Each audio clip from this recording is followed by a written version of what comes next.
लगातार सफलता मिल रही है। नक्सलियों के मंसूबे को तोड़ा जा रहा है। केंद्र और राज्य की सरकार मिलकर के नक्सलवाद के खात्मे को लेकर के कार्रवाई कर रही है। तो उस लिहाज से ये बड़ी कार्रवाई है और लगातार अब चाहे बस्तर के क्षेत्रों की बात कर ली जाए, चाहे बीजापुर के क्षेत्रों की बात कर ली जाए, तो बीजापुर में 2 नक्सली ढेर हुए हैं। तमाम 10 से 12 लोग आत्मसमर्पण किए हैं। तो लगातार इस तरह की खबरें अब छत्तीसगढ़ से लगातार यानी रोज आती रहती हैं कि यहाँ नक्सली ढेर हो गए, यहाँ नक्सली आत्मसमर्पण किए हैं। सरकार की तमाम योजनाएं नक्सल उन्मूलन को लेकर के चलाई जा रही है। तो ये जो खबर है ये छत्तीसगढ़ के लिहाज से और डबल इंजन के लिहाज से काफी बड़ी खबर है। और 10 नक्सली जिस तरीके से ढेर हुए, इसमें इनामी नक्सली भी है, जो 1 करोड़ के इनामी नक्सली हैं वो भी ढेर हुए। जी। All right, Jagjit, thank you for joining us on the broadcast, sharing all those details with us. Meanwhile, we have some breaking news coming in from Himachal Pradesh, where the Revenue Minister of Himachal Pradesh, Jagat Singh Negi, has given a statement on the condition of roads after the state was hit by floods. He stated that the restoration work of many roads have been completed, but several areas are still damaged in terms of the roads, and restoration work is ongoing. He further stated 583 link roads and 3 national highways are still closed. Additionally, 806 DTR routes and 364 WSS water supply schemes have been disrupted. This monsoon, 215 people have lost their lives and 165 people have also died due to road accidents. Those are numbers coming our way at this point in time. My colleague Anurag Sharma with us on the broadcast to give us more on this. Anurag, give us an understanding on the kind of restoration work that's underway. We also of course have details coming our way with regards to the water supply scheme as well. देखिए, सबसे बड़ी बात, जिस तरह से सरकार आंकड़े दे रही है, कहीं ना कहीं जमीनी स्तर पर अगर हम बात करें उतना ज्यादा फलीभूत होते हुए हमें नहीं दिख रहा है। जिस तरह से कल जो है, पिछले कल मुकेश अग्निहोत्री जो उप मुख्यमंत्री हैं, उन्होंने बोला कि 98% जो है हमारी वाटर सप्लाई स्कीम्स जो हैं और 98% रोड की जो सुविधाएं हैं वो की हो चुकी हैं। जबकि जब आज हमने जगत सिंह नेगी से आंकड़े लिए तो उन्होंने ये बताया कि 583 रोड आज भी बंद पड़े हैं। उसी तरह से वाटर स्कीम की बात करें तो बहुत सारा एरिया जो है ऐसा है जो बिजली से अभी भी आपूर्ति नहीं हो रही है। लोगों को पानी की बहुत बड़ी समस्या हिमाचल में लगातार चली हुई है। इस तरह से कहीं ना कहीं ग्राउंड रियलिटीज कुछ और हैं और जब आंकड़ों की बात करते हैं तो कुछ और तरह के आंकड़े हैं, परंतु आम जनता जो है वो इस वक्त बहुत ज्यादा परेशान है। ओवरऑल अगर हम बात करें, आज भी 806 डीटीआर जो रूट्स हैं जो बिजली के इलेक्ट्रिसिटी के होते हैं वो अभी भी बंद पड़े हैं। 364 जो है वाटर स्कीम्स जो है वो बंद पड़ी हैं। तो आप ये देखिए, इतना बड़ा आंकड़ा जो है वो हमें जमीनी स्तर पर दिखता है। लोगों की लगातार हम परेशानियों को दिखा रहे हैं कि किस तरह से लोगों को पानी की अभी व्यवस्था नहीं है। हालांकि ये बिल्कुल हम मानते हैं कि हिमाचल में लगातार अभी भी बारिश का प्रकोप है, जिसकी वजह से अभी सुविधाएं जो है सुचारू रूप से काम नहीं कर पा रही और अभी लोगों को भी काम करने में, जो डिपार्टमेंट के काम हैं वो उनको काम करने में मुश्किलें आ रही हैं। परंतु ये है कि अगर हमने हिमाचल को अगर कहीं दोबारा वापस धरने पर लाना है तो उसके लिए सबसे ज्यादा जरूरी है कि उन लोगों को काम की जो स्पीड है वो बढ़ानी होगी। तभी जो है लोगों का जो इस तरह का इतना बड़ा नुकसान जो है उसको थोड़ा बहुत हम रूट पे ले आ सकेंगे। जी।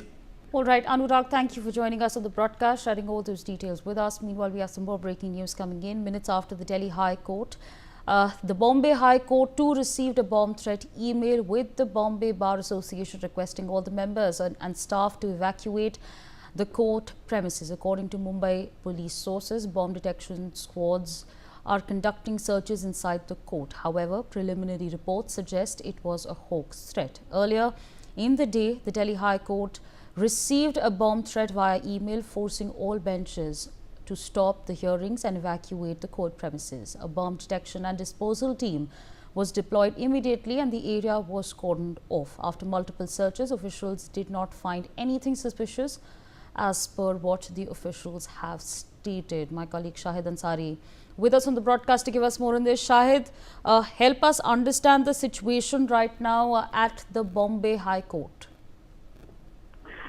जी, मुंबई हाई कोर्ट में जिस तरह से अभी जो हॉक्स कॉल आया था उसको लेकर मुंबई पुलिस ने क्लियर कर दिया है कि ये हॉक्स कॉल है। और इसके बाद जो है पुलिस ने तकरीबन 2 घंटे तक इस पूरे परिसर को खाली कराया हाईकोर्ट का।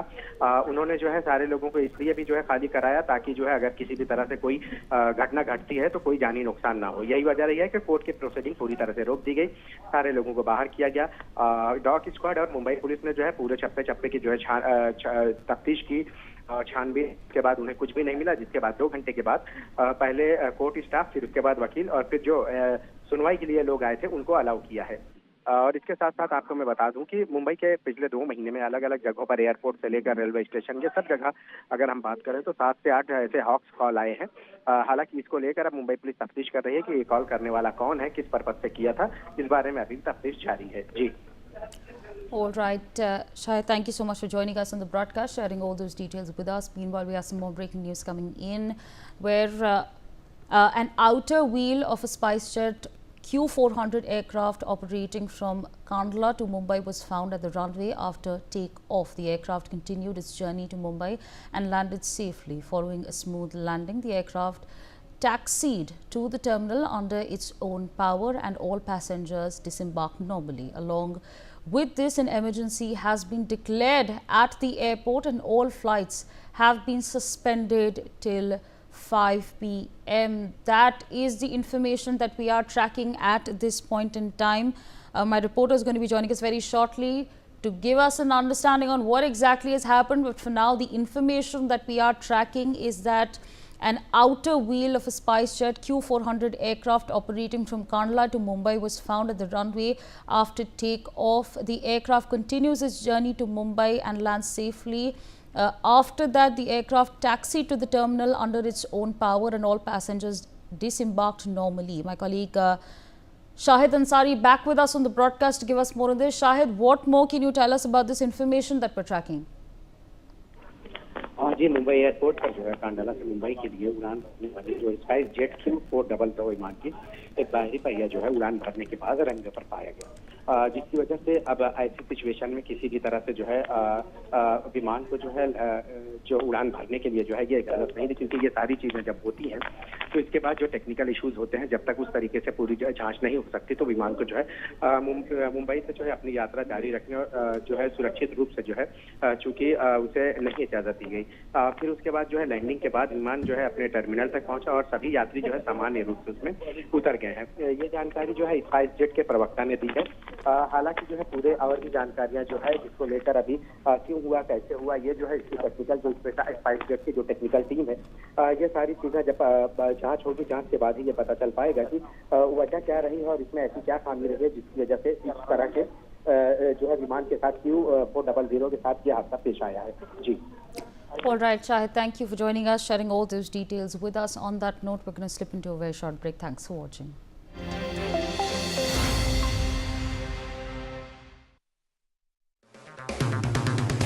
अगर आप बनना चाहते हैं एंकर या फिर आप में है जुनून एक तेज तर्रार न्यूज रिपोर्टर बनने का, तो आप ज्वाइन करें ITV और इंडिया NewsX का media school. ITV next media international school का कोर्स आपको मौका देता है देश के दिग्गज एंकर्स के साथ काम करने का। ITV next media international school में आप बेहद नजदीकी से देख पाएंगे किस तरह से ITV नेटवर्क के दिग्गज पत्रकारों की टीम दिन रात खबरों पर काम करती है।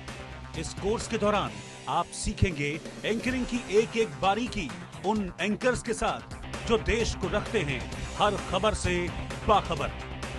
ITV next media international school का ये कोर्स आपके एंकरिंग स्किल्स को करेगा इतना सशक्त, मजबूत, जिससे आप बनेंगे पत्रकारिता की दुनिया का वो चमकता चेहरा जो दुनिया देखेगी और पसंद करेगी।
welcome. up in a household of strong women, so I just do what they tell me. It's very simple. कि मैंने हिम्मत करी, मैंने कहा मुझे अगर कोई मौका मिलेगा मैं पीछे नहीं हटूंगी, क्योंकि मौके बार बार नहीं आते। हमारे देश में दुर्भाग्य है कि महिलाओं का साथ महिलाएं ही नहीं देती हैं। मैंने 5000 वॉलेट से स्टार्ट की थी, आज 5 लाख 6 लाख मेरे हर वक्त वॉलेट में रहते हैं। When a woman is surrounded or is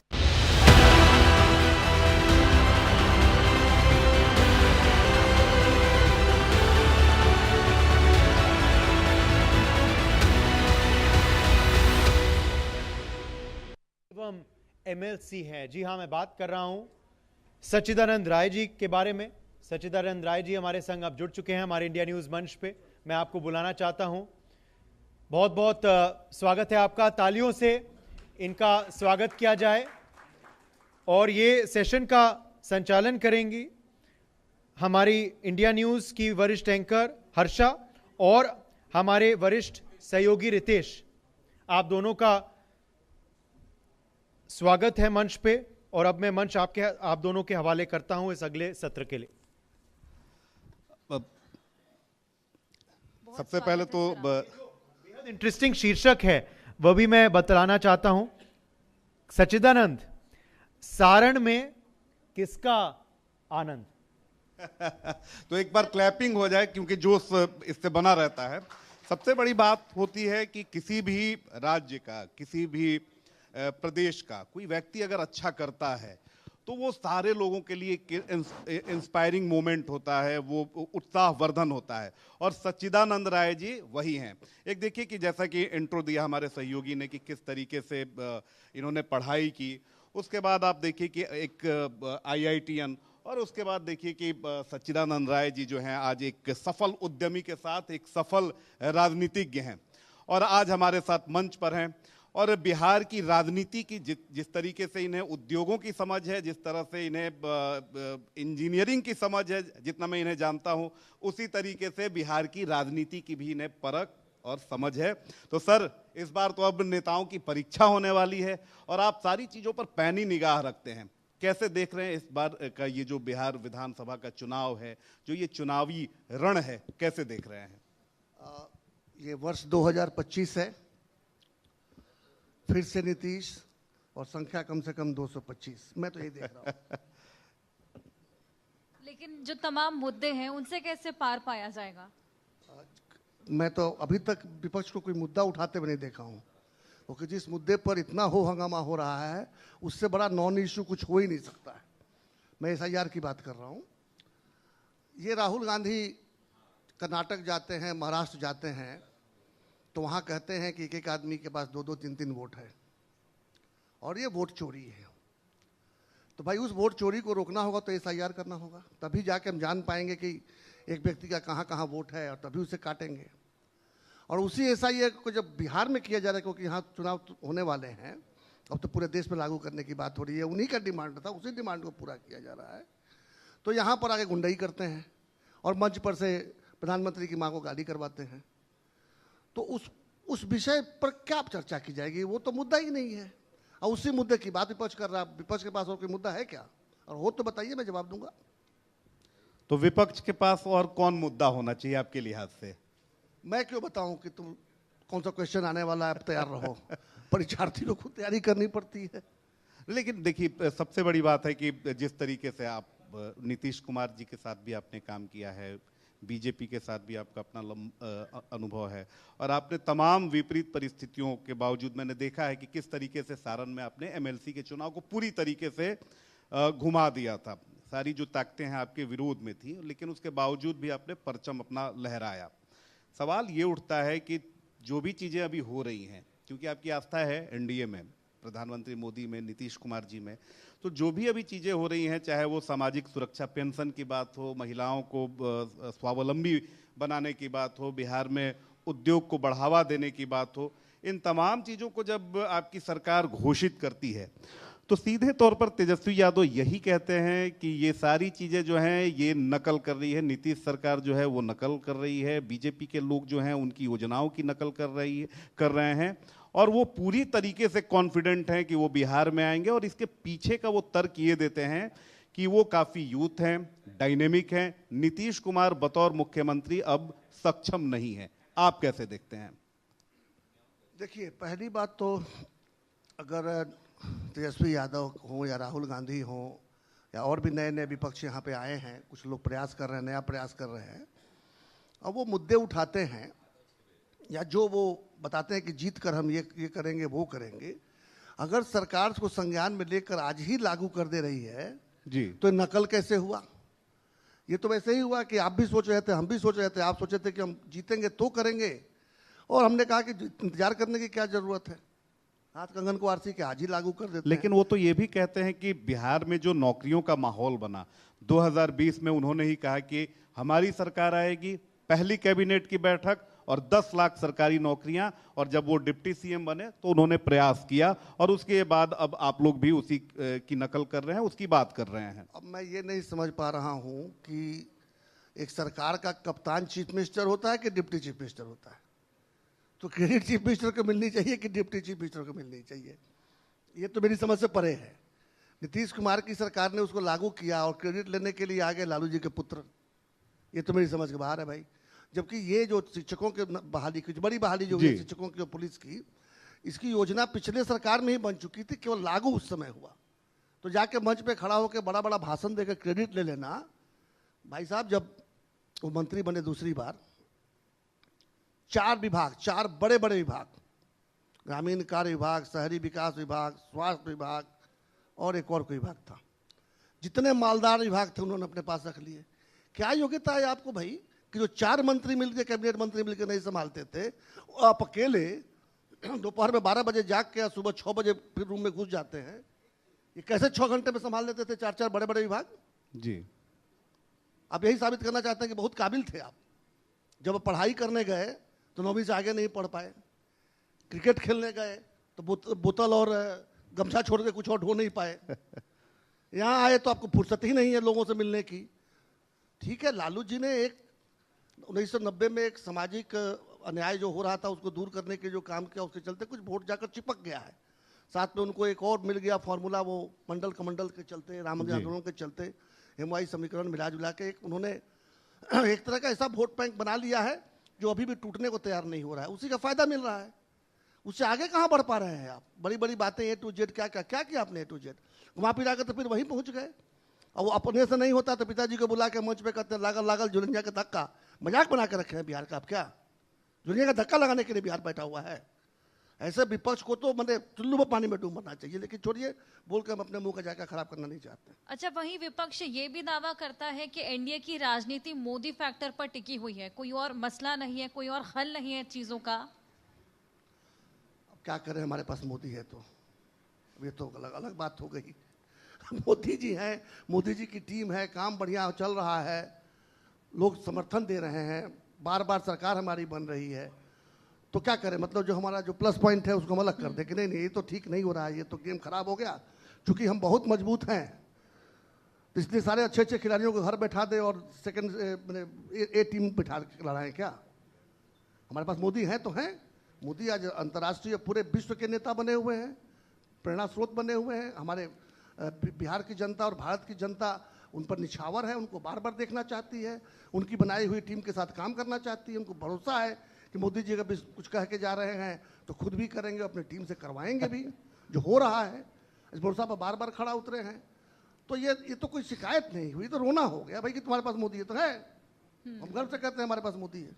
एक और मेरा सवाल है, मेरे सवाल को आप समझ जाएंगे। एक नए प्लेयर आ गए हैं बिहार की राजनीति में, और शुरुआती दौर में जहां तक मुझे जानकारी है उनको स्थापित करने में आपने बड़ी भूमिका निभाई थी, बाद में आप अलग हो गए।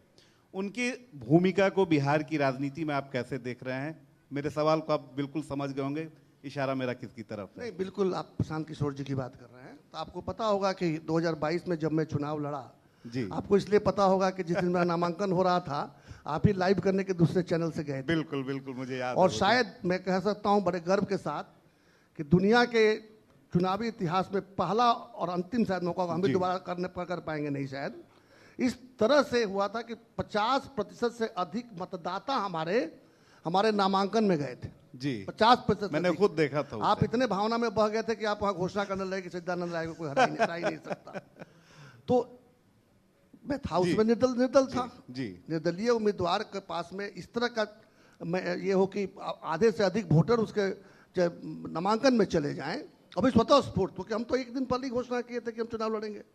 उसके पहले तो भारतीय जनता पार्टी के एमएलसी हुआ करते थे जी। तो निश्चित रूप से मैं किसी दल में नहीं था उस समय। ठीक 1 महीना के बाद ही आ गए 2 मई को, मैं समझता हूँ कि हमारा अप्रैल में रिजल्ट हुआ था, 8 या 10 अप्रैल को रिजल्ट हुआ था, और 2 मई को ये आ गए, उन्होंने बुलावा भेजा, मैं मिला। प्रशांत किशोर बड़े नाम है, पढ़े लिखे हैं और काबिल व्यक्ति हैं, इसको लेकर तो कोई संदेह नहीं कर सकता, बिहारी हैं, एक और प्लस पॉइंट हमारे लिए था। उन्होंने कहा कि हम एक ऐसा काम करना चाहते हैं कि विपक्ष के ऊपर विशेष रूप से कहना था कि हमको एक विकल्प देना जरूरी। हमको भी लग रहा है कि ये जो नरेंद्र मोदी और नीतीश कुमार की जो टीम है, इसको टक्कर देने के लिए एक टीम की जरूरत है। हमने कहा एक अच्छा विपक्ष तैयार होगा, एक और विकल्प तैयार होगा, क्यों नहीं, जब मैं किसी दल में नहीं तो क्यों नहीं इनके साथ लग जाऊं। मैं लगा, करीब करीब 14-15 महीना का हमारा साथ रहा, शायद तो कुछ ज्यादा ही रहा जी। एक युवा व्यक्ति पढ़ा लिखा अपना संसाधन लगाकर परिश्रम कर रहा है, गांव गांव घूम रहा है, अच्छे मुद्दे उठा रहा है, लोग का समर्थन मिल रहा है। मुझे लगा कि हम भी एक बहुत अच्छा काम कर रहे हैं, बिहार में शायद दोबारा ऐसा कोई करने की हिम्मत नहीं जुटाएगा, इस व्यक्ति को सफल होना चाहिए। लेकिन धीरे धीरे मुझे लगा कि शायद मैं अपना शक्ति जाया कर रहा हूँ, क्योंकि जो तरीका है उस तरीके में अपने आप को मैं एडजस्ट नहीं कर पा रहा था। मैं अभी भी उनको साधुवाद दूंगा कि प्रयास तो कर रहे हैं, लोग के बीच जाके मुद्दे तो उठा रहे हैं, ठीक है, उन मुद्दों पर काम हमारी सरकार कर रही है, लेकिन उन मुद्दों को जागृत रखना सबसे जरूरी है। ये SIR क्या मुद्दा हुआ, वो बेरोजगारी का मुद्दा उठाते हैं, स्वास्थ्य का मुद्दा उठाते हैं, नारी शक्ति का मुद्दा उठाते हैं, और जितने पलायन का मुद्दा उठाते हैं, बिल्कुल वो मुद्दे हैं और उन मुद्दों पर हमारी सरकार को काम करना होगा, कर रही है और बेहतर करना होगा। तो ऐसे मुद्दे उठाने का तो मैं समर्थन करूंगा, कम से कम SIR की बात तो नहीं कर रहे हैं। अभी आज हम देख रहे थे टीवी पर, एक हमारे विद्वान तेजस्वी जी कह रहे हैं कि ये भ्रष्टाचार के और क्राइम के विश्व पितामह है नीतीश जी। तो बड़ा सुंदर जवाब दिया प्रशांत जी ने कि वो विश्व पितामह है कि नहीं ये तो नहीं कहा जाता, लेकिन आप दुर्योधन जरूर हो। कोई क्राइम के बारे में अगर लालू जी के परिवार का कोई आके कहे कि उनसे आगे कोई निकल गया है, तो इससे बड़ा मजाक और भद्दा मजाक हो ही नहीं सकता। तो इस बात पर तो मैं उनके साथ हूँ। तो पोटेंशियल कैसा देखते हैं प्रशांत किशोर का? देखिए, जनता है, ये तो कोई कहे कि मैं बहुत काबिल हूं, तो जब तक वो मतपेटी खुलेगा नहीं तब तक काबिलियत के बारे में कहा नहीं जा सकता। राजनीति में तो नहीं कहा जा सकता, और चुनावी राजनीति में तो कतई नहीं कहा जा सकता, एक और जनता मालिक है जी। एक सवाल सर, ये इतने सारे यूथ यहाँ पर बैठे हुए हैं, और ये कोई भी चुनाव जब होता है बिहार में तो यूथ की बात खूब होती है, युवाओं की खूब बात होती है, सभी पॉलिटिकल पार्टी इनके हितैषी होने का दावा करते हैं। इतने बच्चे सारे पढ़ रहे हैं, आप देखिए कि अलग अलग कॉलेजेस से ये बच्चे आए हुए हैं, लेकिन मजबूरी होती है, जॉब के लिए इन्हें बाहर पलायन करना पड़ता है। बिहार में आज भी उस तरीके से ना IT कंपनीज है, ना कोई इंडस्ट्री डेवलप हुआ है। और ये सवाल मैं आपसे इसलिए पूछ रहा हूँ क्योंकि आप खुद IITian रहे हैं, एक बड़े इंडस्ट्रियलिस्ट रहे हैं, आपने अपने गांव में इस तरह से स्कूल को चलाया है जो बड़े बड़े शहरों में उस तरह से स्कूल नहीं है, और निःशुल्क आप शिक्षा देते हैं। आखिर क्या कारण है कि नीतीश कुमार, जिन्होंने रोड में अच्छा काम किया, सड़क, बिजली, पानी, लॉ एंड ऑर्डर, सभी जगह उन्होंने माइलस्टोन काम किया, आखिर क्या कारण हुआ कि नीतीश कुमार ने इंडस्ट्री को लेकर उस तरीके से बिहार में माहौल नहीं बनाया है? और यही कारण है कि वो बार बार घिरते हैं। आप खुद इंडस्ट्रियलिस्ट हैं, क्या कारण है कि बिहार में इंडस्ट्रीज नहीं आती हैं? मैं थोड़ा पीछे ले जाऊंगा आपको। 1962 तक, जब तक श्री बाबू यहाँ के मुख्यमंत्री थे जी, और वो पूरी कैबिनेट बड़ी काबिल लोगों की कैबिनेट थी, और बिहार तब टॉप 5 इंडस्ट्रियलाइज स्टेट्स में से एक हुआ करता था, GDP के मामले में भी टॉप 5 में हुआ करता था। 62 से 90 का आप देख लीजिएगा, क्या एक भी मुख्यमंत्री ने अपना कार्यकाल पूरा किया? तो शुरुआत तो कांग्रेस ने ही कर दी थी बिहार को बर्बाद करने की। मुख्यमंत्री की कुर्सी पर बैठकर कोई भी बिहार के बारे में नहीं सोचता था, हमारी कुर्सी बची रहे उसी पर लगे रहता था, और हाई कमान से क्या ऑर्डर आया उसको पूरा करता था। और 90 में तो पूरा चीज ही बदल गया। अदालत ने उस कालखंड को, 90 से 2005 के कालखंड को जंगल राज कहा जी। तो 2005 में जब ये नई सरकार आई तो इसके पास, जगलर्स का नाम सुनते हो, हवा में बॉल उछाल के खेलते हैं, बिल्कुल बिल्कुल, तो इसके पास जो है कम से कम 150 बॉल थे जो हवा में थे, किसको पकड़े किसको गिर जाने से समझ में नहीं आ रहा था। तो सबसे पहले समझ में आया कि लॉ एंड ऑर्डर यही बिहार है। शर्म के बारे हम लोग बाहर कलकत्ता में रहते तो अपने आप को उत्तर प्रदेश से कहते थे, एक छपरा पार करके बलिया चले जाते थे बताते थे कि बलिया घर है। क्यों बताते थे? क्योंकि बिहारी जान जाएगा तो उसके नज़र में पहले ही एक निगेटिविटी शुरू होगी, ये बंदा बिहार से आदमी तो गंदा ही होगा। ये हम लोग का हाल बन गया था कि बिहार मतलब गुंडा मवालियों का राज्य। 2005 तक तो ये स्थिति बन चुकी थी। क्यों ऐसा होता था? जो क्राइम करते थे डरते नहीं थे। क्यों नहीं डरते थे? कि पहली बात तो थाना से उनका सेटिंग रहता था, कोई पकड़ेगा ही नहीं, तो खुद नेता हैं अपने पार्टी के। संजोग बस कोई बड़ी क्राइम हो गई, पकड़ के भी चले गए तो पटना से फोन चला जाएगा उसके यहाँ, छोड़ो जी उसको। उससे भी कहीं अगर आगे बढ़ा, कहीं अदालत चला भी गया तो बेल मिलने के बाद उसको फिर से वही काम करना है, क्योंकि ट्रायल नाम की कोई चीज बिहार में नहीं थी। यहाँ के वकीलों को ट्रायल शब्द भी पता नहीं था। 2005 में सबसे पहले यह किया गया कि कानून का राज स्थापित हुआ। अगर आप अपराध करो, अपराध तो करेंगे लोग, देखिए आदमी देवता तो नहीं बन जाएगा, देवता लोग भी अपराध करते हैं तो इंसान तो करेगा ही करेगा। तो अपराध करेंगे तो आप पकड़े जाएंगे, कहीं से फोन नहीं जाएगा। अगर आप अदालत से बेल भी लेंगे तो ट्रायल के लिए भी तैयार रहिए, और ट्रायल के बाद आप जेल भी जाएंगे। इसका उदाहरण एक पूर्व मुख्यमंत्री और पता नहीं कितने नेता जो अभी भी रगड़ रहे हैं जेलों के अंदर में, समझ में आ जाएगा। तो सबसे पहले सारा ध्यान उसी पर केंद्रित हुआ।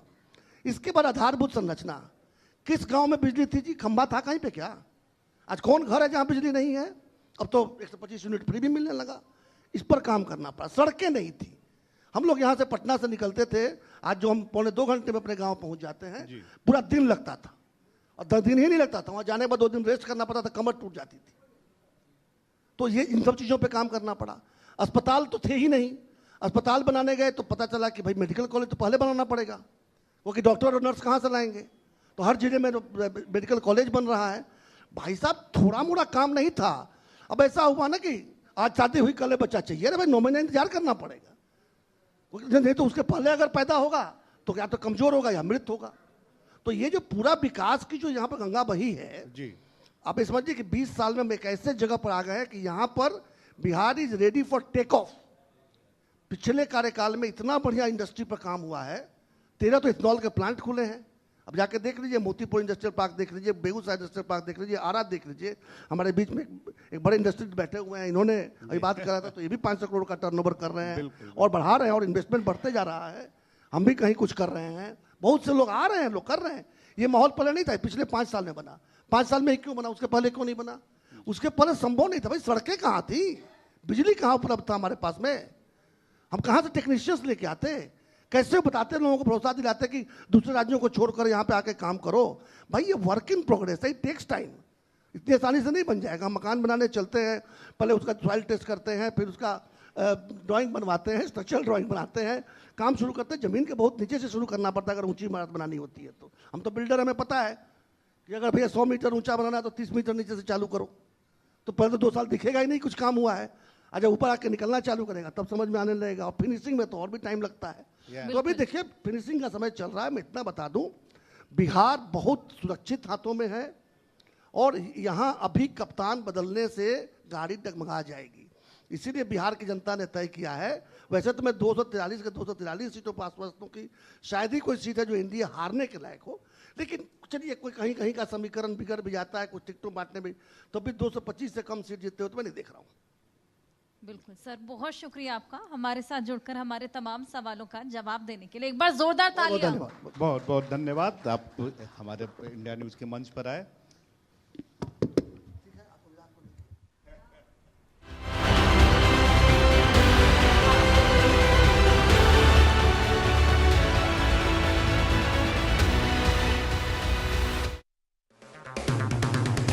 अगर आप बनना चाहते हैं एंकर, या फिर आप में है जुनून एक तेज तर्रार न्यूज रिपोर्टर बनने का, तो आप ज्वाइन करें ITV और इंडिया NewsX का media school. ITV next media international school का कोर्स आपको मौका देता है देश के दिग्गज एंकर्स के साथ काम करने का। ITV next media international school में आप बेहद नजदीकी से देख पाएंगे किस तरह से ITV नेटवर्क के दिग्गज पत्रकारों की टीम दिन रात खबरों पर काम करती है। इस कोर्स के दौरान आप सीखेंगे एंकरिंग की एक एक बारीकी उन एंकर्स के साथ जो देश को रखते हैं हर खबर से बाखबर। ITV next media international school का ये कोर्स आपके एंकरिंग स्किल्स को करेगा इतना सशक्त, मजबूत, जिससे आप बनेंगे पत्रकारिता की दुनिया का वो चमकता चेहरा जो दुनिया देखेगी और पसंद करेगी।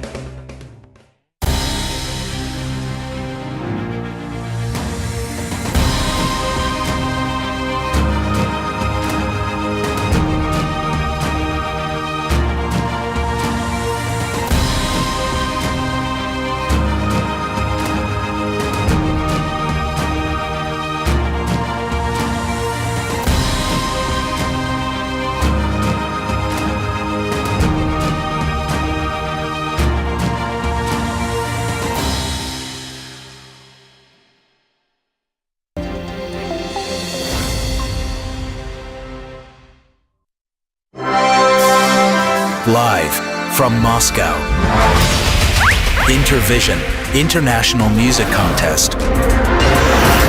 Top artists and chart-topping hits from different continents, all on one stage. The world-famous music event returns to Russia.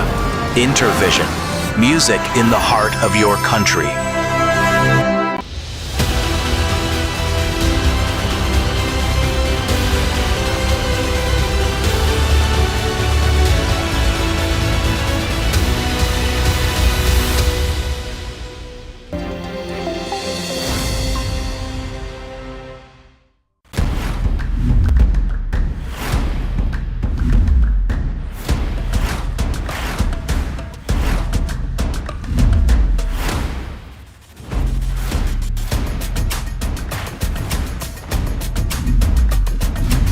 I grew up in a household of strong women, so I just do what they tell me. It's very simple. मैंने हिम्मत करी, मैंने कहा मुझे अगर कोई मौका मिलेगा मैं पीछे नहीं हटूंगी, क्योंकि मौके बार बार नहीं आते। हमारे देश में दुर्भाग्य है कि महिलाओं का साथ महिलाएं ही नहीं देती हैं। मैंने 5,000 वॉलेट से स्टार्ट की थी, आज 5 लाख 6 लाख मेरे हर वक्त वॉलेट में रहते हैं। When a woman is surrounded by a family that motivates you to be your best and to be financially independent. It's just you are beautiful and stunning, and you like it's a pleasure to just see you. Being on Netflix in 192 countries worldwide, it is, I mean, that kind of exposure is staggering. Saying that if a city is safe for a girl, making our city safe for everybody, that we're all a part of this. Media and cinema contributes to our concept of popular history. Being validated, of course, makes you feel great for that moment.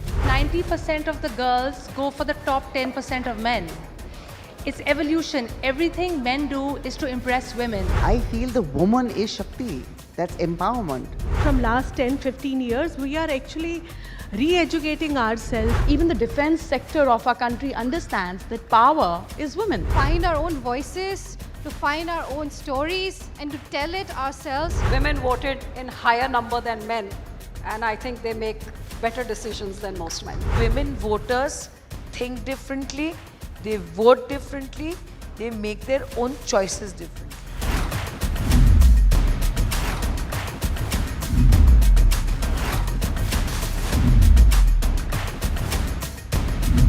The NewsX Shakti Award for Excellence in Empowering Women, Neha Dhupia. To Radhika Bharatramji. Shalini Pasi. Professor Himani Sood. To Ritu Berry. Shireen Man. Ms. Ishi Khosla. Congratulations, Deepika ji. Dr. Alkanchri Dahar. Urfi Javed. Dr. Tanya Bakshi Rohadgi. Sunny Leone. Kamakshi Khanna. Ms. Pooja Ellingbam. Malvika Mohanan. Nikita Luther. Srima Das. Purnima Devi Burman.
long I grew term. up in a household of strong women, so I just do what they tell me. It's very simple. कि मैंने हिम्मत करी, मैंने कहा मुझे अगर कोई मौका मिलेगा मैं पीछे नहीं हटूंगी क्योंकि मौके बार बार नहीं आते। हमारे देश में दुर्भाग्य है कि महिलाओं का साथ महिलाएं ही नहीं देती हैं। मैंने 5,000 वॉलेट से स्टार्ट की थी, आज 5 लाख 6 लाख मेरे हर वक्त वॉलेट में रहते हैं। When a woman is surrounded by a family that motivates you to be your best and to be financially independent, It's just you are beautiful and stunning, and you like it's a pleasure to just see you. Being on Netflix in 192 countries worldwide, it is, I mean, that kind of exposure is staggering. Saying that if a city is safe for a girl, making our city safe for everybody, that we're all a part of this. Media and cinema contributes to our concept of popular history. Being validated, of course, makes you feel great for that moment. 90% of the girls go for the top 10% of men. It's evolution. Everything men do is to impress women. I feel the woman is Shakti. That's empowerment. From last 10-15 years, we are actually re-educating ourselves. Even the defense sector of our country understands that power is women. Find our own voices, to find our own stories and to tell it ourselves. Women voted in higher number than men, and I think they make better decisions than most men. Women voters think differently, they vote differently, they make their own choices differently.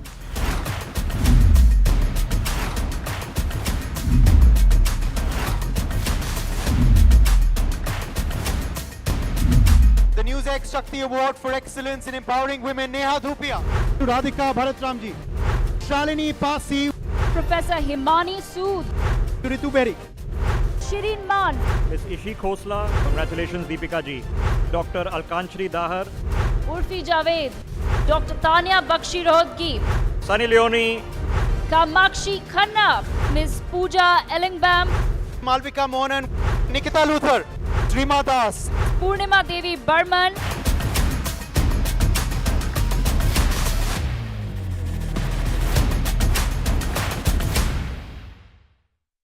नानी नानी क्या हुआ बेटा?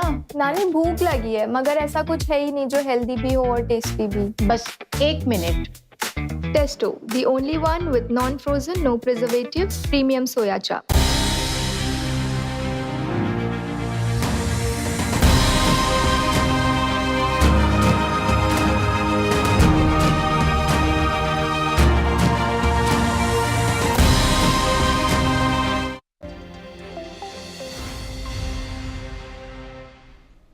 Hello and welcome. You're watching NewsX with me, Devika Devan. We have some breaking news coming in. There's a fresh update in the Mumbai SpiceJet scare. We've accessed first visuals of the incident. The outer wheel of the aircraft went missing, and then the same was informed by the ATC. SpiceJet official statement says on September 12, an outer wheel of the SpiceJet Q400 aircraft operating from Kandla to Mumbai was found at the runway after taking off. The aircraft continued its journey to Mumbai and landed safely. Following a smooth landing, the aircraft taxied to the terminal under its own power and all passengers disembarked normally. Along with this, an emergency has been declared at the airport and all flights have been suspended till 5 p.m. My colleague Shahid Ansari with us on the broadcast. Shahid, take our viewers through the details. जी देखिए, ये video जो है India news के हाथ लगी है। इस video में आप देखकर अंदाजा लगा सकते हैं कि किस तरह से स्पाइस जेट का ये विमान जो है चल रहा है और पीछे का जो पहिया है वो भी जो है वीडियो में साफ तौर पर देखा जा सकता है। आज की ये घटना है और कांडला से मुंबई के लिए उड़ान भरने वाले जो स्पाइस जेट Q400 विमान का जो पिछला पहिया जो है आप देखिए वीडियो में साफ स्पष्ट हम देख सकते हैं, वो जो है उड़ान भरने के बाद जो है रनवे पर पाया गया। तो यानी कि एक तरह से ये कह सकते हैं कि बड़ा हादसा होते होते बचा है। विमान ने मुंबई की अपनी जो यात्रा है वो जारी रखी और सुरक्षित रूप से जो है उसे उतर गया है, जबकि लैंडिंग भी बेहतर हुई और विमान अपनी जो उसके साथ साथ जो है टर्मिनल पे जो है सुरक्षित जो है पहुंचा और सभी यात्री जो है सामान्य रूप से उतर गए हैं। किसी को कोई नुकसान या कोई जानी नुकसान या कोई हादसा पेश नहीं आया। अब चूंकि ये हादसा इतना सेंसिटिव था, इसको लेकर जो है रनवे बंद कर दिया गया था और बताया जा रहा है कि बस कुछ ही देर में जो है रनवे सारी फ्लाइट्स के लिए खोल दिया जाएगा। जी। All right, thank you so much for that update.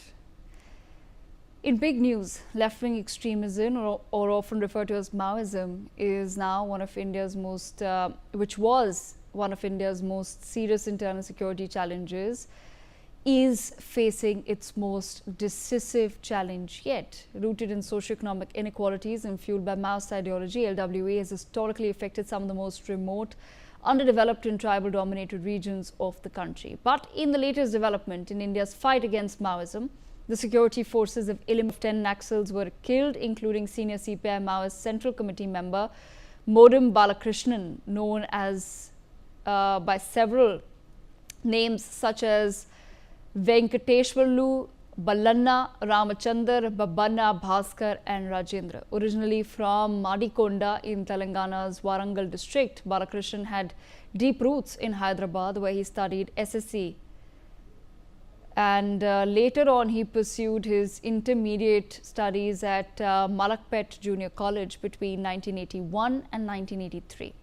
Influenced by the ideology of leaders of the Radical Students' Union, or the RSU, the person that we're speaking about right now joined the Maoist movement as a full-time cadre in 1983, moving into the Bhadrachalam forests. According to the CRPF, the operation was carried out by troops of the C by 207 Cobra unit along with the Gariaband police in the Bhaludigi forest area. Security agencies consider this operation to be one of the biggest blows to Maoist leadership in the region in recent months. By neutralizing Balakrishna, who had nearly 4 decades of experience in insurgency, the forests have disrupted Maoist operational command in the Orissa-Chhattisgarh border zone. The operation in Gariaband continues, and officials said further details on recoveries and identification of other slain cadres will follow. This is, of course, after several such top leaders of the CPIM as well as the lower unit cadres of the Maoist movement have been eliminated. With me, Dr. B.K. Mishra. Also with us, Mr. D.M. Awasthi, former DGP of Chhattisgarh, and like I said, we also have with us Mr. Dr. P.K. Mishra, who's a retired additional DG of PSF. Let me begin with Dr. Mishra. Dr. Mishra, every month, sir, we are now coming up with more and more figures and eliminations as far as the Maoist leadership is concerned. What is it that you can share with our viewers about this particular man, Balakrishna, who has now been eliminated? Yes, Deepika, I can well tell you that in fact it's a big blow to CPIM that senior Mao leader Madam Balakrishna, alias Manoj Bhaskar, alias Kalna Ramchandra, and alias Rajendra, he was eliminated in Orissa-Chhattisgarh border in Gariaband forest. That also by CRPF, Cobra and Gariaband police, Chhattisgarh police. Kudos to our security forces. In fact, I can well tell you what Mr. Amit Shah has stated, that by 31st March 2026, the end of Naxalism and Maoist, that will come. And I'm very sure his statement will hold good and the Maoists will finish by that time. The way the operation is taking place, particularly the coordination between both the states, various states, particularly Odisha, Chhattisgarh, Telangana, West Bengal, Bihar, Jharkhand, and the way this technical development of troops and logistics and counter operations, the way it is continuing, I am very sure the end of Maoist will come. And this particular man, Balakrishnan, he was the CMC member, and just see, from 1983 he joined. He belongs to Telangana, and he was the chief of Maoist in Odisha. And practically he was operating in Malkangiri and Odisha and Chhattisgarh border, and sometimes in Odisha, Andhra border also, Odisha, Telangana border also. But I will tell you, it is not only Balakrishna who was, in fact, it was a pinpoint information, specific information was given to security personnel that Balakrishnan is there along with 10 more Naxalites in this Gariaband forest, and the coordinated operation it started. And I'll tell you, who all commanders in the last few months, we have, the security forces have already killed Prabhat Ganju, then Pappu Fulera, and then your Bhaskar, Sudhakar, Baswa Raju. So many leaders were killed, and about 40 to 50 Maoists, they have surrendered. And this shows the way the operation is taking place. I am telling you the best part of it, I will tell you, when Karaigula Hill operation took place, it was 31 Naxalites were eliminated at Karaigula, and in fact there were three bunkers in which they were preparing. They were making arms also in that, and logistics, food for 2 years were also recovered. After that, this Baswa Raju incident happened, and about 26 more Naxalites, they were killed. So this shows the way the operation is taking place, the coordination between the states and the center, and intelligence collection from the field, and development and logistical development of the troops, and the way communication is being taken from the drones and satellites to those who are there in the field, and the evacuation casualty. If we are having the casualty, the way the evacuation is now taking place, we are taking the help of helicopters. You see in Karaigula Hills, it continued for about 21 days operation. Few of them, those who got, in fact, they were found were in serious condition. They were evacuated by helicopter. So our operation, our intelligence network, and the development which is taking place in our tribal area, that is giving the credibility to the security personnel. And particularly, I will tell you the Odisha Chhattisgarh border. Now this Balakrishnan, he has been killed, and the information intelligence, it came from this border area only. I'm very sure it has come from this border area, from our sources. Earlier, the sources were there who were working for militants, for Maoists, and they were recruiting. Now the worst part of it, they don't have any informers, they don't have any area for training, they don't have any bunker to take shelter. They are shifting their places from one place to other place. Another thing is Saranda and Darba Ghati. You find all these forest areas, Dandakaranya, those were there. We are penetrating, and after operation we are retreating. Now we are already inside. We are having company operated bases, platoon operated bases, and we are having battalions also, having beautiful roads. Their communication has been made, and the logistical problem also has been solved in those areas. So those areas which were under the occupation of Maoists, now security forces have taken it over. I am very sure the way Cobras are operating, the way Chhattisgarh police is operating, and the surrender policy of Chhattisgarh government, definitely they will come to the mainstream. Those who will not come to the mainstream, the end will come for them, and that is the only way. As Balakrishna has been killed, all others will be killed if they don't come and don't surrender. Okay, Mr. DM Awasthi, your thoughts on the same as well, because we've set a very ambitious timeline the Home Minister has for the country, where he says that by March 2026, it will be a Naxal Mukt Bharat, Naxal free India. Your thoughts on the same, that is this a deadline that we can actually achieve given the current pace of the operations?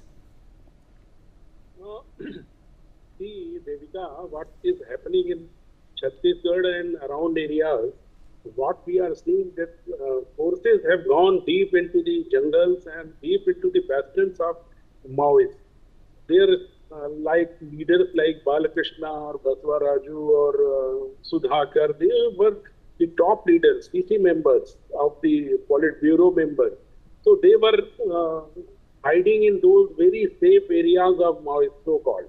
And the forces are now operating in those areas, getting good intelligence, and the coordination of paramilitary forces vis-a-vis the state police and the various state police like Orissa, Telangana, Andhra Pradesh, and paramilitary as well.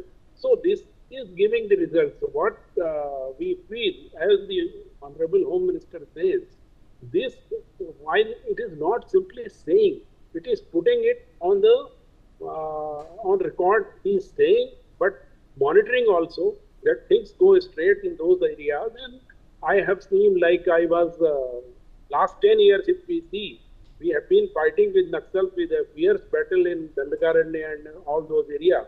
And this Gariaband area where this Balkrishna was now eliminated, this Orissa State Committee and this area of Gariaband as well as the Nuapada and all those bordering districts of Orissa, it was a link of Maoists from Dandakaranya to Orissa and Bihar and other areas. So this man Balakrishna was very, very important man in their hierarchy, while senior leaders were moving from this side to that side.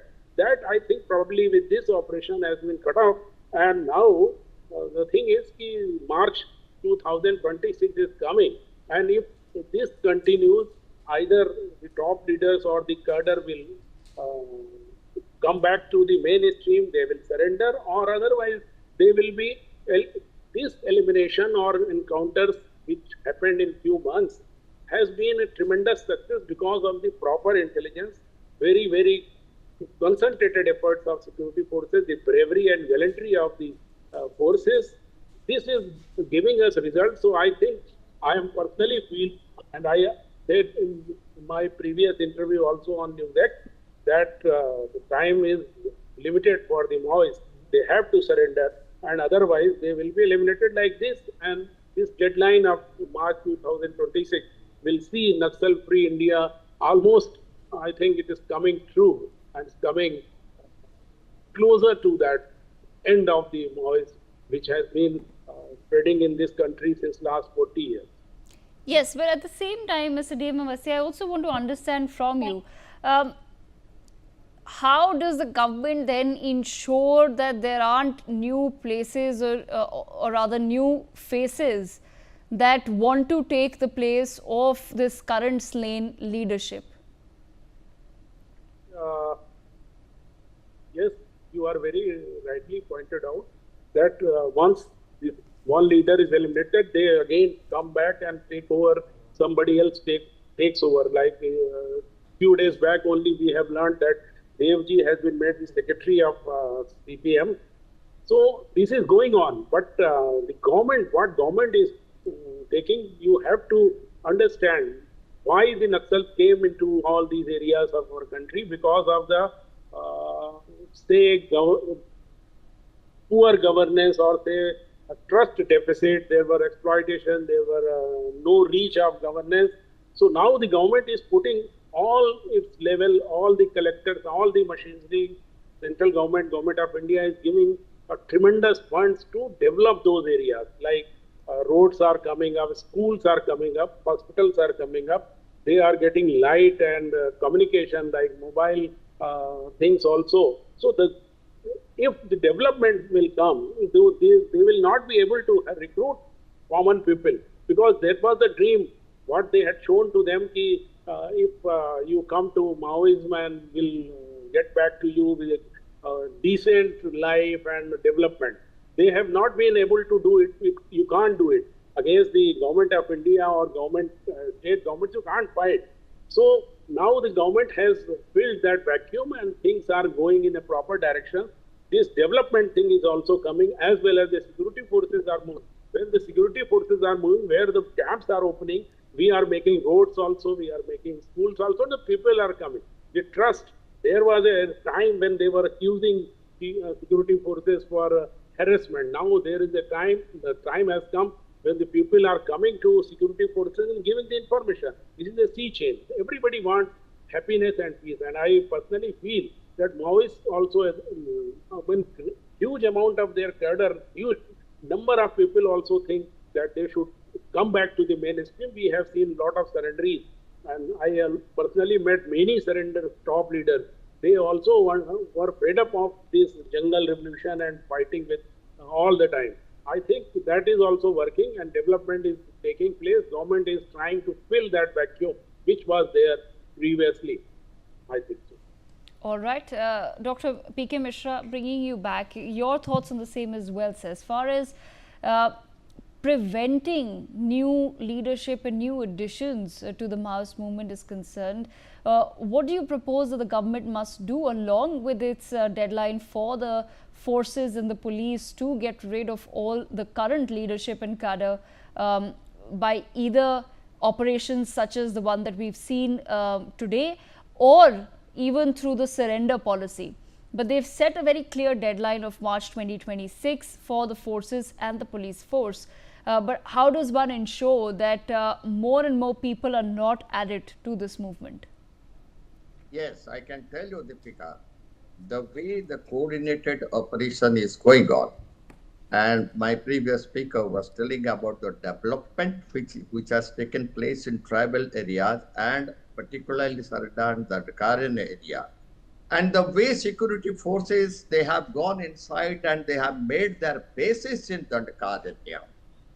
We are getting the help of tribals. I'll tell you, the way Karaigula Hill operation, KG Hill operation was made, that was the area 20 kilometers by 30 kilometers. Even it was more, 20 kilometers by 40 kilometers area. And look at the massive way the operation took place. That shows the way the training has been done. The training to the troops, to the Cobra and to the DRG and Chhattisgarh police and Odisha police, they are all trained now. And the logistical development of police forces, that has also helped the police forces. Now we are not there, the water supply is not there, the evacuation casualty is very difficult. All these things have already gone. So, and best part of it, specific intelligence collection from the field, that we are getting it from the locals, so as also various surrenderies, those who have surrendered in Chhattisgarh, they have also given various inputs where their leaders are there and who all are taking over the leadership now. And the best part of it, I'll tell you, now, neither in Telangana, nor in Andhra, nor in Odisha or Chhattisgarh, they can have any training ground anywhere. And recruitment, if takes place from any village, the information will definitely come to security forces, because every village has, in tribal areas and those areas, we are having our informers in every village now. It is very difficult for any young boy and girl to join the Maoists. And the best part of it, the surrender policy and the employment to these tribals, that has also gone up. And we have already recruited a lot of tribals, young boys and girls in our paramilitary forces. And this is still continuing. So I am very sure development which is taking place in tribal area, logistical development, technical development, communication development, coordinated effort of all states in between, relation between the center and the state, and the multiple way the operation is taking place. Definitely that will give a result. And I'm very sure, I will tell you only one thing they can do it. They cannot attack any police forces or security forces now, because they don't have any strength. Either they will surrender or they will put improvised explosive devices. That's the only thing they can do. And we have to be very careful. I will tell you, in Karaigula Hills, when our troops were going, more than 3,000 and 4,000 troops, they were there from Odisha side, they were going from Telangana side, they were coming, and from Chhattisgarh side, they were going. A lot of improvised explosive devices were there on those tracks, and they were all removed by our security forces. If they have done it in such a big area, they are capable to do it also in these areas now, whether it is Dandakar or anywhere. And I'm very sure, as we are already sitting inside their area, their end is coming, and Mr. Amit Shah's statement will definitely hold good. And I'm very sure, forget about 31st March, the way operation is taking place, the way their leaders are being killed, the way that you see, the way they are surrendering now, it will be over by 31st of December. I think the new year, when it comes, 2026, nobody knows. It will be a Maoism Mukta Bharat. Maybe there and 1st January 2026. I am very sure, but it all depends on the morale of our troops and who all are injured. I am telling you, any boy who is injured in operation, immediate evacuation of him by helicopter to one of the best hospital. It is being done, and the senior most officer of that force, he visits to that hospital to look after him also, to meet him. This shows the morale of the troops. They have gone up and they are ready to face them, and they go all out now. And I'm very sure the battalions which are employed, the way the collectors and SPs are operating in tribal areas, yes, and the way state is giving the funds, the way central government is giving the funds, the way health hazard is being looked after, the way education facility is giving to them, the way the communication road facility has been given to them, we will definitely end with the result that Bharat will be mukt of Naxalites and Maoists by definitely March 26. I'm very sure. I'm very sure. I'm very sure. Okay, all right. I'm going to request our guests to stay on with us because we have some breaking news coming in. The Chhattisgarh ADGP Vivekanand Sinha has spoken on the Gandhiabad encounter. He says that in Chhattisgarh, a comprehensive action plan against Maoists has led to significant success for security forces with notable achievements in 2024-25. The General Secretary of CPI Maoists and 3 Central Committee members were neutralized. A total of 465 cadets have been neutralized, which is a great achievement for the security forces. The CC member Manoj alias Balakrishna, 2 state committee members and 3 ACM as well as other cadres were neutralized, totaling 10, which had 4 women and 6 men. A lot of weapons were recovered from these Maoists as well. Chhattisgarh में माओवादियों के खिलाफ एक व्यापक कार्य योजना बनाकर कार्य किया जा रहा है और जिसके तहत वर्ष 2024-25 में छत्तीसगढ़ में माओवादियों के विरुद्ध अभियानों में सुरक्षा बलों को अभूतपूर्व सफलताएं हासिल हुई हैं और जिसमें अब तक महासचिव जो सीपीआई माओवादी के हैं, जो एक प्रतिबंधित संगठन है, उसके महासचिव के साथ साथ 3 सीसीएम मारे गए। इसके अलावा 465 कैडर टोटल कुल अभी तक मारे गए हैं। ये सुरक्षा बलों के लिए एक बहुत बड़ी उपलब्धि है और जो एक संकल्प है कि छत्तीसगढ़ को नक्सल समस्या से मुक्त करने का, और इसके लिए यहाँ पे छत्तीसगढ़ की police. Mr. Awasthi, your thoughts on the same, sir. We've just learned that, of course, we've just been given numbers, in fact, that 465 cadets have been neutralized, and in today's operation itself, the forces have achieved significant neutralizations as far as Maoist leadership is concerned. But another big task will be to cut off the weapons supply to the remaining Maoists. How do you think the government is tackling that front? This is always taken care of. Basic supply, actually the weapons and ammunition they were getting, looting the camps, police stations when they were attacking. They were attacking our convoys, they were attacking our police stations. Now the time has come, last 1 year, if you see, or 1.5 years, they are not able to have, or we can say after 2017, they were not able to snatch any weapon from anywhere in Chhattisgarh or in Orissa or in these areas. So supply is already been cut off. They are not getting ammunition. There was a time when I was the DGP, they were not getting in SARS ammunition. So that kind of thing. And the smugglers and people who are the middlemen, they have already been arrested by the security forces. So this point, what you have pointed out, is already taken care of. Whoever is trying to help the Maoists in these areas, in fighting areas, is arrested in Unlawful Activities Act. So that is a deterrent. And the problem is that there was a time they were having high morale. They were killing security forces. That was the time. But in last, say, 6-7 years or last 2 years, this is the major success, as Vivekanand was saying. He was my IG in Bastar when I was the Naxal DG and the DGP.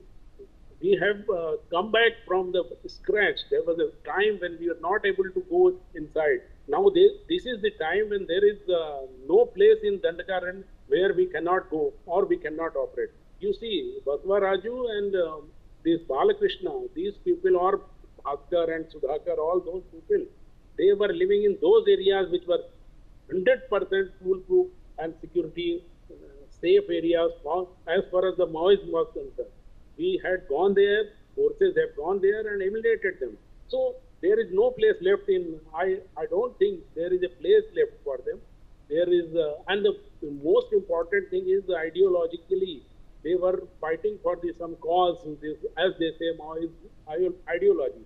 So political will which was required has been given by the Honorable Home Minister and the Prime Minister and the state governments. They are all having the political will to eliminate Maoism from the country, from the state, and develop these backward areas of which were Maoist affected. I think the work is going on, and we'll see a developed portion of this country also, which will help developing in the end our country as well. Yes, absolutely. On that note, I thank both of our guests for joining us on the broadcast. And we have some breaking news coming in. Foreign Secretary Vikram Misri has met today with the EU Political and Security Committee delegation led by Chair Ms. Delphine Pronk. This was the delegation's first ever visit to Asia. The Ministry of Foreign Affairs has now stated that the discussions focus on deepening security and defence cooperation under the India-EU strategic partnership and exchange of views on latest regional and international developments. My colleague Ajay Jandal with us on the broadcast. Ajay, take our viewers through the details, please. So, fresh development when Foreign Secretary Vikram Misri met, EU Political and Security Committee delegation today, and it is basically to discuss and focus on deepening security and the defence cooperation between India and EU strategic affairs. And this is basically after the recent development which took place. It is going to be very important as the world is facing the ongoing defense issues, and EU and European Union and India is basically working on the close coordination for security and the defense cooperation in the coming time. So definitely it is going to be a very important meeting, and this is the first meeting which is happening during which paid its first ever visit to Asia. All right, Ajay, thank you so much for joining us on the broadcast with those details. We leave it there.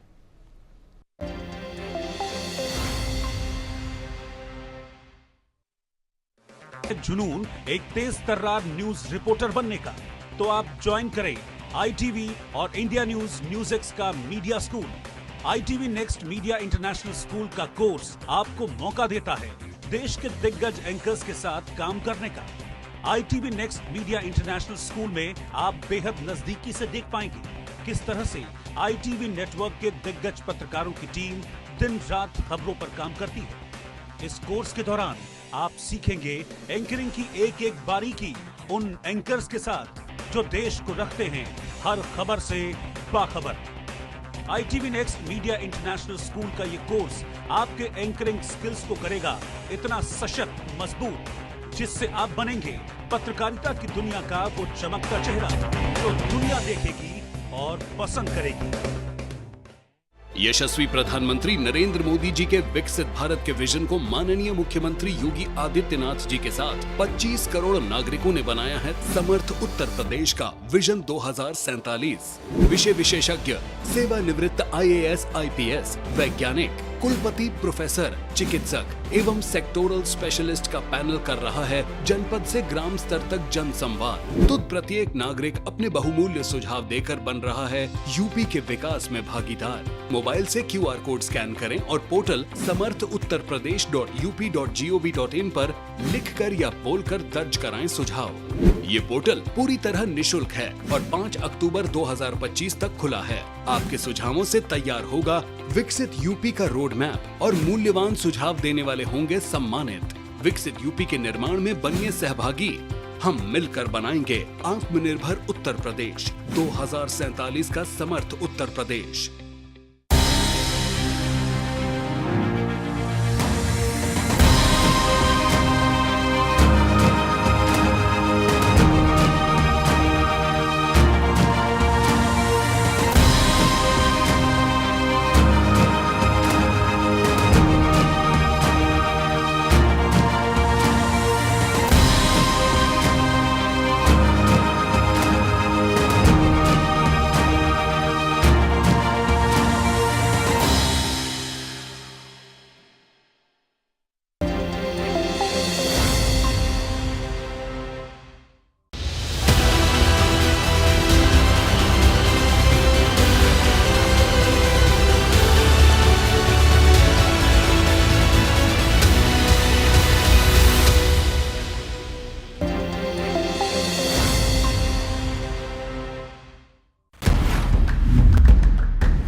long grew term. up in a household of strong women, so I just do what they tell me. It's very simple. कि मैंने हिम्मत करी, मैंने कहा मुझे अगर कोई मौका मिलेगा मैं पीछे नहीं हटूंगी क्योंकि मौके बार बार नहीं आते। हमारे देश में दुर्भाग्य है कि महिलाओं का साथ महिलाएं ही नहीं देती हैं। मैंने 5,000 वॉलेट से स्टार्ट की थी, आज 5 लाख 6 लाख मेरे हर वक्त वॉलेट में रहते हैं। When a woman is surrounded by a family that motivates you to be your best and to be financially independent.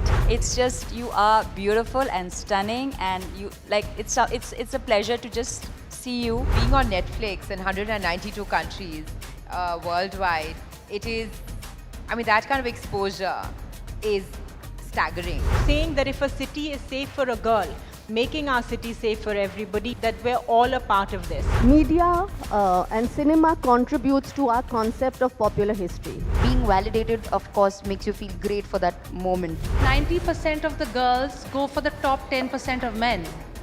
It's evolution. Everything men do is to impress women. I feel the woman is Shakti. That's empowerment. From last 10-15 years, we are actually re-educating ourselves. Even the defense sector of our country understands that power is women. Find our own voices, to find our own stories and to tell it ourselves. Women voted in higher number than men.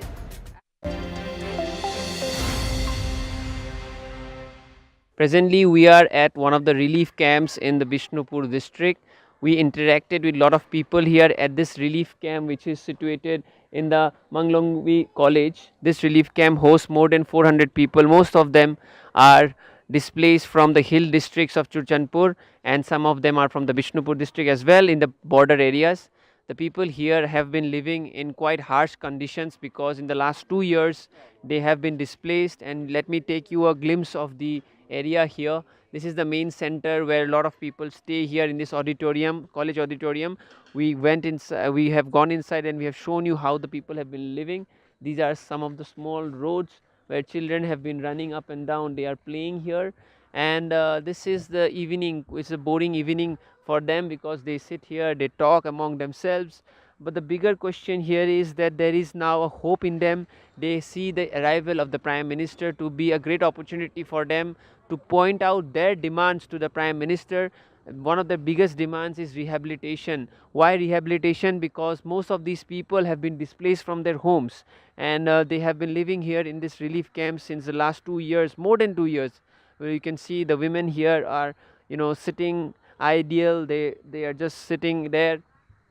They have their hopes and they have want their children to get proper education, and that is the reason that a lot of these people see that the arrival of the Prime Minister is a great opportunity for them to speak to him, to highlight their issues, so that they believe that those issues can be taken up. One of the positives in Manipur in the last 6 months has been the improved security situation, wherein their gunfights have stopped and the border areas have become stable. But the people hope that the ultimate goal for them is that they are going back to their homes.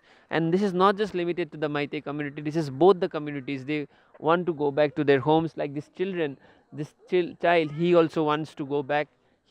Although he doesn't know it that he has been displaced, but his conditions are difficult as he stays inside this small relief camp where the healthcare issue is also very crucial. So all of these people want to go back and and they are appealing for peace, and they are also very optimistic that the arrival of the Prime Minister will definitely solve their issues. With video journalist Nishan, this is Nibir reporting for NewsX.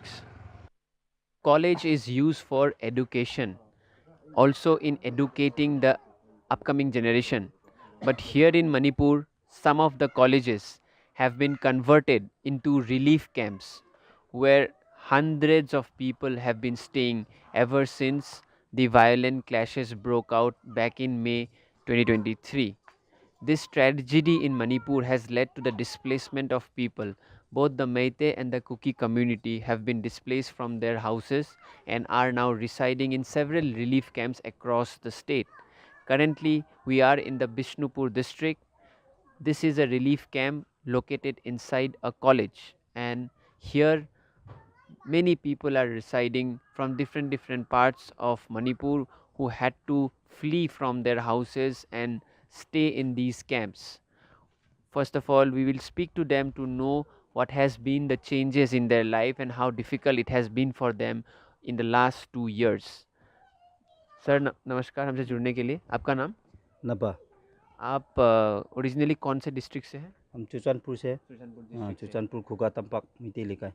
ये main town के अंदर ही आता है? हाँ, main town के अंदर police station से 0 kilometre है. ठीक है. तो मई 3, 2023 से जब वायलेंस शुरू हुआ, जो एकदम बहुत ज़्यादा वायलेंस था, पूरा मणिपुर में हंगामा हुआ, आप लोग उस दिन कहाँ पे थे? हम घर पे थे. अपने चुचानपुर के घर पे? हाँ, अपने ही घर पे. तो किस दिन आप लोग वहाँ से भाग के इधर आए?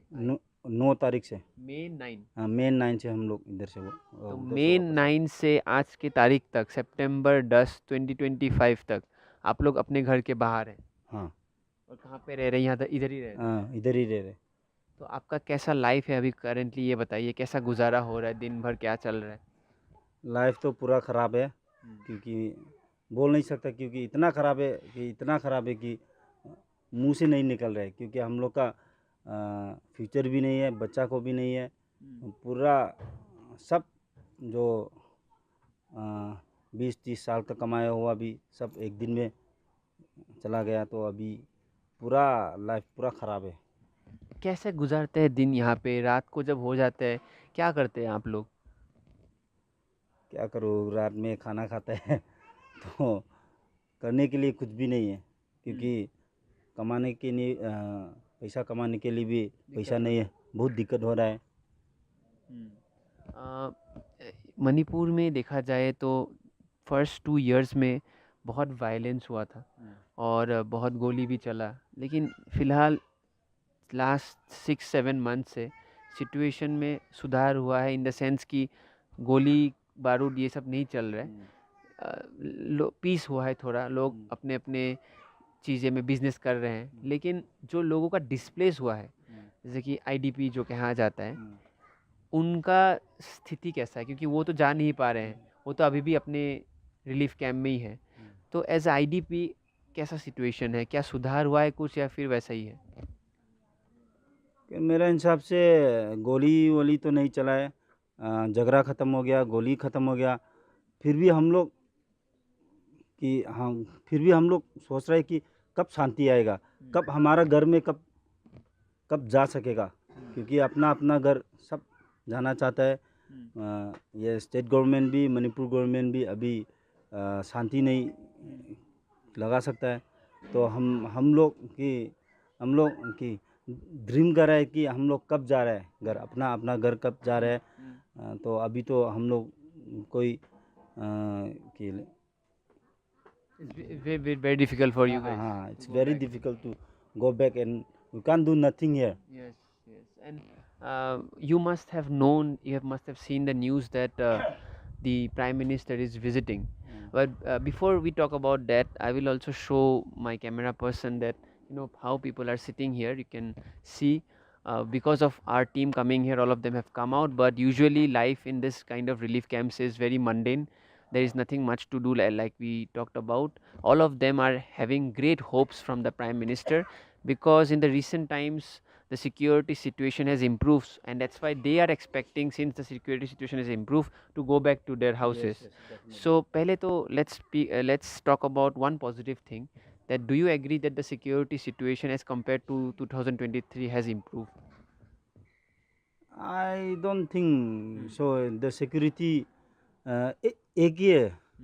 वो जो ज़्यादा लड़ाई चल रहा है उसी समय से अभी तो सिक्योरिटी एक ही है, क्योंकि सिक्योरिटी टाइट होने से हम लोग घर वापस जा सकता है. तो सिक्योरिटी टाइट नहीं. सो क्योंकि अगर लास्ट 6 महीने में जो सरकार कह रही है कि सिक्योरिटी इम्प्रूव हुआ है, तो उसका मतलब ये है कि आप लोग घर जा सकते हैं. तो इसी सिचुएशन में अभी prime minister is coming. What would be your appeal to the prime minister, if you can share it us with our viewers? कि हमारा प्रधानमंत्री जी हम लोग रिक्वेस्ट करना चाहता हूँ कि हम लोग जल्दी से जल्दी अपना घर जाने के लिए इंतज़ाम करें. और क्या क्या आप लोगों का डिमांड होगा, क्योंकि आप लोग ने एक मेमोरेंडम भी तैयार किया है, you have prepared a memorandum. So what are your key demands? Can you talk in a brief manner? Okay, the first demand is कि हम लोग पहला है रीसेटलमेंट. तो उसके बाद educational package, medical package, and livelihood program.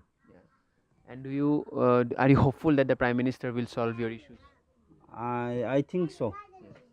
So we are also speaking with different people here. Thank you for speaking with us, sir. You are also here in this relief camp, and what has been your life in the last 2 years? First, tell us that. पूरा ख़त्म हो गया था, क्या करेगा, करने के लिए कुछ कोई काम वाम भी नहीं है। पहले तो बहुत अच्छा में रहता है, हम घर पे जो उसके कहाँ पे रहते थे? मैं चुरचानपुर ट्यूबंग पे रहता हूँ, ट्यूबंग डीसी के सामने पे, डीसी ऑफिस के सामने पे।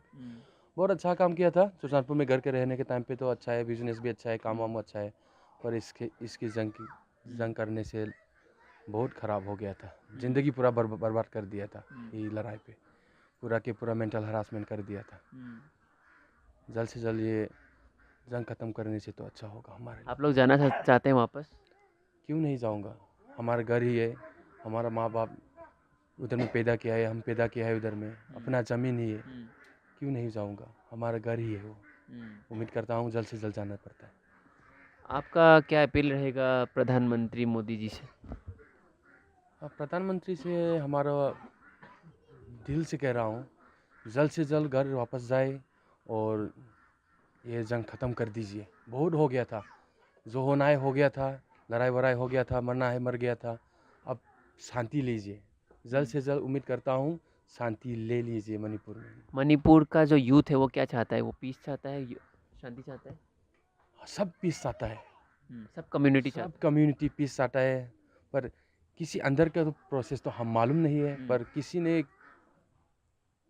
क्या बोल रहा हूँ साइड से थोड़ा कुछ आ रहा है या नहीं आ रहा है तो हम लोग तो पता नहीं है, पर सबके सब यूथ शांति चाहता है, क्योंकि मेंटल हरासमेंट हो गया था, एजुकेशन डेवलपमेंट भी नहीं हो रहा है और लाइवलीहुड प्रोग्राम डेवलपमेंट भी नहीं हो रहा है, कुछ डेवलपमेंट नहीं हो रहा है इधर में, ये मणिपुर के स्टेट के अंदर में, जो पहाड़ भी हो और वैली एरिया भी हो, सबके सब डिस्टर्ब हो गया था। लाइवलीहुड प्रोग्राम हो या हेल्थ प्रोग्राम हो, एजुकेशन हो, पूरा ख़त्म हो गया था। 100 साल पूरा वापस चल गया था, बैक हो गया था हमारा ज़िंदगी। So as you can see here, we just spoke to the people who are residing in the relief camps. All they want is that they want to go back to their houses in the form of resettlement. Secondly, they have a lot of their requests and demands, compensation and also other things. But the major issue here is what they are wanting is that they want to go back to their homes primarily, and they want peace, and they are also of the view that irrespective of any community, majorly people want to go back to their homes and they want peace because they want to go back to their normal lives, because this conflict has affected them a lot economically, financially, mentally, and the main issue here is that this is a very crucial time for Manipur, as Prime Minister is set to visit at a time when Manipur is going through a transition from violence to peace, and in this transition if these requests are being looked into, it can lead to better outcome. एक चीज़ आखिरी आपसे जानेंगे, mentally कितना जोर पड़ता है दिमाग में ऐसे जगह पे रहने के लिए? कभी कभी सुसाइड करने के लिए मन आता है, इससे ज़्यादा क्या होगा। मरने के लिए दिमाग सोच रहा था, हम खुद मरने के लिए सोच रहा है तो कितना प्रेशर होगा हमारे दिमाग में, या बीवी बच्चा माँ बाप एक कमरा पे रहता है, बहुत डिप्रेस हो रहा है, कुछ खाने के लिए कुछ नहीं है, कुछ काम करने के लिए पैसा नहीं है, कुछ मेरा बच्चा लोग मांग रहा था खाने पीने के लिए, कुछ नहीं है, हम पॉकेट में पूरा खाली हाथ है, इसलिए बहुत प्रेशर है, मरने के लिए कभी कभी मन आता है। There you have it, the gravity of the situation, which is a very difficult time for all the people. You can see here a lot of people are standing behind me. These are just one part of the people there. There are more than 400 people here living, more than 400 people living here, and we will look around the different places of the relief center, relief camp, and the major issue here is that the people feel that their demands be met and they can go back to their houses so that they can go outside of these relief camps. Presently, we are at the Akampat relief camp in Imphal. This is where lot of the displaced people, especially from More, which is a border town in Manipur, has come from. They had to leave their homes during the conflict time, And before we begin, I would like to show you this very important poster which is pasted in one of the trees at the relief camp. It says, "We want peace," and that has been the agenda for Manipur. The innocent people who have been displaced among both the communities, they have called for peace. Lot of measures have been done which has led to a situation in Manipur where the security situation has improved. The overall situation is improved, but one bigger issue remains, that is the resettlement of those people who have been displaced. And those people who have been displaced are very hopeful that the Prime Minister who is visiting their state will take care of that very demand that they have been raising. This is a particular relief camp. Before we speak to some of the locals, I would like to show you how life in the relief camp is. This is a college which has been converted into a relief camp. The people stay here, more than 300 people are here, and the women are now cleaning the utensils. There is always a community kitchen wherein they cook their meals, and this is one of those relief camps which is situated in the heart of Imphal, in the main city. And we are going to speak to some of the people who are at the relief camp to find out how their lives have changed and what they are doing in the last 2-3 years, where after which they had to leave their homes. नमस्कार, आपका नाम बोलिए पहले। मेरा नाम N Samanand Singh है, मोरे का रहने वाला हूँ। मोरे का रहने वाला है आप कन्वेनर है एक ये रिलीफ कैंप कन्वेनर है। और आप इसके पहले आप क्या करते थे? पहले मैं फौज में था। फौज में थे? 2022 का 31 जन को रिटायर हुआ था। कौन से डिपार्टमेंट में थे आप? डिपार्टमेंट नहीं, रेजिमेंट इंडियन नेवी में था। इंडियन नेवी में थे। तो आप फ़ौज के बंदे हैं, आपको पूरा पता है कैसे फ़ौज चलता है, कैसे सिक्योरिटी ऑपरेशंस होता है। मणिपुर में लगातार पहले जो हमने देखा कि 2023 में जब वायलेंस हुआ था, बहुत कुछ हिंसात्मक घटनाएं हुआ था, उसके बाद धीरे धीरे अभी जो हमारे सेना बल है उन्होंने आके बहुत सारे ऑपरेशंस किया है। अभी आज के तारीख में जो गोली चल रहा था बॉर्डर एरियाज़ में, वो कम हो गया है, बंद हो गया है, और बहुत कुछ चीज़ें सुधार हुआ है। क्या आप मानते हैं कि सिक्योरिटी वाइज चीज़ें सुधार हुआ है?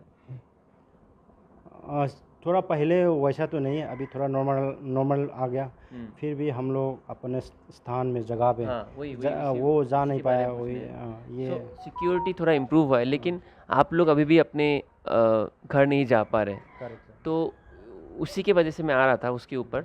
तो अभी जो है प्रधानमंत्री का भी दौरा मणिपुर में आने को है, तो आप लोगों का जो भी करंट स्थिति है, तो उससे आप लोग क्या अपील करेंगे?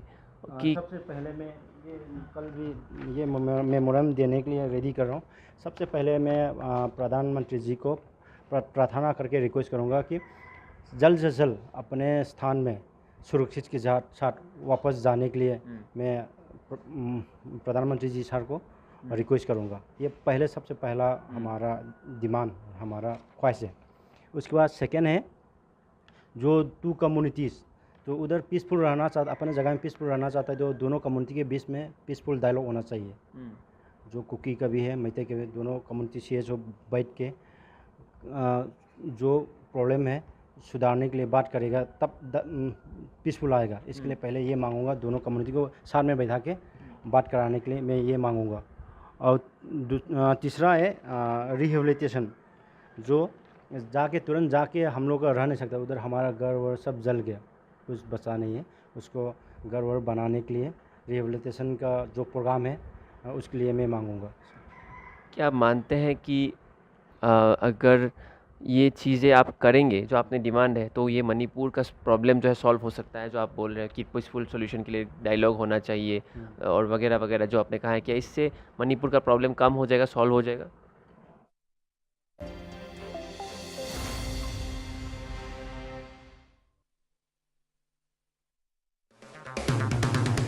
अगर आप बनना चाहते हैं एंकर, या फिर आप में है जुनून एक तेज तर्रार न्यूज रिपोर्टर बनने का, तो आप ज्वाइन करें ITV और इंडिया NewsX का media school. ITV next media international school का कोर्स आपको मौका देता है देश के दिग्गज एंकर्स के साथ काम करने का।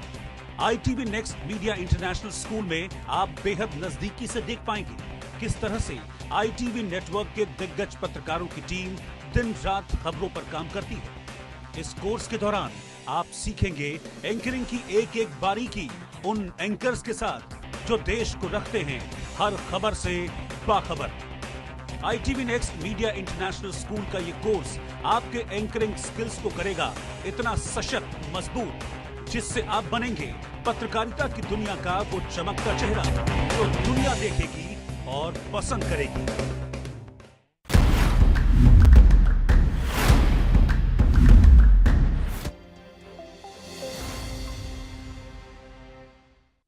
Hello and welcome. You're watching NewsX with me, Devika Devan.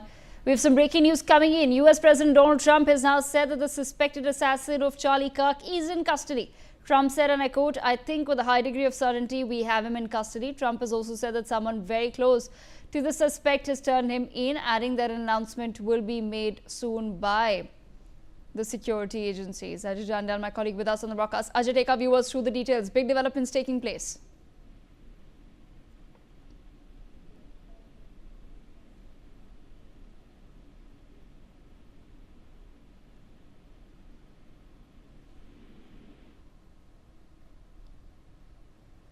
Ajay, can you hear me?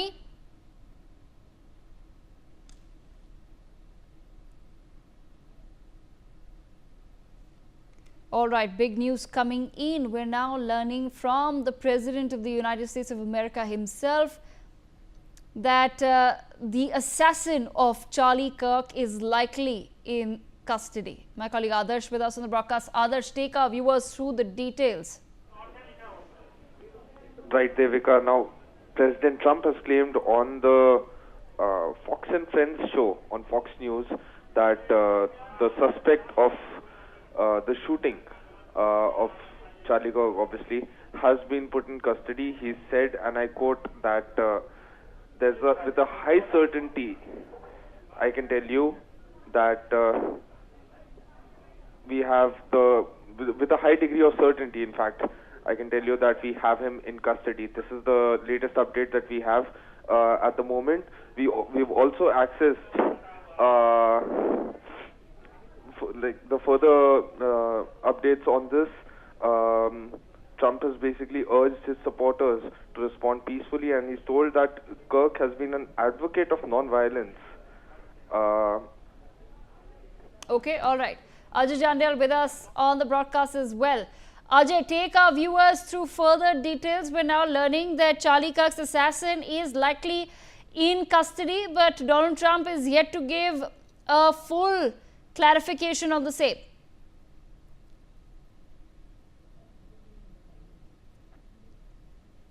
All right, we leave it there and we move on. Violent protests in Nepal this week have left Indian pilgrims and tourists caught in the middle of the crossfire. At least 51 people were killed during violent anti-corruption protests in Nepal. An Indian tourist from Ghaziabad, 57-year-old Rajesh Devi Gola, lost her life when protesters set fire to the Hyatt Regency Hotel in Kathmandu, where she was staying with her husband. She and her husband were forced to jump from the 4th floor to escape the blaze. While her husband survived with minor injuries, she suffered fatal wounds and died in the hospital. Her son Vishal said that she might have survived if she hadn't been separated from her husband while trying to escape. This is not it for the Indians stuck in Nepal, though. On Thursday, a bus carrying a group of devotees, 49 to be precise, returning from Kathmandu's Pashupatinath temple, came under attack when miscreants pelted stones at the bus. The bus was registered in Uttar Pradesh and the driver hailed from Andhra Pradesh. The mob smashed windows and allegedly looted cash, mobile phones and luggage, leaving several travellers injured before the bus limped across the Sanoli border into Uttar Pradesh. The driver Raj said the attackers broke all glass panes and looted all the belongings. Bus staffer Shamu Nishad has claimed that 7 to 8 passengers were hurt, but Nepalese army personnel came to their aid. Later, the Indian government arranged for the stranded passengers to be airlifted from Kathmandu to Delhi. But this is just a few of the incidents that have come to light as far as the violence in Nepal is concerned. But what does this truly mean for the future of Nepal? We take that conversation forward. I have with me Ambassador Mahesh Sachdev, former diplomat. Major General Sudhakar ji with us as well. And we have with us Sangeeta Sharma, wife of Umesh Saraswat. Her husband has just returned from Nepal. We also have Mr. Manish Kuddu, who has returned from Nepal, joining us on the broadcast. I must begin with Miss Sangeeta Sharma. Sangeeta ji, your wife has, your husband has returned from Nepal. Is he the one with you right now? जी हमें वहाँ से हम hotel में थे, हमें वहाँ कोई परेशानी नहीं हुई। हमने एम्बेसी से हमारा कांटेक्ट बना रहा, उन लोगों ने जी संगीता जी माफ करिएगा, आपसे बस समझना चाहते हैं कि आपके साथ में जो बैठे हैं वो उमेश सरस्वत हैं? जी ओके, तो आप दोनों नेपाल में थे? जी जी हम दोनों थे और हमारे फ्रेंड थे, एक कपल और था हमारे साथ। जी, तो आप नेपाल बस टूरिज्म के लिए गए थे? क्या कुछ स्पेशल ओकेजन था? टूरिज्म के लिए गए थे हम। 5 तारीख को यहाँ से पहले पोखरा गए थे, पोखरा होते हुए हम 8 तारीख को काठमांडू आ गए थे, और जिस दिन हम आए थे उसी दिन वहाँ पर आंदोलन शुरू हो गया था। जी, तो जब ये आंदोलन शुरू हुआ उमेश जी, संगीता जी, कुछ इनिशियल बताइए, इनिशियल खबर क्या आई? आप होटल में होंगे, वहाँ पे किसी होटल में रह रहे थे काठमांडू में, तो इनिशियली जब पता चला कि सडनली वहाँ दंगे शुरू हो गए हैं और बसों को जलाया जा रहा है, पार्लियामेंट को जला दिया गया है, मिनिस्टर्स के घरों को जलाया जा रहा है, लोग सड़कों पे उतर आए, इनिशियली आपके पास क्या इन्फॉर्मेशन आई थी? हमें जब इन्फॉर्मेशन मिली तो हम सब बहुत सहम गए, डरे हुए थे। हमने कांटेक्ट किया, वहाँ एम्बेसी में भी कांटेक्ट किया, तो उन सभी ने कहा कि अब बाहर मत निकलिए, और हम 3 दिन वहाँ रुके, लेकिन हम होटल से बाहर नहीं निकले, होटल में ही रहे। तो सभी ने, जब आप होटल में थे तो क्या कोई लोग आए होटल के अंदर प्रोटेस्ट करने या तोड़-फोड़ करने? होटल के नीचे प्रोटेस्ट हो रहा था मैम, सामने आग लगाई जा रही थी बिल्डिंगों में, सामने ही वो हिल्टन होटल था हमारे सामने, उसमें आग लगा दी गई थी। और भी काफी जगह, काफी हजारों की संख्या में रोड पे पब्लिक थी, वहाँ पे बाइकों पे लोग इधर से उधर घूम रहे थे। डर लग रहा था हम लोगों को कि हमारे होटल में भी ना आ जाएं लोग, बहुत डरे हुए सहमे हुए से थे। हम लोग ऊपर बालकनी में से देख रहे थे, चारों तरफ आग लगा रहे थे, इतना सभी लोग और भी टूरिस्ट वहाँ बहुत सारे थे, सभी लोग इतना डर गए थे बहुत। तो आई एम श्योर वहाँ पे सिर्फ इंडियन टूरिस्ट नहीं होंगे, और भी देश से लोग हो सकते हैं जो आपके साथ होटल में थे। तो जो 3-4 दिन आप अंदर बंद रहे, इंडियन गवर्नमेंट से आप कांटेक्ट में थे? जी हम कांटेक्ट में थे, हमें वहाँ एम्बेसी से पूरा उन्होंने हमें सपोर्ट करते रहे कि बताते रहे जैसे भी कुछ तो इंतजाम होगा, उड़ान शुरू होंगी तो हम आपको इन्फॉर्म करेंगे। और लखनऊ हेडक्वार्टर, पुलिस हेडक्वार्टर से भी हमें फ़ोन आते रहे, वो भी हमारी सकुशलता पूछते रहे, सरकार हमें पूरा सपोर्ट कर रही थी। तो जब आप वहाँ थे 3-4 दिन, घर जो आपके घर वाले होंगे वापस भारत में, जो आपका जो टीवी पर देख रहे थे कि नेपाल में क्या हो रहा है, उनसे क्या बातचीत रहती थी आपकी? रोज आई एम श्योर सुबह शाम फोन कॉल्स आते होंगे, लोग पूछ रहे होंगे कि आप कैसे हैं, आपका क्या हाल है? बहुत, सब जो सुनता था वही फोन कर रहा था, रिलेटिव्स, घर वाले सब बहुत डरे हुए थे, बार बार हमें कांटेक्ट कर रहे थे। हम भी वीडियो कॉल करके दिखा रहे थे कि हम ठीक से हैं, सब वहां पर है। उस 9 तारीख को तो हम सभी बहुत डर गए थे जब बाहर चारों तरफ आग लगाई जा रही थी। पर उसके बाद थोड़ा 10 तारीख को हमारी फ्लाइट थी, वो कैंसिल हो गई, लेकिन वहाँ थोड़ा शांति रही थी आसपास। तो आपका प्लान हमेशा से 10 तारीख को लौटने का था, या आपने जल्दी आपने कोई टिकट्स लिए? एयर इंडिया से हमारी 10 तारीख की वापसी की फ्लाइट थी जो कैंसिल हो गई। जी, फिर हम बीच में हमें खबर मिली कि एयरपोर्ट अनिश्चितकाल के लिए बंद किया जा रहा है, तब हम बहुत घबरा गए। पर बाद में हमें 11 तारीख को इंडिगो की फ्लाइट से हमने करा के आ गए। बस तो सरकार से एक निवेदन है कि ऐसी हाल में वो फ्लाइटें इतनी महंगी कर देते हैं कि लोगों को बहुत परेशानी हुई, 3-3, 4-4 गुना रेट से उन्होंने लेकर आए हैं। आपका क्या रेट बढ़ गया था फ्लाइट का? बहुत। तो 6,000 रुपये में इधर से एयर इंडिया की फ्लाइट थी पहले से हमारी, वो फ्लाइट 25,000 रुपये हुई इंडिगो की वापसी की। 25,000 फ्लाइट कर दी आपको वहां से वापस लाने के लिए, जबकि आपकी फ्लाइट ऑलरेडी कैंसिल हुई थी 10 तारीख की। वो एयर इंडिया से थी मैम, वो वापसी में फिर इंडिगो से कराई हमने एक दिन पहले।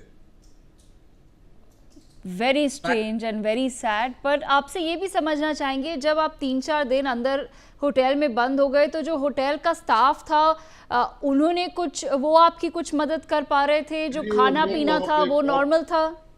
जी बहुत सपोर्ट किया, किसी भी तरह की परेशानी नहीं होने दी। उन्होंने खाने वगैरह में डिस्काउंट भी दिया, डिस्काउंट भी दिया और हर तरह से वो कोऑपरेट कर रहे थे हमें। तो संगीता जी, उमेश जी, अब आप थैंकफुली सही सलामत लौट गए हैं। जैसा कि मैंने शुरू में दर्शकों को बताया कि कुछ लोग हैं जो वहीं जलकर होटल्स में बंद होकर, ट्रैप होकर उन्होंने अपनी जान गंवा दी है नेपाल के प्रोटेस्ट में। तो क्योंकि आप वापस आ गए हैं, आप क्या हमारे दर्शकों के साथ शेयर करना चाहेंगे कि आपकी सबसे बड़ी सीख इन 4-5 दिनों में क्या रही है, और आपका क्या मैसेज है टू गवर्नमेंट ऑफ इंडिया कि हम क्या मदद और वहां कर सकते हैं लोगों को जो शायद अभी भी फंसे होंगे? सरकार से तो हम बहुत थैंकफुल हैं कि उन्होंने हर तरह से हमें हमारे से कांटेक्ट बनाए रखा, फोन भी किया हमें, उन्हें कोई वो नहीं होने परेशानी कि जब अभी हम घबराहट होती थी फोन करते थे, हम इमरजेंसी नंबर दिए हुए थे तो हमसे वो सांत्वना देते रहते थे। पुलिस मुख्यालय से, लखनऊ से भी, यहाँ से भी फोन जाते रहे हमारे पास। कल यहाँ आने के बाद भी उन्होंने पूछा आप लोग सही ठीक से आ गए नहीं आ गए हैं। सरकार को धन्यवाद करना चाहेंगे हम, ठीक से हमारा बहुत सहयोग मिला हमें वहाँ पे। एम्बेसी में कॉल कर 2-3 बार कॉल किया हमने, उन्होंने यही कहा आप होटल से ना निकलें, सेफ रहें अंदर ही। बिल्कुल भी सरकार को हम धन्यवाद करना चाहेंगे। सकुशल वापस अपने घर बच्चों के पास वापस स्वदेश वापस आ गए हम। अपने देश आने के बाद बहुत राहत की सांस ली हमने। जी संगीता जी, उमेश जी, आपका बहुत बहुत धन्यवाद न्यूज़ एक्स के साथ जुड़ने के लिए और हमसे बात करने के लिए, हमें बताने के लिए कि आप पे उस वक्त क्या बीती थी। On that note we also have with us mister Manish Guddu on the broadcast. Manish ji, अगर आपको मेरी आवाज़ आ रही है, आप कब लौटे हैं नेपाल से?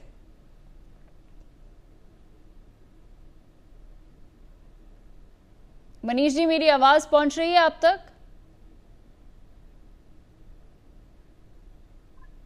हेलो जी, आपको मेरी आवाज आ रही है?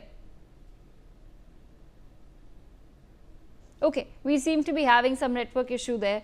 I'll move on to our guests at this point in time. Ambassador Mahesh Sachdev, Major and Sudhakar ji with us on the broadcast. Ambassador Mahesh Sachdev,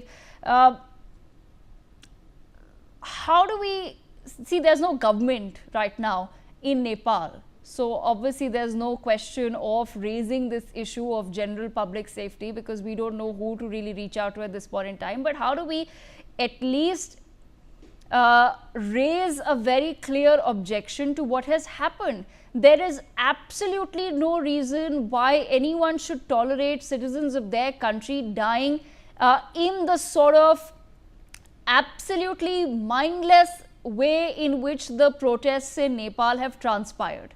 How do we take this conversation forward? Because there could be people who are still stranded or people who will now be dissuaded from even visiting Nepal in the future.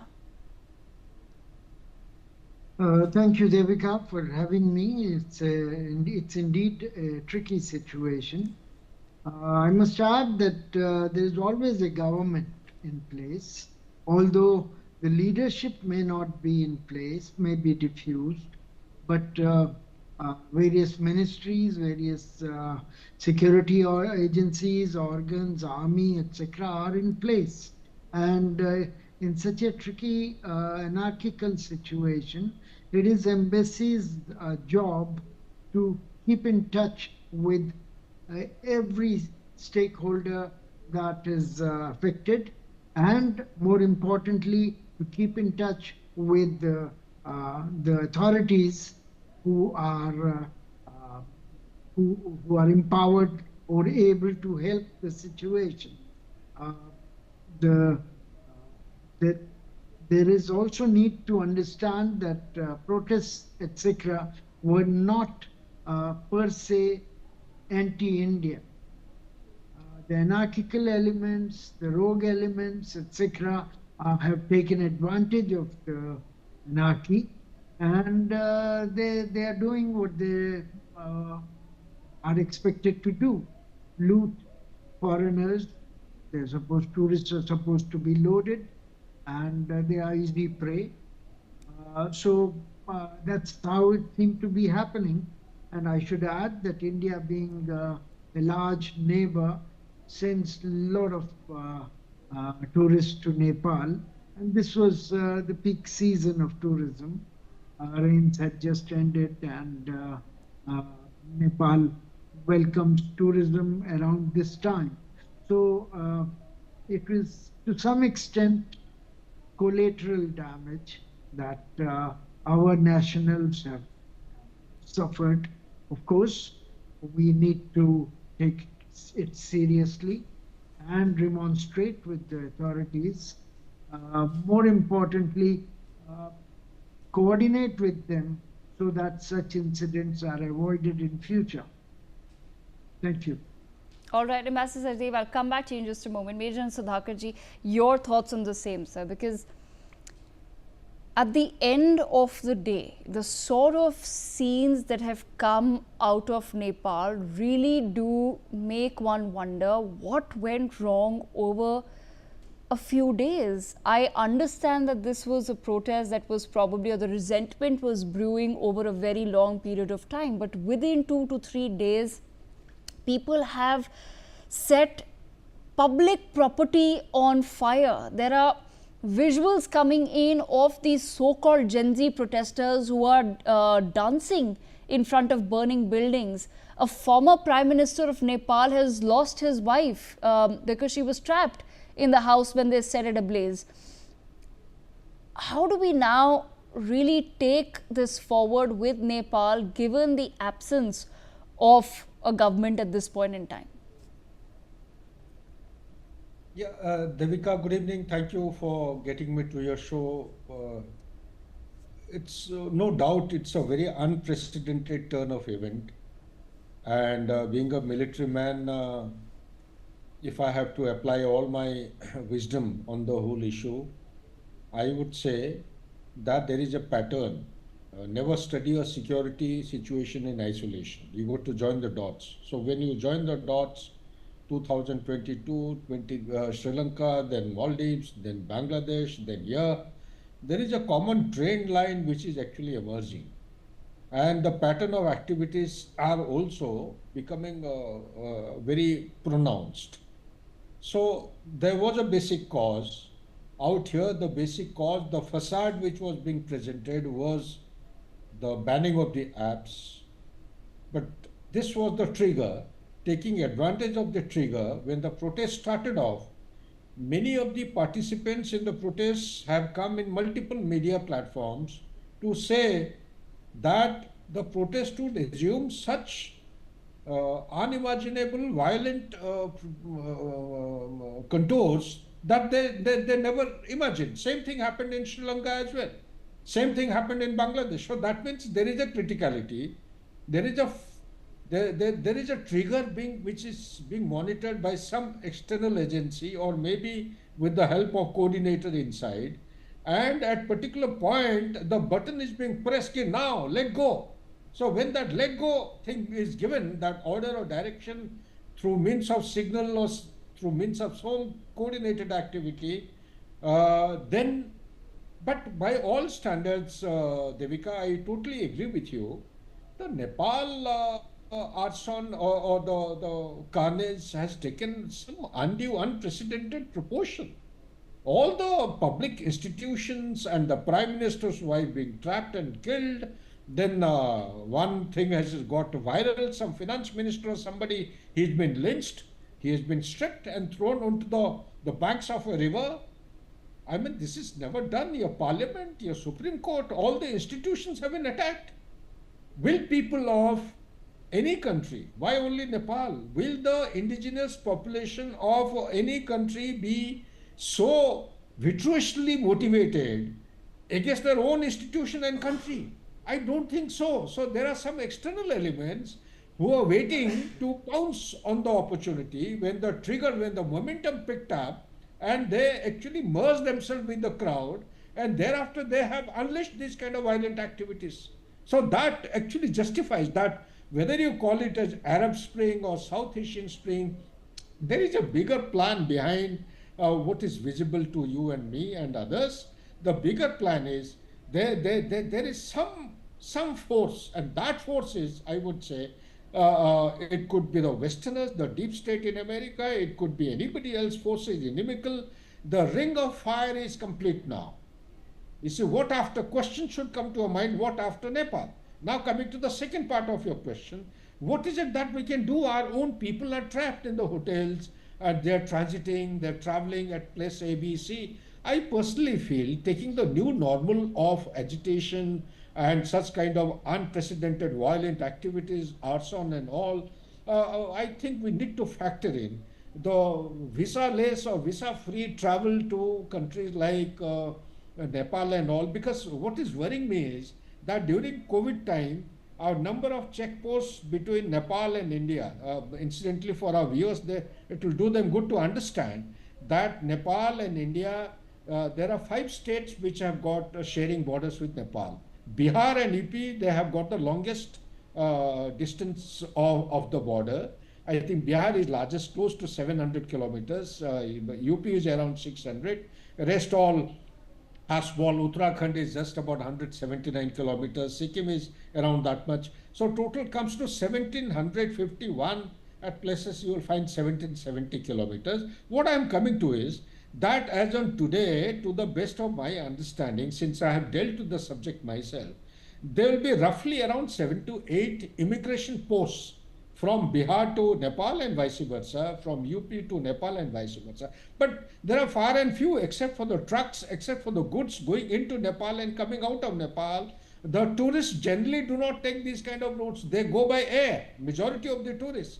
So when the tourists are going by air, does our embassy have a system to have some kind of a record that so many are the tourists coming from India? I have been a tourist myself. I've gone with my family. I don't think I got a call from embassy. If it is happening, it's a very good thing. But if it is not happening, then we need to factor in these kind of things. Who stuck where? We didn't know. Even in Ukraine, I was handling that situation myself. 20,000 students coming from Ukraine was a massive task. So the government of India would do well. Firstly, we take stock. How many people of India's origin have gone for tourism purpose or otherwise? Maybe the business class people have gone. Where are they staying? We need to actually activate the mechanism and the system, ecosystem, to find out their location, have a contact number, give them the contact number of embassy, tell them stay calm and safe wherever you are. Establish some kind of a contact point with the government. I agree when the ambassador said, well, presently there is nobody, but within nobody there is somebody.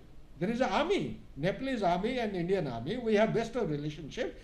We need to establish some viable and workable kind of a contact. We have our security, our police people, they carry a joint patrolling.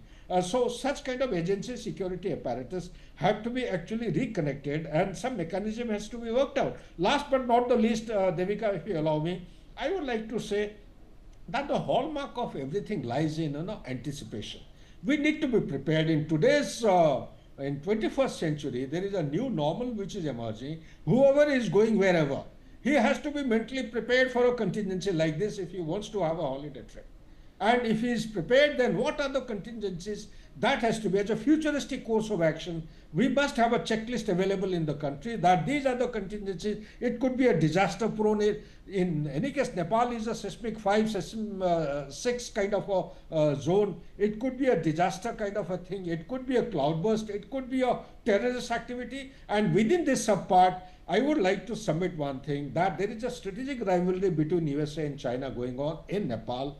USA is going all out to contain, counter and contest, need be push out China as much as possible, because China has made very deep inroads into the way of life for Nepalese. There are more than 36 Confucius Institute where they teach Mandarin, they teach way of life of Han Chinese, and likewise 5,000 to 6,000 Nepalese have been trained in Mandarin language. There is a huge amount of money which has come into Nepal in form of BRI projects, and the transgression, or call it as incursion across the border. The border which was accepted between Nepal and China also has been disregarded by China. They have come in. There is a huge amount of deposit of rare earth element which China is actually eyeing for. There is also a blueprint plan of China selecting 8 national highways cutting across the entire length of Nepal is around 700 odd kilometers east-west, and north-south is 150 to 250 kilometers.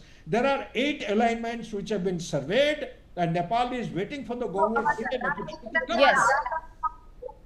So therefore, under these circumstances, there are also Islamic forces who have come in a big way. Talk about the Al-Qaeda, talk about the ISIS, under the coordination of ISI of Pakistan in the garb of NGO, Turkey NGO responsible for tree plantation along the river lines and border between India and Nepal. These are the people who are harboring these Islamic jihadis, and number of masjids have come up. They have multiplied, mushroomed in past 5 years. So these are the aspects which are actually making things very complex. We should be prepared for what next after Nepal. Is it the UP? Are they targeting India? Will they come into India, places like Delhi, metropolitan? Are we supposed to be prepared? The citizenry has to come into a very active role. Each one has to be responsible for our own safety and the safety of the nation and security of the country. Yes, I'm going to come back to both of our guests. I believe Mr. Manish Guddu, who's just returned from Nepal, is also back with us on the broadcast. Manish ji, आपको आवाज आ रही है मेरी? आ रही है madam जी, मनीष जी, आपकी video of हो गई है, पर आपसे ये समझना चाहेंगे, एक तो आप प्लीज वीडियो ऑन कर लीजिए वापस अपनी, और आपसे समझना चाहेंगे मनीष जी कि आप कब लौटे हैं नेपाल से और आपको क्या याद है, वहां क्या क्या देखा आपने? Hello. Okay, we seem to be losing that line again and again. But Ambassador Sachdev, bringing you back, sir, I have to understand from you. Major Sudhakar ji just pointed out several different aspects of what could be the possibility. But in your assessment, do you feel that there is a larger plan at play here, that this was not simply a protest over social media ban or for that matter corruption, but there could be a larger plot here, because we've seen now a pattern, especially in our neighborhood?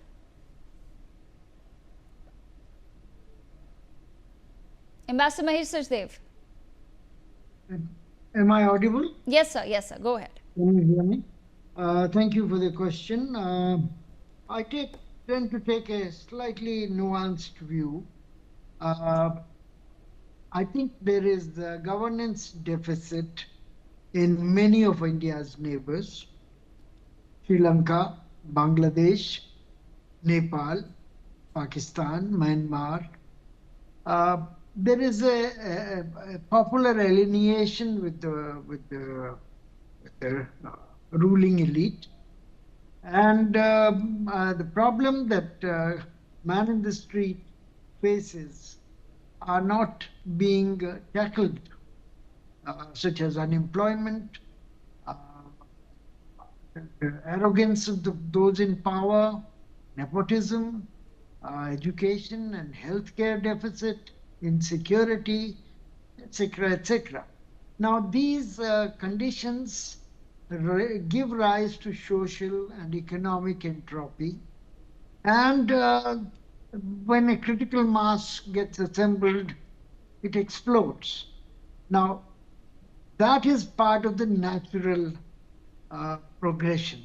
But when it explodes, of course, there are going to be foreign elements, foreign powers, vested interests within the country, existing power, the power in opposition, the power that have been, they think, have been denied a role, etc., etc. Those powers come into play, and they try to utilize the opportunity presented by the anarchy to meet their ends. And this is what is happening.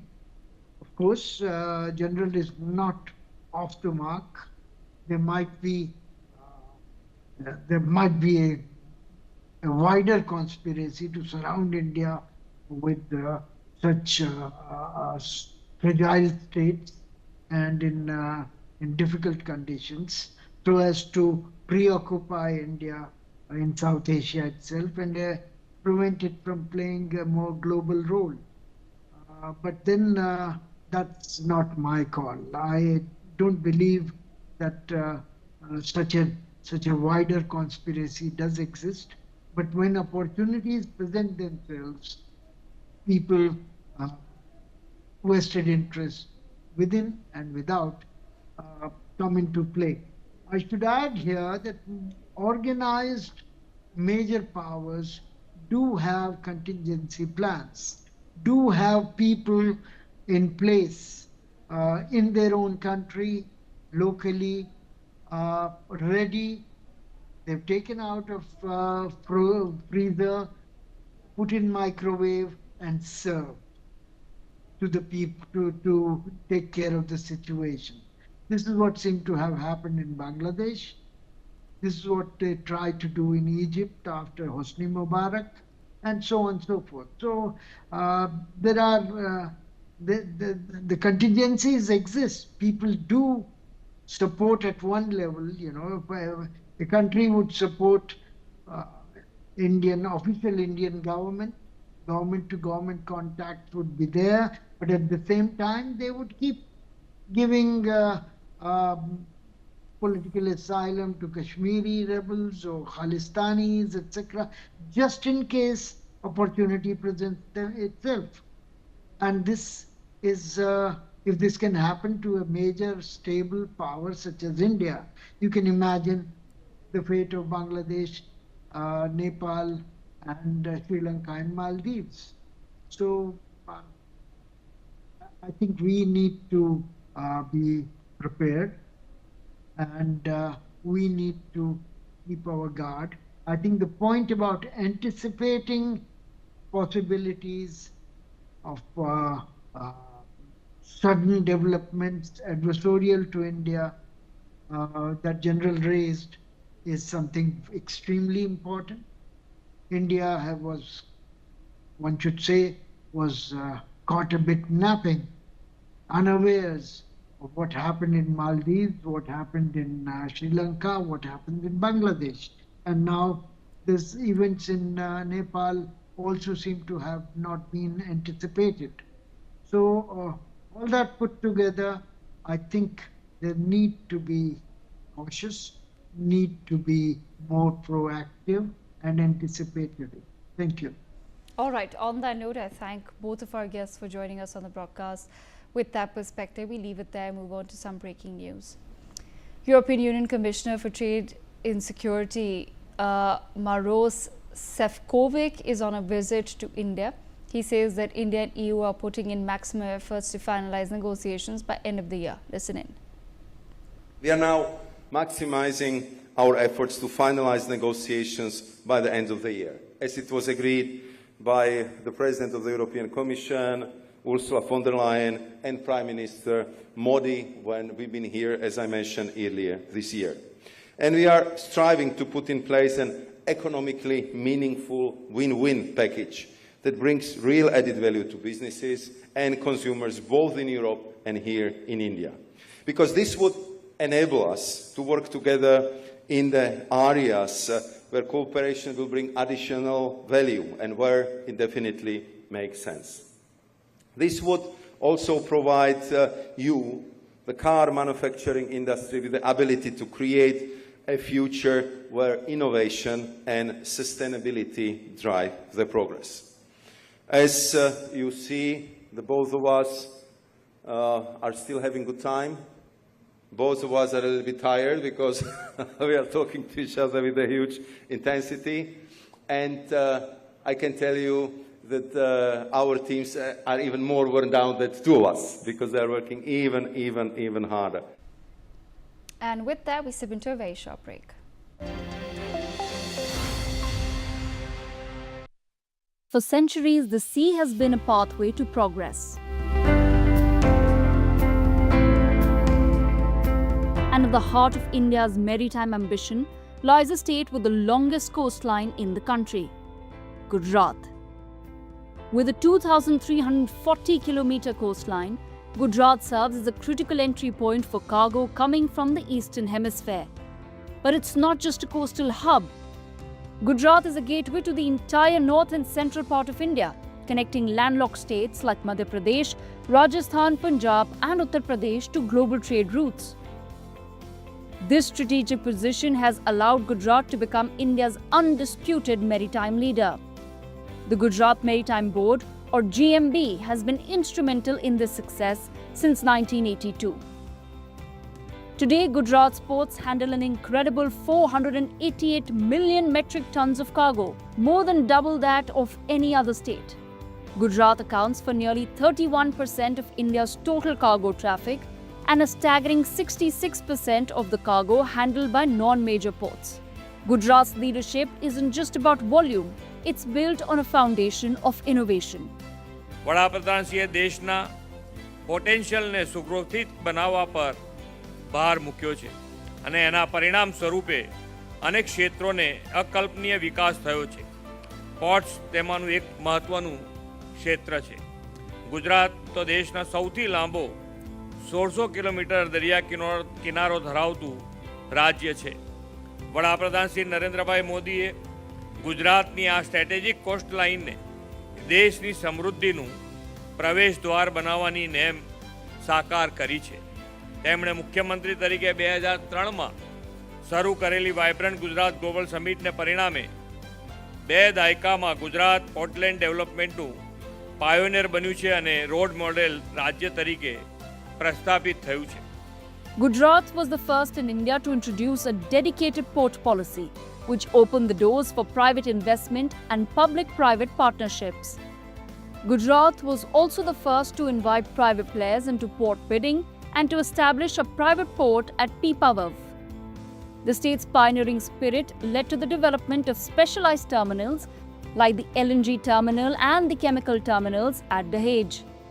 With a massive handling capacity of over 338 million metric tons per annum, Mundra is the largest commercial port in India. Deen Dayal Port recently handled a record-breaking 150.16 million metric tons of cargo in a single financial year, making it a top cargo handler in the country. And let's not forget Alang, which has gained global recognition as the world's second largest ship recycling yard. It handles around 98% of India's and 30% of the world's ship recycling tonnage. GMB is working to expand Alang's capacity to 9 million LDT with a focus on worker safety and environmental protection. Gujarat's journey is far from over. Under the ambitious Vision 2047, GMB plans to expand its cargo handling capacity to 2,000 million metric tons. हमारा port lead development का vision इसी महान विरासत से प्रेरित है. Bharat ports के इर्द-गिर्द बसे शहरों को विकसित कर रहा है. सी फूड से लेकर टूरिज्म और ट्रेड तक कोस्टल रीजन में देश एक नए इकोसिस्टम का निर्माण कर रहा है.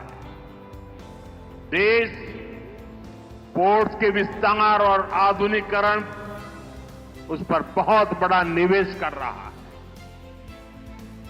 Key initiatives include a new port-led city being developed at Muroli to create a modern urban center around port activities, an integrated ecosystem to seamlessly combine advanced port infrastructure with commercial areas, foster the growth of industries directly linked to the port, creating dedicated industrial clusters, and a modern logistics network to ensure the efficient and seamless movement of goods.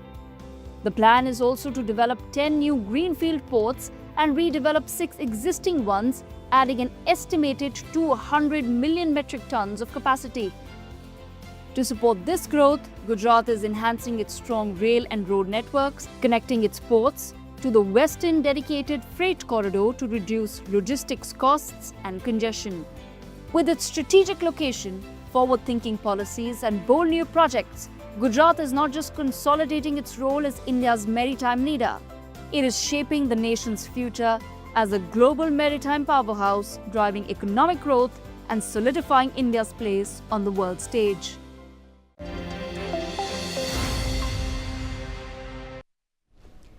Hello and welcome. You're watching NewsX with me, Devika Devan. Sergio Gore's confirmation hearing on Capitol Hill has put the spotlight firmly on the future of US-India ties.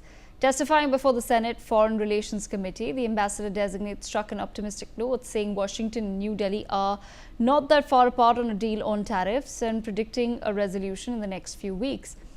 Gore underscored that America's relationship with India is a strategic partnership that remains much warmer than their ties with China. That optimism comes against the backdrop of mixed signals from US President Donald Trump in the days after the SCO summit in Tianjin, where Prime Minister Modi was seen alongside Vladimir Putin and Xi Jinping. Trump blasted the trade relationship as a totally one-sided disaster and complained that India's tariffs had been the highest of any country. He even warned that they now have offered to cut off their tariffs to nothing, but it's getting late. They should have done so years ago. On social media, he went further, declaring, and I'm quoting here, "Looks like we've lost India and Russia to the deepest, darkest China." Yet Trump also moved quickly to reassure New Delhi, calling India-US ties very special, stressing that he would always be friends with Prime Minister Narendra Modi. But where exactly does the trade deal stand today, and what do we make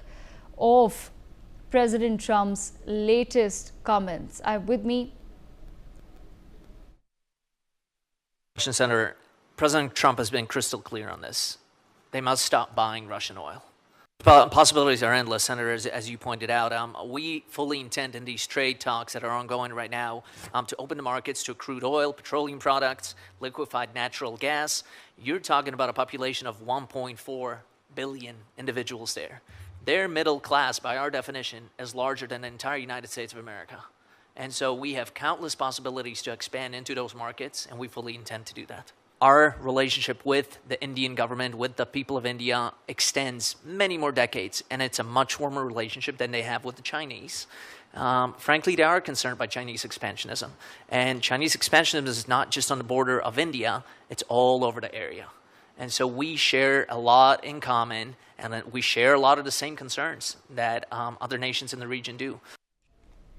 All right, joining us on the broadcast is Ambassador Suresh Kumar Goyal, Dr. Shahid Kohli, Rabindra Sachdev and Professor Madhav Nalapal. Let me begin with Ambassador Goyal. Ambassador Goyal, your first thoughts on this latest signal coming in from the United States of America? How long do I have? The first thoughts are not really the first thoughts, but they have been brewing for a long time. Devika, thank you very much. I have one or two thoughts here really. First of all, Mr. Gore, while deposing in front of the Senate, he did talk about that, yes, the trade deal is being talked about and they hope to conclude it soon, etc., and that how important the India-USA relationship is. At the same time, there is again a kind of a stark ultimatum to India that there will be no trade deal unless we stop buying oil from Russia. That stands. And that is where it was even before the trade deal discussions had stopped. So I do not know what to make of it, number one. Number two, again, there is an issue of really China. That because China is on the path of expansionism, and therefore India is important for the USA to counter China. And also that India is being looked at in terms of the huge middle class market, which according to the American standards is more than what the American size of population is.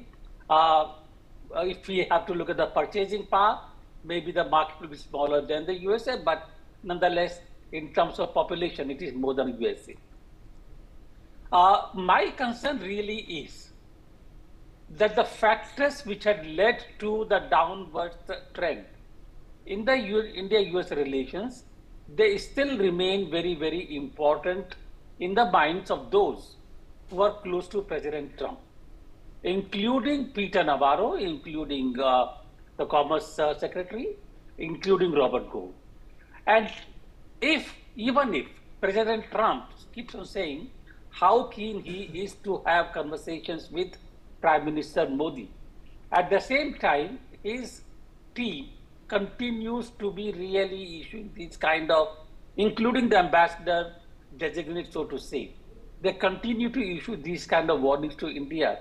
I do not know what to make of it. Also, please remember that President Trump is urging Europe to put 100% tariff on India, because India is importing oil from Russia. This again is a media report, maybe wrong, maybe right, but this is what we say. My concern really is maybe for whatever reason, President Trump wants to have a better relationship with India.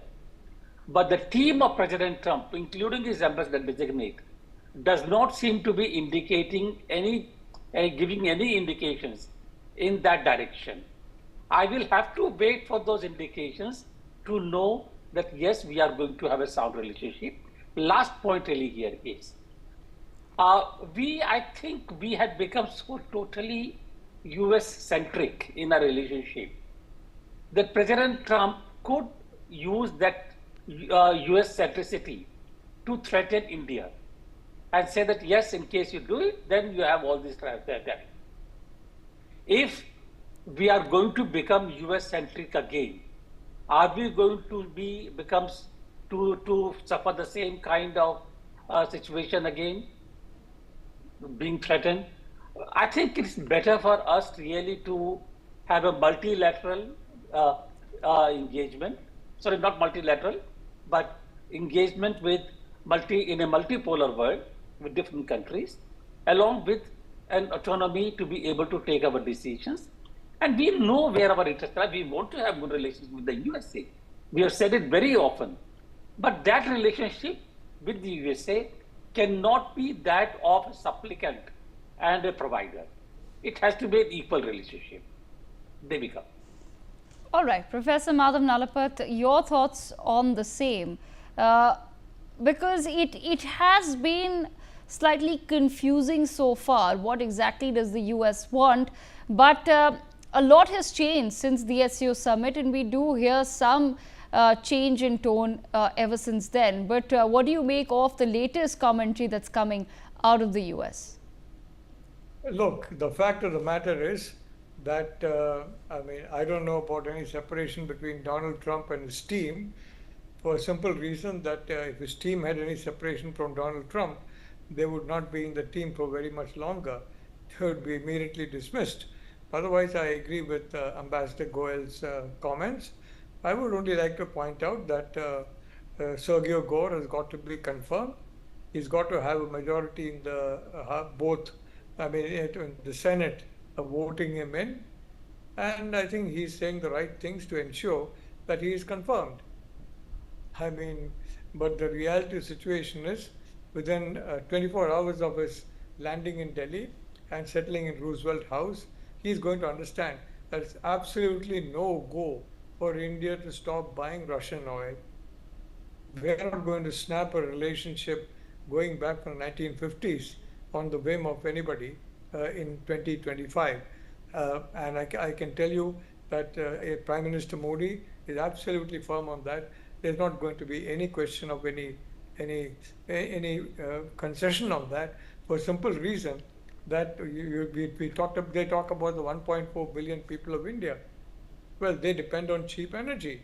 If the US can have a long-term or even a medium-term, say 5-year or 4-year contract for supply of oil at a price lower than that of Russian crude, and if their quality is equivalent to the same crude, then I think our refineries would not mind shifting. But those are to be done by economic ways and not by coercion. Coercion never works, I can tell you. And on the one hand, Donald Trump is talking about deepest, darkest China. On the other hand, he's strengthening the hand of China by basically infuriating Indian public opinion against him. If he were to make a visit in India, frankly, I think there'd be there would be expressions of protest, although of course they would be peaceful and they would be well disciplined. But the reality is that Donald Trump has confused those in India who were his supporters for a long time. He has confused friends in America who have been supporters for a long time. And I think, as far as ambassadors Gore is concerned, let him be confirmed first, then he becomes ambassador. Let him take up residence in Roosevelt House. I think he will understand the realities very, very clearly. And yes, I fully agree that in Trump's description of China, as far as the US is concerned, as far as India is concerned, as you can see in the Indo-Pacific, the Chinese expansionism is a fact of life, and India and the US must work together. But they must work together as co-equal partners. In the First World War, the First Cold War, China was with the US, but it was sui generis. It stood by itself. It did not stand like a European ally or Japan or doing the US bidding to a considerable extent, but did its own bidding, and at the same time, where it mattered to China, supported the US. For example, China was very much against the Soviet Union. Mao Zedong, totally disliked the Soviet Union, and he said they are revisionists, they have revised communist doctrine, they are paper tigers, all kinds of very abusive things about the Soviet Union. So he had an interest in joining hands. As far as we are concerned, we are not being abusive towards China, but the reality is that the Chinese have multiplied their presence throughout South Asia, and they have been propping up regimes that are not at all friendly to India. Oli just had to quit. Oli was very hostile to India, very close to China. So were the Rajapaksa brothers. So the reality of the situation is, of course, as far as Pakistan is concerned, it is inexplicable why President Trump is so friendly with Pakistan, unless you can explain the Qatar connection. And frankly, Israel has punctured the value of that connection for a simple reason. Netanyahu knows that Qatar is close to Donald Trump. Qatar has given him a new Air Force One, but still they went ahead and bombed in Doha, the headquarters of what they believe. The floors that were headquarters of what they believe were the leadership of elements of Hamas. So the fact of the matter is, if Donald Trump has India on his side, then he is secure. His country is secure in the Indo-Pacific. If India is pushed away by this kind of absolutely unreal policy that we have not seen in US presidents, and policy that we would not tolerate 1 second, especially Prime Minister Modi. So the reality of the situation is, yes, they do need us, we need them, but we have got to be sui generis. We are too big to be counted among the allies of the US. We are sui generis, a partner of the US in securing the Indo-Pacific, the way China was in defeating the Soviet Union during Cold War 1.0. All right. Sharad Kohli, bringing you into the conversation here. Sharad, I want to then understand from you. Now, Sergio Gore has come and stated that it's a much warmer relationship with India than with the Chinese, and that this relationship is going to go on for decades. But just today, reports have come in of President Donald Trump likely to be asking the G7 members to impose higher tariffs on both India and China in light of both the nations buying Russian oil. So this is what I want to understand from you. How do you think we need to now navigate this situation with the US? Because it seems like they've, as far as a one-on-one is concerned, taken a much softer tone after the SEO. So some message has gone to the White House, to the president and the people. But it seems as though there is still an attempt to create pressure on India and China, this time through the G7. Good evening, Devika, to you, my fellow panelists and NewsX viewers. I think confused is one word which can be aptly used for President Trump at this point of time. He's not very sure he calls India a friend, and then he goes on to say that, Europe must impose 100% tariffs on India and China. Then he calls Prime Minister Modi as his friends, and he says India levies highest amount of tariffs. For his information, the average tariffs we were levying on American goods into India were barely 16-17%. Apart from things like Harley Davidson and so, most of the products were coming at 16-17%. So I think he's misinformed as well, as for all probably the statements are coming in a manner to probably blow over the whole thing. So I think confusion is there. As far as India's navigation is concerned, I think India is very clear on its stance. We have left the doors open. We have left the windows open for negotiations. We heard the Commerce Minister Piyush Goyal saying that by November, the deal might happen. So are the Americans saying that negotiations are on. We are talking to, but then people like Peter Navarro have to stop, issuing statements like India being a laundromat and India being Modi's war and stuff like that. I think all these things have to stop. I really don't think, Devika, at this point, the entire White House is in sync. And Sergio Gore, if you see, I see some missing synchronization between the different officials of White House, between the ambassador. So it all seems very confused. They have to be very sure what they want to do. India has gone to the China. First of all, India has been non-aligned for times immemorial now. India doesn't believe in taking sides. India stands with truth. India believes in one-on-one relationship. We don't believe in groupism. We may be member of various groups like Quad and BRICS, but we don't believe in groupism as is being projected. And India has gone to China's side and this and that. Prime Minister went there to attend an SCO summit, of which India is a member. So are simply attending the summit that, India has fallen into the lap of China, the darkest China. I think these statements do not carry any relevance as far as India is concerned. We don't give any importance or significance overly to the way they have been expressed. So White House needs to be clear on where it wants to go. India is very clear on its tariffs. There is a red line drawn. We cannot allow agri and dairy. We are clear about it. We are not going to stop buying oil from Russia. Sometime I heard a statement yesterday which said, India is late. You should have negotiated earlier. You only launched that 2nd of April. We've done 5 rounds of talk. 6th round is already on. How many times do we need to say the same thing? We've been discussing, item by item, list by list. We've been discussing each item. What else? This is the best way to negotiate. I think when two countries are talking, that the representatives are talking, that is the best way to go. What else is needed? And I'm glad if our talking to China or some kind of normalization, that Hindi Chini Bhai Bhai, the slogan given decades before, if shades of that is coming to the fore, if that is making US a little more insecure in whatever way and making it talk to us, well, I think it's welcome. But however, from inside, we give as much respect to US. We value the relationship. We are natural allies. One is the largest democracy. One is the oldest democracy. And we are too entwined to each other, Devika. We are so much entwined to each other. There's people-to-people relationship. There is space relationship. ISRO, NASA work together. There are defense ties. There are cultural relationships. I think it is so closely knit that it cannot be seen from the prism of trade at all times, cannot be just measured from the prism of a trade deal. So I think that is where the White House needs to tweak its approach. Not everything can be seen through the trade deal. I mean, we've never seen India-US relations coming to this low. I'm talking of the last few weeks.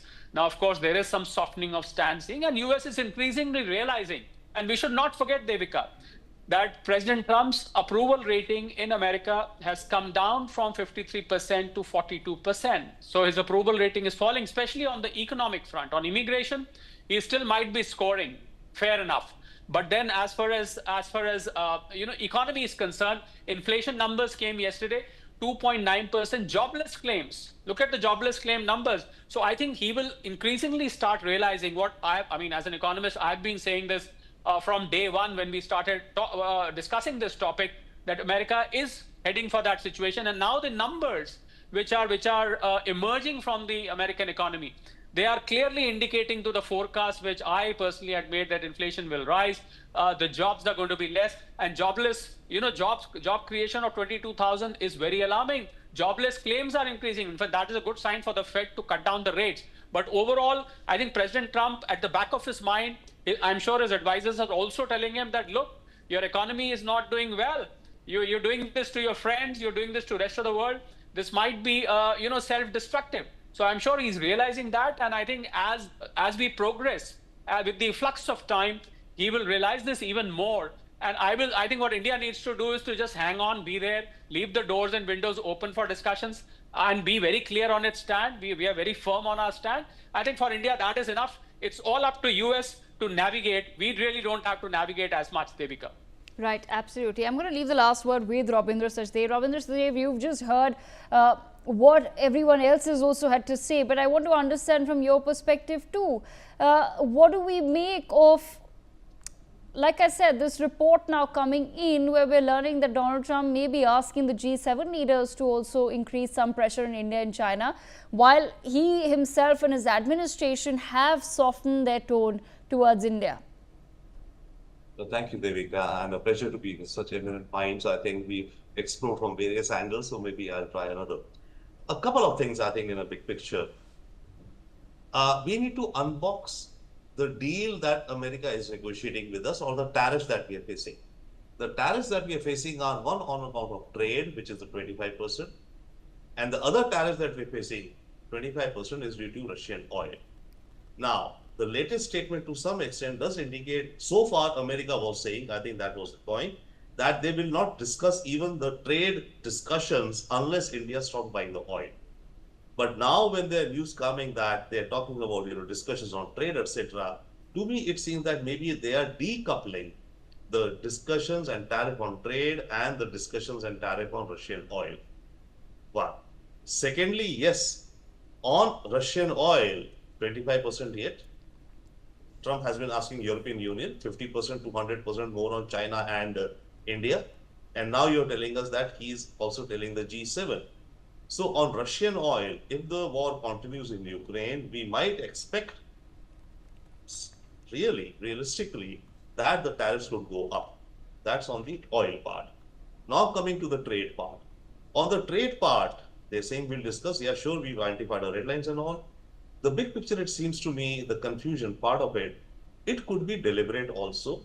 As I've been saying, America is or could be seen as playing a good cop, bad cop routine with India. And sure, Trump initially was also being very harsh on India, but then after a bunch of things, maybe he's had a little bit of a rethink, sure. So now what they're fine-tuning is a good cop, bad cop. Trump is the good cop, telling, yes, I want good relations with India, Modi is my best friend, etc., right? But on the other hand, his consigliaries, his cabinet ministers, they are being the bad cops, saying that you do this, you did not do that, you're not that, etc. So I see that routine playing out in a sense, one. Secondly, yes, unboxing of the deal which is out there. So it could mean that discussions could be happening or could start happening on trade.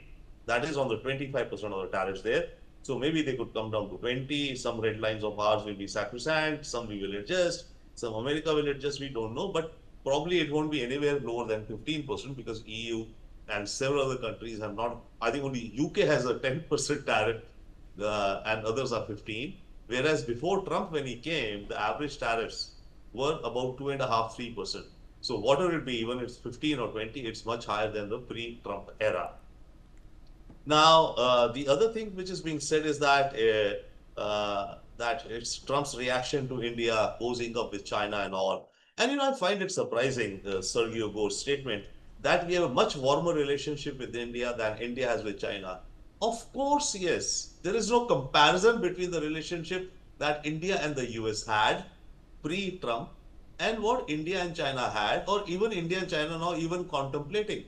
We are merely probing each other inch by inch between China and India since Kazan, by the way. Not triggered by Trump, but since a year ago when Modi, Xi Jinping met, and inch by inch, discussion on the boundary issues, trade issues, other issues, etc. But yes, the Trump tariffs have come at a time that even a 1 millimeter of our, walk towards a discussion with China may seem amplified to the Americans. But I think this seems to me a very, shallow understanding to say that, America's relations with India are stronger and much warmer than with China. China was nowhere in the radar. Now that said, even if the trade matter kind of we come to some understanding, mutual, whatever it be, 20%, 21%, and oil tariffs, we don't know what will happen to them. They could grow and all. But the point is that, and yes, everybody is saying that, our relations will go back to normal. Yes, they will go back, but that will be a new normal. I don't think that India will forget this experience of this topsy-turvy ride, which President Trump has opened the gates, opened the floodgates of. Yes. But yes, US and India have to, in the long term, be very good, very strong allies. Natural democracy, oldest democracy, woven together, as Sharad is saying. I mean, we have family, diasporas, we have so much interweaving in this mosaic. But unfortunately, I think either we could even say that maybe we've woken up from a slumber also, right? Or we were assuming a certain thing. So this has been, I think, a wake-up call to India, which is fine. And yes, our relationship with America will and must endure and will and must be maximized. But then, as should all our other relationships should be. I think that's another lesson coming out of this. We are looking to now, in any case, we work with as many partners as we can. But I think now we've got a certain sense of urgency and once again a wake-up call that our relations with whichever in this matrix should be further strengthened and deepened. All right. On that note, I've run out of time, but I thank all of our guests for joining us to take this conversation forward. We have some breaking news coming in. We've accessed a video shot by one of the passengers of the SpiceJet aircraft whose wheel came off. In the video, you can actually see the wheel coming off at Kandla Airport.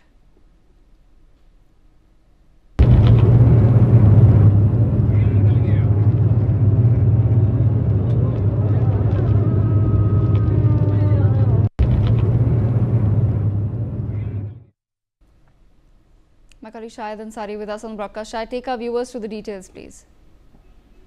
जी देखिए, पहला video Mumbai airport से जो है release हुआ, जो video उसमें देखा गया, लेकिन एक और वीडियो जो ये वायरल हुआ है जब ये कांडला से जो है मुंबई आ रहा था, तो उस दौरान जो है किसी ने इसकी वीडियो बनाई और उसने कहा भी कि ये एक पहिया निकल गया, ये उसने कहा भी। और ये साफ जो है स्पष्ट रूप से जो है हम देख सकते हैं इस वीडियो में कि किस तरह से जो है जब प्लेन जो है टेक ऑफ हो रहा है तो उस सिचुएशन में जो स्पीड थी उसी स्पीड से जो है पीछे का जो पहिया है वो निकला है और निकलने के बाद जो है काफी दूर चला गया है। और इस दौरान किसी ने इसकी वीडियो बनाई, किसी यात्री ने, और फिर उसके बाद जो है उसने ये कहा भी कि ये जो है ये तो निकल गया है। अब उसके बाद जो है चूंकि प्लेन जो है टेक ऑफ हो चुका था, अब उसे मुंबई आना था और इस दौरान जो है कि 75 यात्री उस पर सवार थे, किसी को कोई दिक्कत ना हो, तो इस वजह से एटीसी ने जो है उनको इन्फॉर्म भी किया। एटीसी ने जब मुंबई एयरपोर्ट को इन्फॉर्म किया तो इसके बाद मुंबई एयरपोर्ट ने इस पूरे मामले में पूरी तरीके से जो है सावधानी बरतते हुए एयरपोर्ट को अलर्ट जारी किया।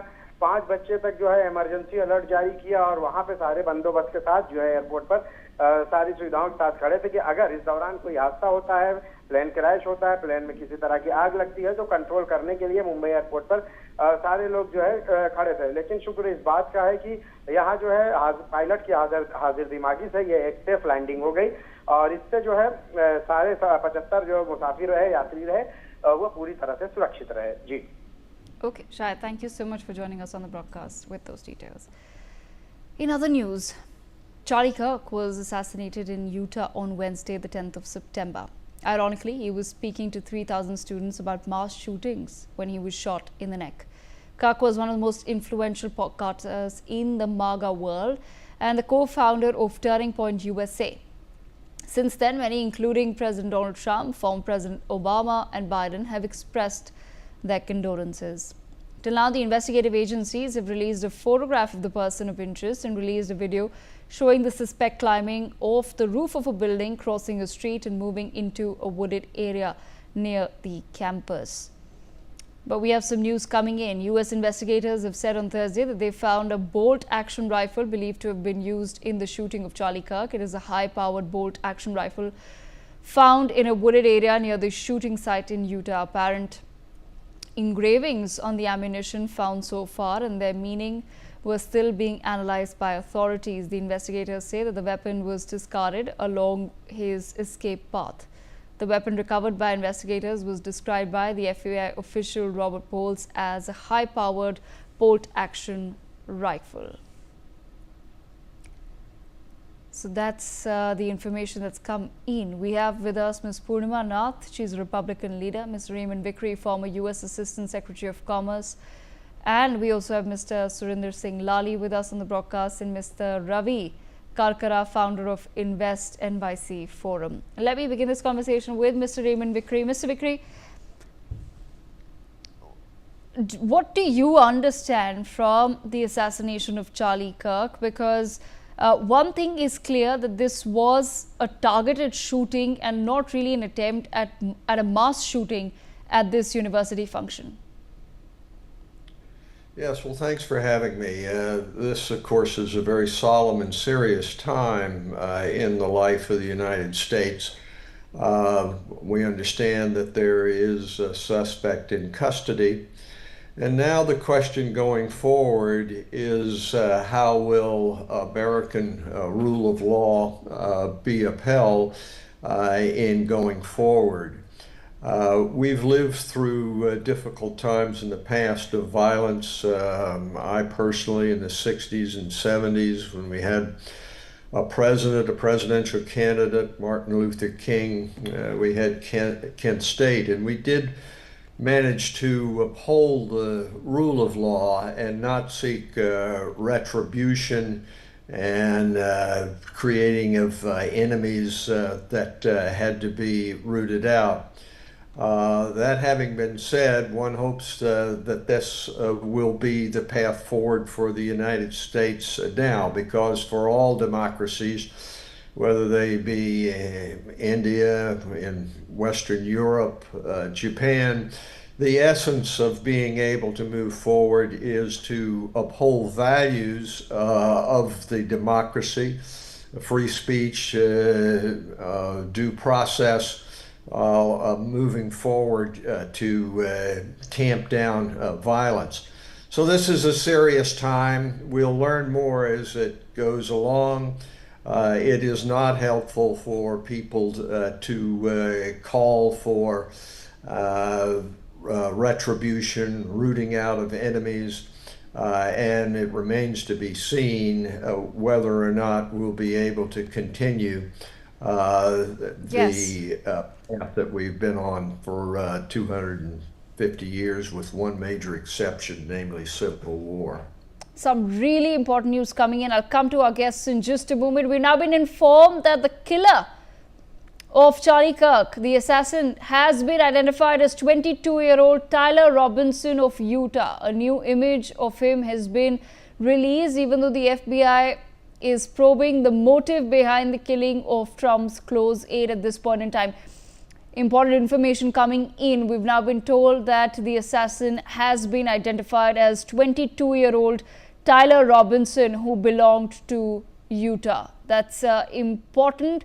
The fact that within a few days the FBI has managed to now identify the assassin. US President Donald Trump, meanwhile, has shared more details into the arrest of the suspect in Charlie Kirk's assassination. Trump has now revealed that the person who turned the suspected assassin in was a person of faith and very close to the suspect. The person who brought in the suspect to a US Marshal is a minister. Trump also said, and I quote, "They drove into the police headquarters and he's there now." Trump refused to disclose the identity of the two, the suspect and the one who brought him in, but he is confirmed of major updates later in the day. Important news coming in from the United States of America. We've been told that the assassin has been identified as a 22-year-old Tyler Robinson, and Donald Trump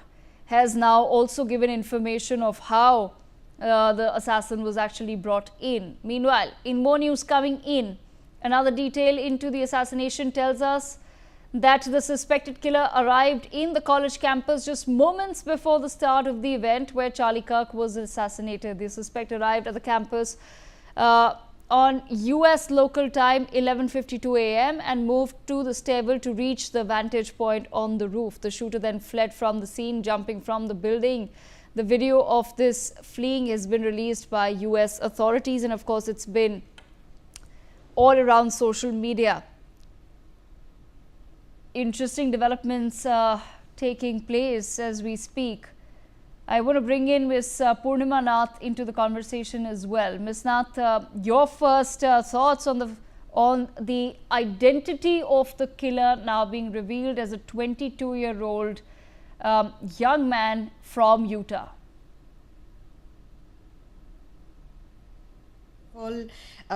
Any political violence is unacceptable, whether it comes from the left or the right. It is unacceptable. First of all, yesterday there were some communication going around that the weapon they found, they saw some trends indication. I have no idea exactly yet who this young man is and what his motives are, where, and etc. I'm sure they are going to communicate as well. We know that before that FBI Kash Patel has placed a bunch of information in his Twitter platform, and a lot of people were questioned and released. But hopefully we'll know a little bit more in terms of his motive as well. But when gun shooting in America is rampant, and if you pull the data, it is heartbreaking. But when we talk about Charlie Kirk, certainly he is very close to a MAGA movement, and he also is close to President Trump. And President Trump has taken this very seriously and communicating to the people directly, not from FBI as well. But here, in a sense that, this has shaken us from the core, and we have seen what the good thing that we have seen, that many prominent Democrats as well, have communicated about this senseless violence that has happened. But I want to remind you, just 3 months ago, a Democrat official, elected official, the Minnesota Speaker of the House, her name is Melissa Hortman. You didn't know, I'm pretty sure about it, because it didn't become a national news in America. Unfortunately, she and her husband and her dog, golden retriever, were mercilessly killed as well. But not many Republicans at that point of time supported and showed a little bit of empathy. And that's a very concerning thing, because even in President Trump's direct address to the public, he said it was left who did this, and Elon Musk said left is murderer. Laura Loomer said left is terrorist. At that point of time, nobody knew who the murderer was, who caused it. At least we have a picture now. We have somebody who's turned in. But a leader of a country should heal the country, no matter where the violence come from, whether somebody voted for them or they're from opposition or not. And that's where I think our country is going through a massive polarization, whether the violence come from the left or the right, the far right. We are seeing this. I don't know if you have even caught this recent news that actually happened on the same day that Charlie Kirk was shot and killed. Earlier that morning, on Wednesday morning, a Indian American, his name is Chandra Nagamalaya, was beheaded, completely severed head, was kicked on the parking lot. It didn't become a national news. It didn't even catch on. And if you talk about it, they call me, specifically me, as a racist because I speak about it. And I'm highlighting a issue that is a non-issue. They're saying good. This is what we are going through in this country. At the end of the day, we as an Indian American, a brown-skinned, non-Christian, whites are also getting targeted. And then if you Yes. look at the Okay. Clark had said also in his last days, closer to his last days, and this has caused a massive disagreement as well. I agreed with him in a lot of things. Unfortunately, nobody needs to go through this kind of tragic situation, but we also have to highlight as a country where we are heading. Okay, all right. I want our guests to stay on with us because as we're speaking, more and more news is now pouring in. Well, we've learned there are some reports. Surinder Lali, let me bring you in on this. We've learned that this is a 22-year-old Utah resident, Tyler Robinson. There are reports coming in online that he was turned in by his father, that he confessed to his father, who is a 27-year veteran of the Washington County Sheriff's Department, as per the Daily Mail. Right, this is not our information at this point in time, but it's been reported. And his father then contacted authorities and secured his son before he could be taken into custody. That's point number one. Secondly, there are people who've now started, of course, their own investigation into who this 22-year-old young man is.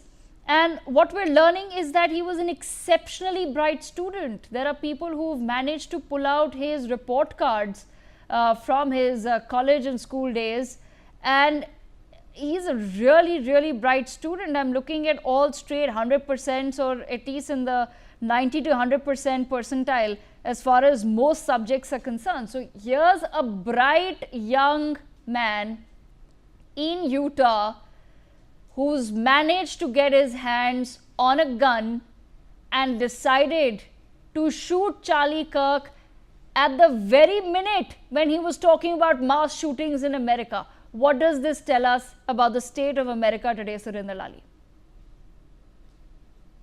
I'm going to use some strong terminology, so I wish to apologize to Mr. Vikri, Purnima, and Ravi in advance. Is America imploding? I mean, despite the hegemonic, depreciation outside, is America really out to implode? Because very unfortunate that I don't think this is the last of it either. With the number of guns that are in the United States, with the number of geniuses, knowledge is like it's a knife which works both ways, and unfortunately, in the collapse of the family system, a lot of children are looking for some sort of validation. I mean, thank God that he was caught alive. Otherwise, a lot of these people want to create place in history and some sort of validation. So they probably take on to the law. So I guess, a minister from the church and his father was involved in maybe in a dignified or a proper manner, bringing him to the cops. Otherwise, he had every reason to further, create more damage to the society. But Devika, is very unfortunate. Look at what's happening in America. I mean, a president who's out for retribution and validation, and the tariffs are in court. The Ukraine war, which he said he's going to finish up in 24 hours, the genocide in Israel, the National Guard, and especially in the democratic states, the Epstein files, the inflation, then, the rise of Mamdani, that's something also we need to look at too, because there is pathological hatred for the radical left, and, South Korea, who's their ally and we invested, and they had, I think, a jet load, deported back. So I feel there is a lot of worry that the Americans need to do. And, the worst thing is that they're still not heading in the right direction, because I was just listening to Nancy Mace on CNN, who's a Republican and is running for office. And instead of, addressing the problem, she's talking about bulletproof doors and windows in her office and in the schools. I mean, this is not the end of the solution. They're probably looking at the wrong end to look for a solution to this. So it's very unfortunate that the affluent America, in which I think every politician ought to be worried, because all it takes is one kid who probably, and especially Utah as a state, where guns are very relevant and people go out hunting. So all it took was one 22-year-old to make world news. So that ought to give you an idea of how fraught, polarized, and explosive the United States of America is. And yes, the Indian who was beheaded at his motel. And there are an N number of incidents. So my worry is even more personal because I don't vote in the US anymore. Is the racist attacks that is going to come on us Indians? I mean, us being affluent, us being a visible target is something that I'm even worried about more. I mean, in the 80s when I was growing up, there was a gang called the Dot Busters who used to go out and hit Indian women because they were a bindi or a dot on the head. And me wearing a turban now, and the way a Sikh gentleman in California, was virtually beaten to death by a, golf club. And not to mention the trucker issue. I absolutely don't stand in any form of support to that illegal Sikh who took a wrong U-turn. But now painting the entire community and the kind of hate that is coming on social media, Houston doesn't have a problem, but America has a serious problem now. Okay, I want to bring in Mr. Ravi Karkara into the conversation as well. Mr. Karkara, we're looking at a lot of information that's pouring in right now.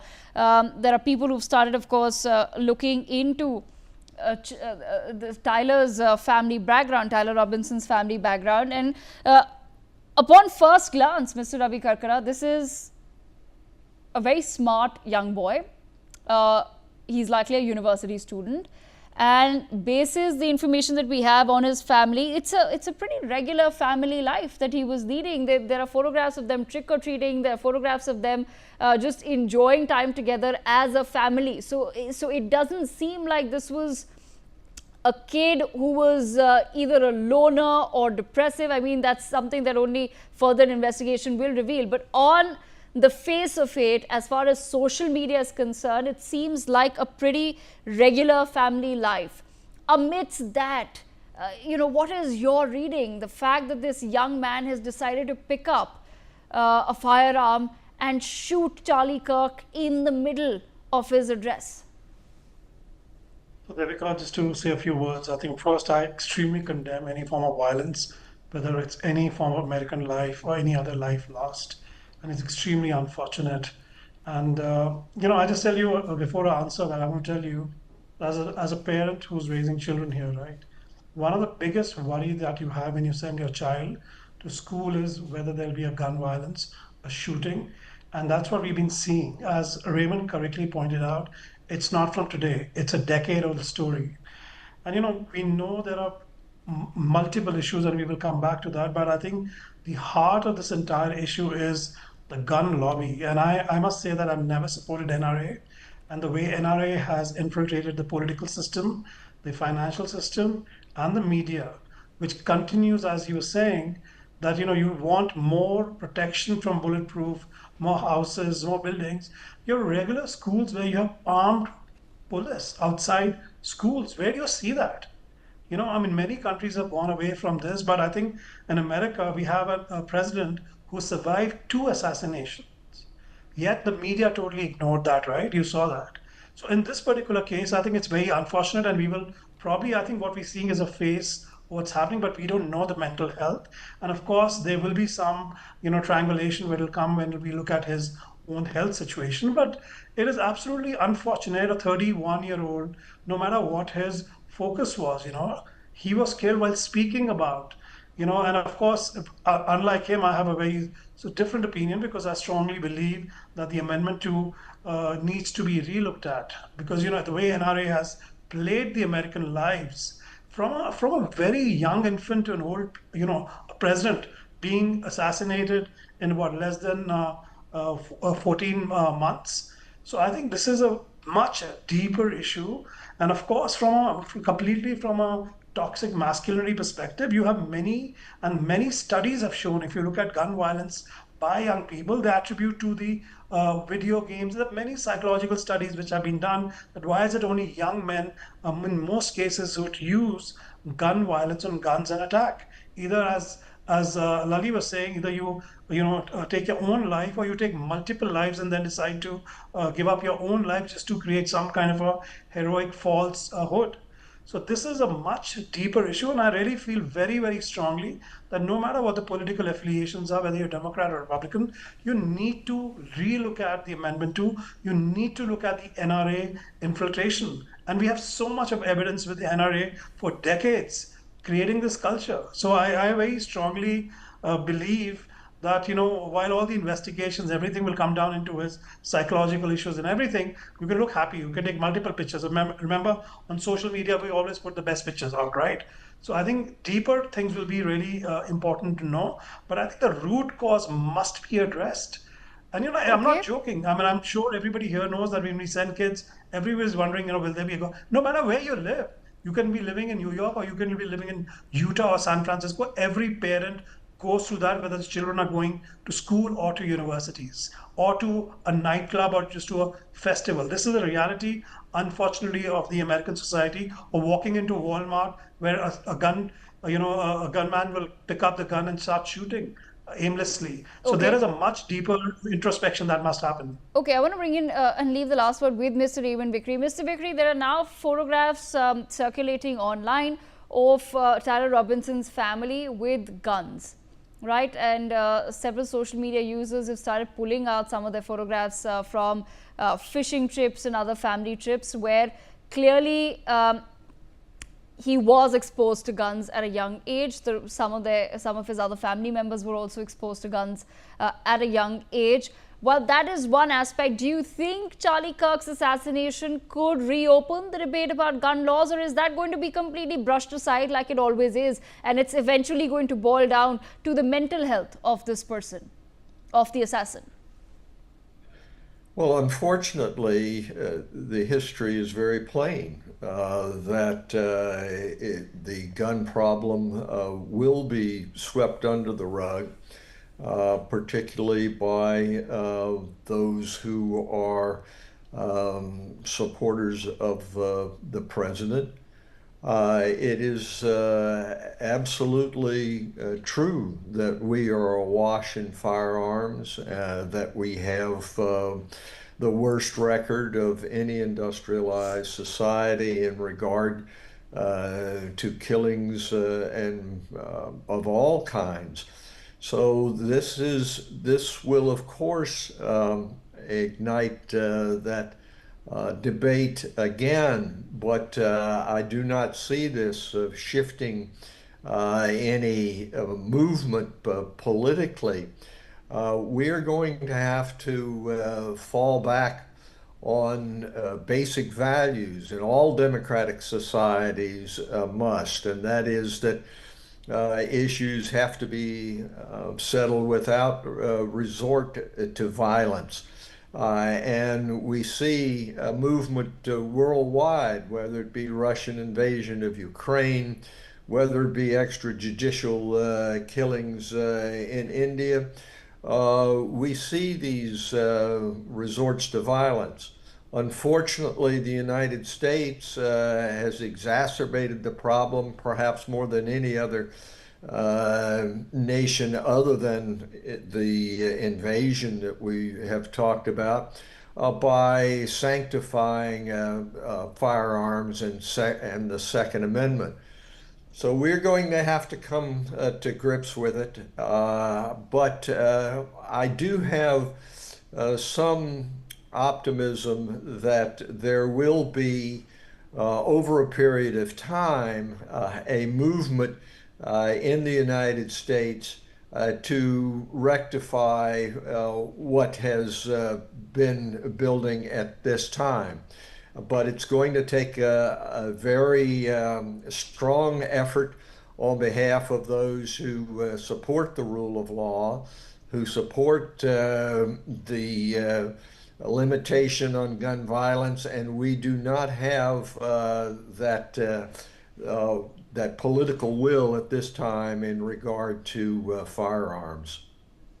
Right, absolutely. On that note, I'm going to have to thank all of our guests for joining us to take this forward, and we slip into a very short break, but we're expecting the FBI briefing to come in shortly. Stay tuned.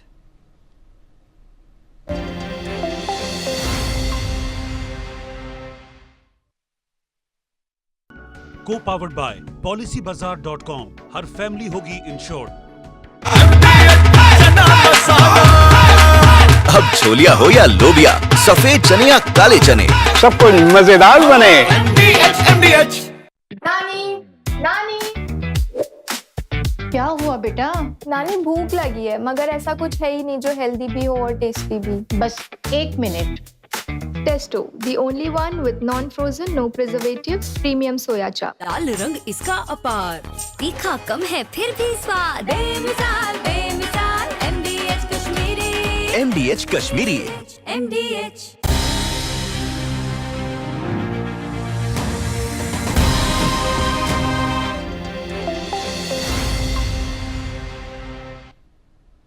Welcome back. You're watching NewsX.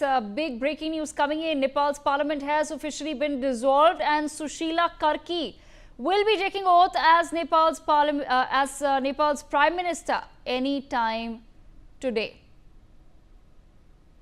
We've been told that Sushila Karki's oath is scheduled for 8:30 p.m. today, and she becomes the next prime minister of Nepal. My colleague Ashish with me on the broadcast. Ashish, take our viewers through the details, please.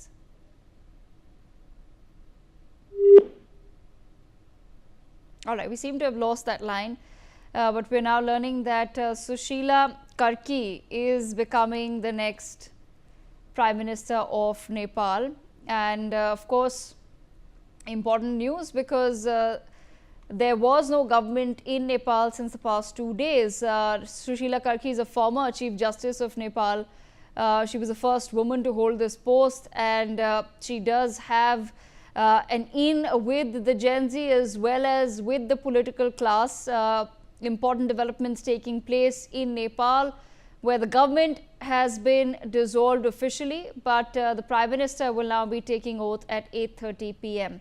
Ashish, back with me on the broadcast. Ashish, take our viewers through the details.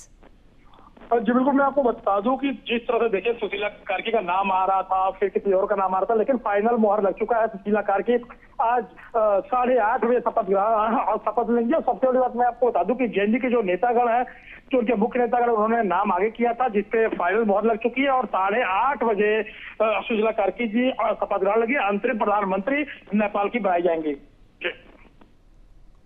All right, thank you so much for joining us with those details. We leave it there.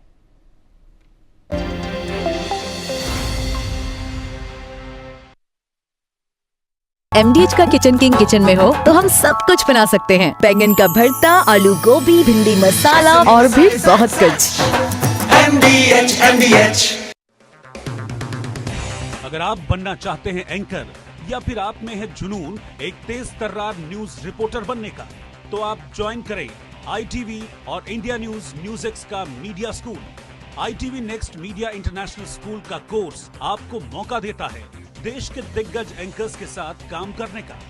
ITV next media international school में आप बेहद नजदीकी से देख पाएंगे किस तरह से ITV नेटवर्क के दिग्गज पत्रकारों की टीम दिन रात खबरों पर काम करती है। इस कोर्स के दौरान आप सीखेंगे एंकरिंग की एक एक बारीकी उन एंकर्स के साथ जो देश को रखते हैं हर खबर से बाखबर। ITV next media international school का ये कोर्स आपके एंकरिंग स्किल्स को करेगा इतना सशक्त, मजबूत, जिससे आप बनेंगे पत्रकारिता की दुनिया का वो चमकता चेहरा जो दुनिया देखेगी और पसंद करेगी। MDH केसर का हो बहाना, कश्मीरी पुलाव या हो बिरयानी खाना, केसरी चाय दूध, रसमलाई, केसरी लड्डू, हलवा याद आना, यही तो है MDH केसर का बहाना। MDH शुद्ध केसर, खुशबू ऐसी जो दिल जीत ले। MDH।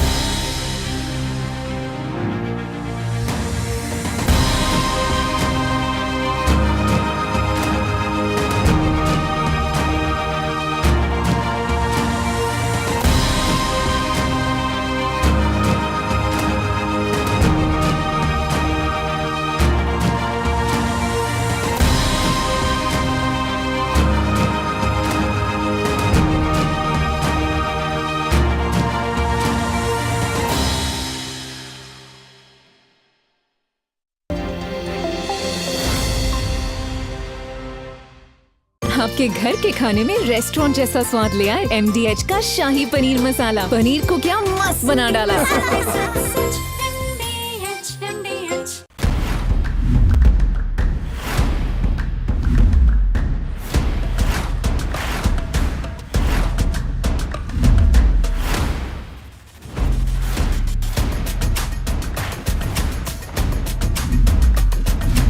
I grew up in a household of strong women, so I just do what they tell me. It's very simple. कि मैंने हिम्मत करी, मैंने कहा मुझे अगर कोई मौका मिलेगा मैं पीछे नहीं हटूंगी, क्योंकि मौके बार बार नहीं आते हमारे देश में।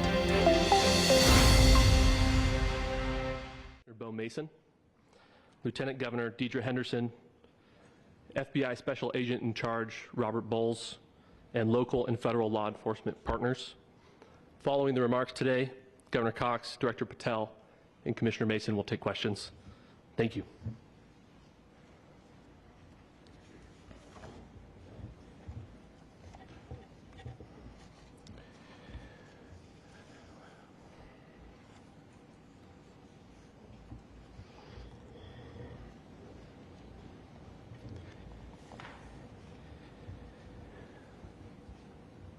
Good morning, ladies and gentlemen.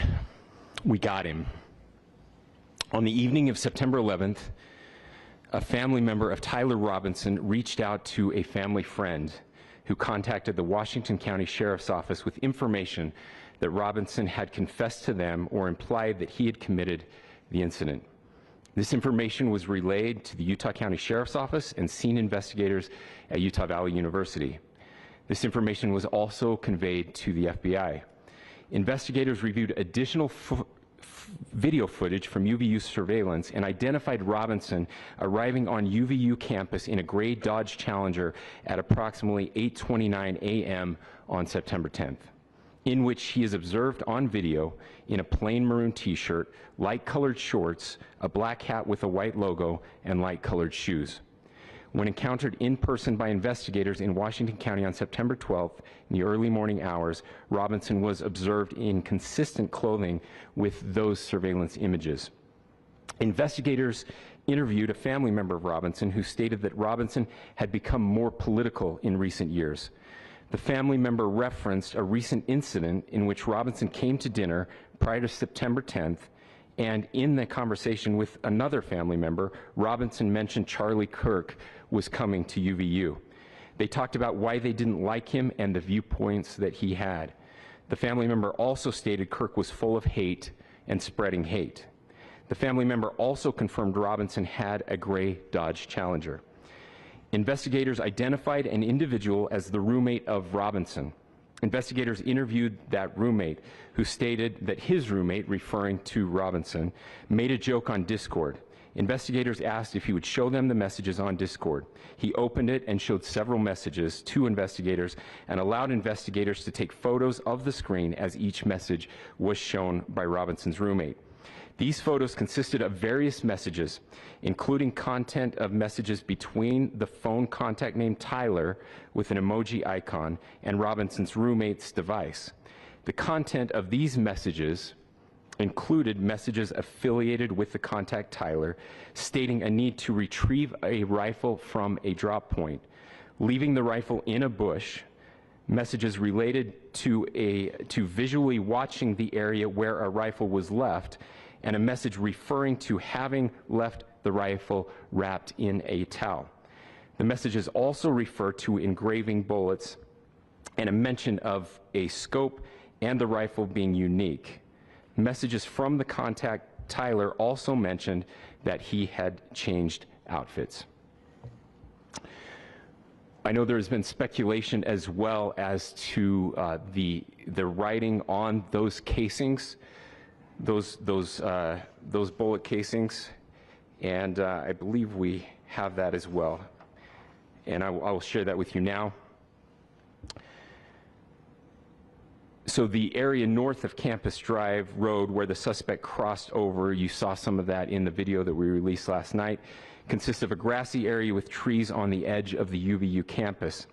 Investigators discovered a bolt-action rifle wrapped in a dark-colored towel. The rifle was determined to be a Mauser Model 98 30-06 caliber bolt-action rifle. The rifle had a scope mounted on top of it. Investigators noted inscriptions that had been engraved on casings found with the rifle. Inscriptions on a fired casing read, "Notices bulges, capital OWO, what's this, question mark." Inscriptions on the 3 unfired casings read, "Hey fascist, exclamation point, catch, exclamation point." Up arrow symbol, right arrow and symbol, and 3 down arrow symbols. A second unfired casing read, "Oh Bella Chow, Bella Chow, Bella Chow, Chow Chow." And a third unfired casing read, "If you read this, you are gay, LMAO." We are indebted to law enforcement across the state who has worked seamlessly together, local law enforcement, state law enforcement, and our federal partners with the Federal Bureau of Investigation. We're grateful for everyone who worked together in such a short amount of time to find this person and to bring justice. I want to thank the public who has been so engaged, reviewing videos, helping us with sending in tips, and helping us get to this point. I want to thank the family members of Tyler Robinson who did the right thing in this case and were able to bring him into to law enforcement as well. I especially want to thank the family of Charlie Kirk, Erica, Charlie's parents, his children.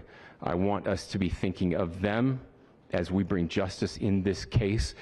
They will be involved in that justice. We will be working very closely with them as we move through this process as well. This is a very sad day for our country, a terrible day for the state of Utah. But I'm grateful that at this moment we have an opportunity to bring closure to this very dark chapter in our nation's history. With that, I will now turn the microphone over to the Director of the FBI, Kash Patel. Thank you, Governor. This is what happens when you let good cops be cops. The FBI and our partners are proud to stand here today together to bring justice to the family of Charlie Kirk and honor his memory. I want to express my deep gratitude to President Trump, the Vice President, and the entire White House who have been so incredibly supportive with both resources and just personally to the FBI as a team. They had our backs the entire way, and I just want to express my gratitude for giving us the resources we need to operate in this space to bring this sort of justice at this sort of speed. In 33 hours, we have made historic progress for Charlie. Governor Cox, our partnership has been absolutely incredible these last few days. Our partnership will endure. Your state and local partners, your sheriffs, your DPS community has been unbelievably impressive in the hardest of times. And a case like this cannot be solved, cannot be brought without partnering with your state and local authorities. The FBI has a certain role to play, and we will play that role, and we will lead out for the federal government. But Governor Cox, we are so grateful for your state partnership that led out on this investigation. A little bit of the timeline. Charlie was shot at 12:23 p.m. on Wednesday. The first FBI agents arrived on scene in 16 minutes with chiefs of police at 12:39 and secured the scene. The FBI immediately launched fixed-wing assets. We utilized these assets to transport personnel, specialty technicians, hostage rescue teams. We also utilize these assets to go back and forth from the East Coast and here in Utah to transport forensic evidence and other evidence that will be analyzed and is being analyzed at our FBI laboratories in Quantico and other laboratories, including the ATF. At my direction, the FBI released the first set of FBI photos of the suspect at 10 a.m. local time on 9/11. Then, shortly thereafter, the FBI reward of $100,000 was released at 10:45 a.m. local. Myself and Deputy Director Bongino arrived on the scene at approximately 5:30 p.m. on 9/11. The governor led a press conference last night at approximately 8 p.m., where at my direction, the FBI released a never-before-seen video of the suspect. We also released new images to the public of the suspect. And just last night, The suspect was taken into custody at 10 p.m. local time. In less than 36 hours, 33 to be precise, thanks to the full weight of the federal government and leading out with the partners here in the state of Utah and Governor Cox, the suspect was apprehended in a historic time period. And I want to highlight what Governor Cox said. This would not have been possible without you, the media, and you, the public. That's why we went so public, so fast, and we're so transparent, and we're committed to that transparency. The crime scene, just a little bit there. It is a large crime scene. State and local authorities, along with federal authorities, processed that crime scene quickly. And I even had the ability to walk through that crime scene and walk through the steps the suspect took to learn more about what was needed and what resources we needed to bear to create a full picture for the FBI and leadership back in Washington. Furthermore, thankfully to state and local partners, forensic evidence has been seized and continues to be garnered. Forensic evidence has already been evaluated at FBI laboratories in Quantico and state and local authorities here. We will continue to process evidence as we see it, as we collect it, and we will continue to deliver to Governor Cox and his team. Last night, we had a total of approximately 7,000 leads. As of this morning, thanks to your great work, we have over 11,000 leads that were called in to the FBI. And we are running out every single lead that we can. Every one of those leads will be run out. The arrest is a testament to the dedication of good law enforcement being great, and partnerships in law enforcement, which I've tried to highlight as my tenure as the director of the FBI. There is no better relationship for law enforcement than the FBI to partner with state and local authorities, and you've seen it here in these last few days. The FBI Salt Lake Field Office, along with our offices in LA, Phoenix, Denver, San Antonio, Las Vegas, Pittsburgh, Buffalo, our headquarters component in Quantico, all participate in the FBI. I want to express my deep gratitude to the employees of the FBI, the men and women, the evidence response team tacticians, the special operators, the agents, the support staff. You have done monumental work in historic time when the public, who had a right to demand such an expeditious solving of an investigation, the FBI answered that call diligently, critically important to our nation, and we delivered. And I'm proud to be their leader, and I'm proud to be the director of the FBI. This is a very much an ongoing investigation, as the governor said, and we will continue to work with state and local authorities to develop the investigation, to provide them the evidence they need for their ongoing prosecutions, and we will be here to answer every call they absolutely have, as long as it takes, for as long as we need to find and apprehend whatever suspects were involved in this crime.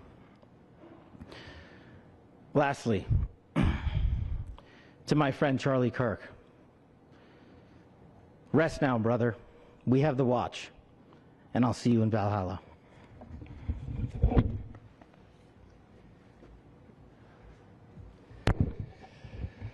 Thank you, and good morning.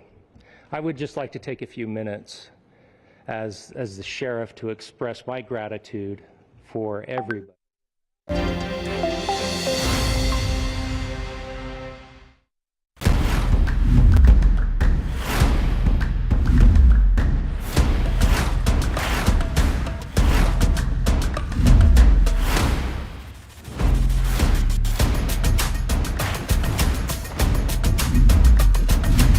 I grew up in a household of strong women, so I just do what they tell me. It's very simple. कि मैंने हिम्मत करी, मैंने कहा मुझे अगर कोई मौका मिलेगा मैं पीछे नहीं हटूंगी, क्योंकि मौके बार-बार नहीं आते। हमारे देश में दुर्भाग्य है कि महिलाओं का साथ महिलाएं ही नहीं देती हैं। मैंने 5,000 वॉलेट से स्टार्ट की थी, आज 5 लाख 6 लाख मेरे हर वक्त वॉलेट में रहते हैं। When a woman is surrounded or is surrounded by a family that motivates you to be your best and to be financially independent. It's just you are beautiful and stunning, and you like it's a pleasure to just see you. Being on Netflix in 192 countries worldwide, it is, I mean, that kind of exposure is staggering. Saying that if a city is safe for a girl, making our city safe for everybody, that we're all a part of this. Media and cinema contributes to our concept of popular history. Being validated, of course,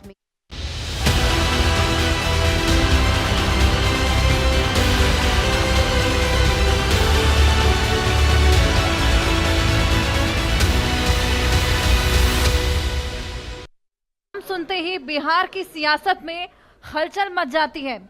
एक बार जोरदार तालियों से स्वागत सम्राट चौधरी जी का। और अब इस सेशन को आगे बढ़ाएंगे उदय और राकेश।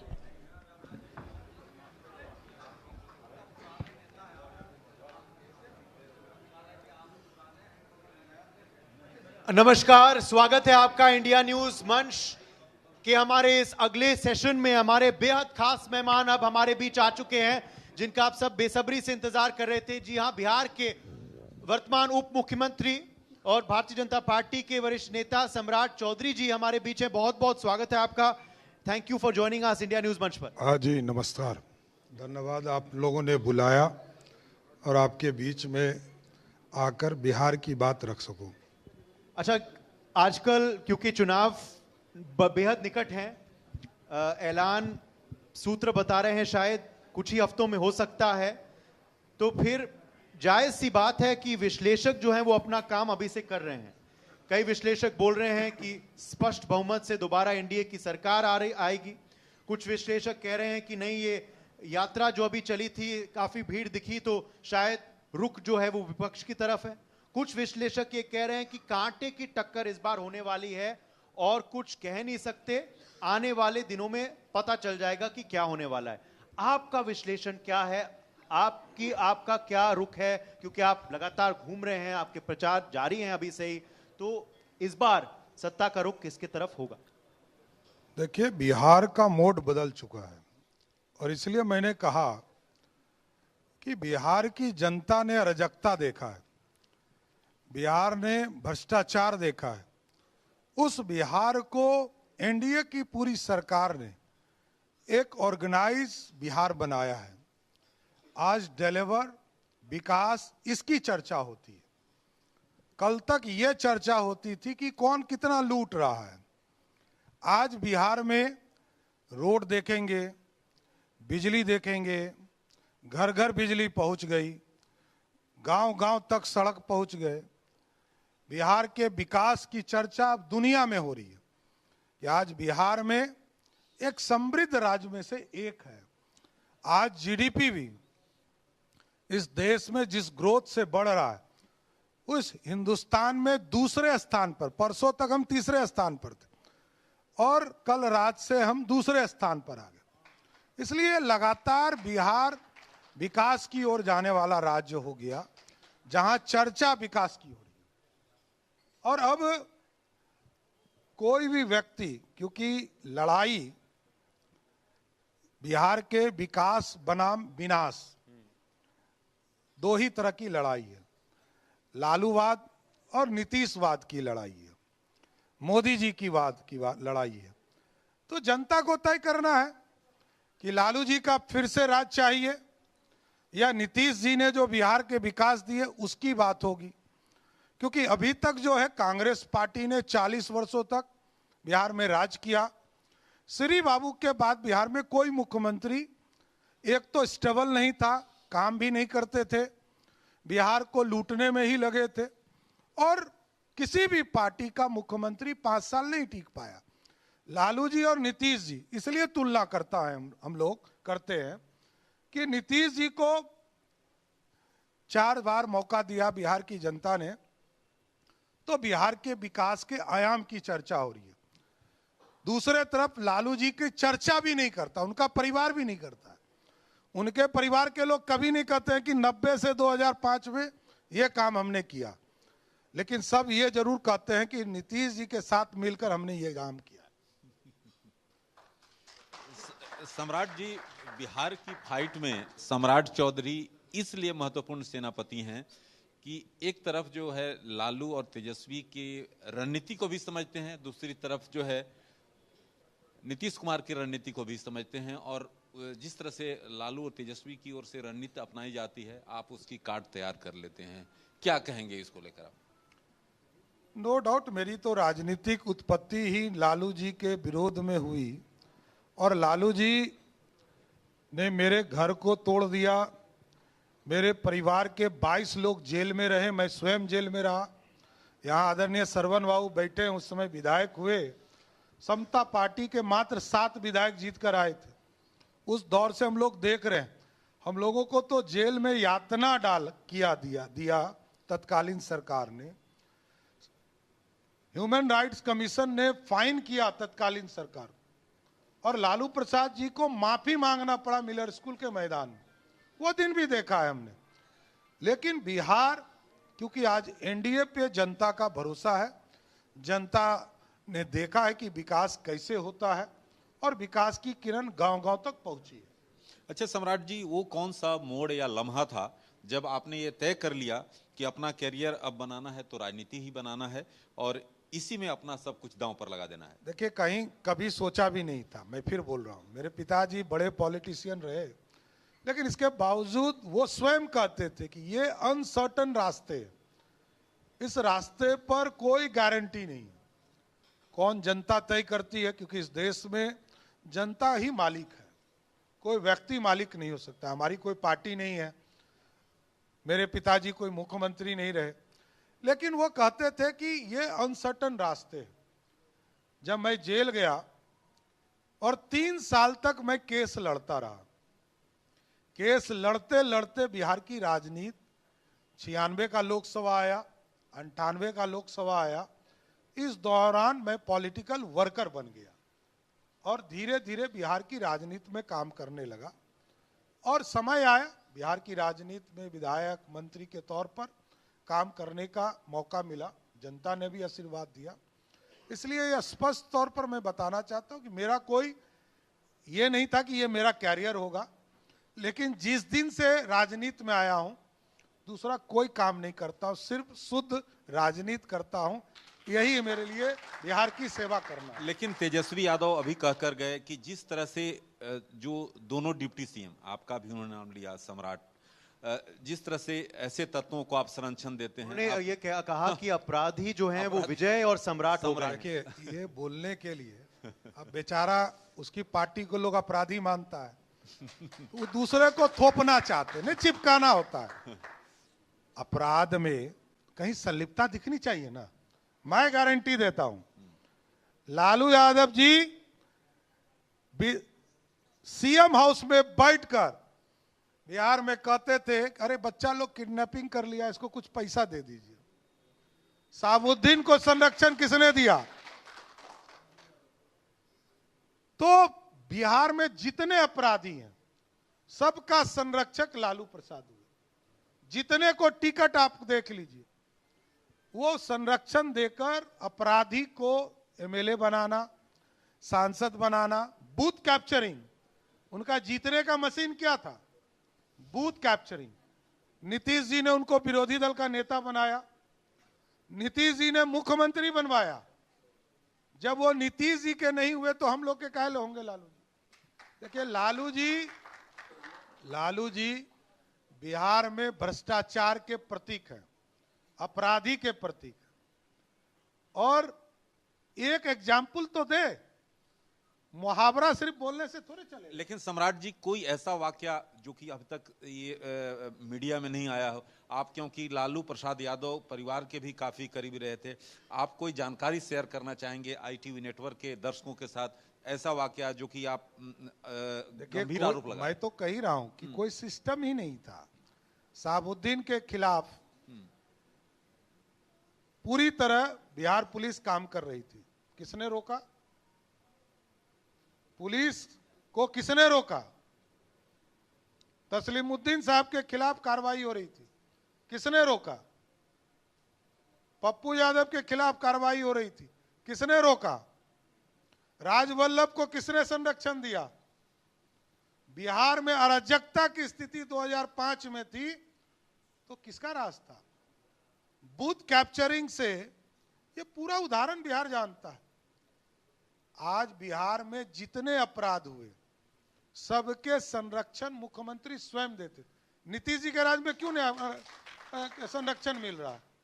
नीतीश जी के राज में लेकिन घटनाएं तो हो रही हैं, आज अब कह के गए मंच से यहाँ से। नहीं, देखिए, अब देखिए, व्यक्तिगत झगड़ा और संगठन अपराध दोनों फर्क चीज है। ये व्यक्तिगत झगड़ा है, जमीन का लेन देन हो, या तो ये तो राघोपुर से चुनाव लड़ने वाला था, तो किसको चिंता होनी चाहिए? चिंता किसको होनी चाहिए? राघोपुर का विधायक कौन है? अरे उसको ना चिंता होनी चाहिए। तो राघोपुर में कैंडिडेट जो बनना चाहता है उसकी हत्या हुई, तो वही तो पुलिस ने कहा कि कार्रवाई होगी, जांच होगा, वो एंगल भी जांच होगा। देखिए, अपराधी अपराध करते हैं। बिहार की सरकार के उप मुख्यमंत्री की हैसियत से जरूर कहूंगा, एक भी अपराध चिंता का विषय। नीतीश कुमार जी ने सुशासन दिया, यहां कोई बच नहीं सकता, बड़ा आदमी तो गारंटेड नहीं बचेगा। ये नीतीश कुमार का शासन है। नीतीश कुमार जी के शासन में 100 घंटे में कोई भी अपराध हुआ हो, आप इतिहास देख लीजिए। गोपाल खेमका की हत्या हुई यही होटल के बगल में, 100 घंटे में कलकत्ता जाकर बिहार की पुलिस ने पकड़कर उसको लाने का काम किया।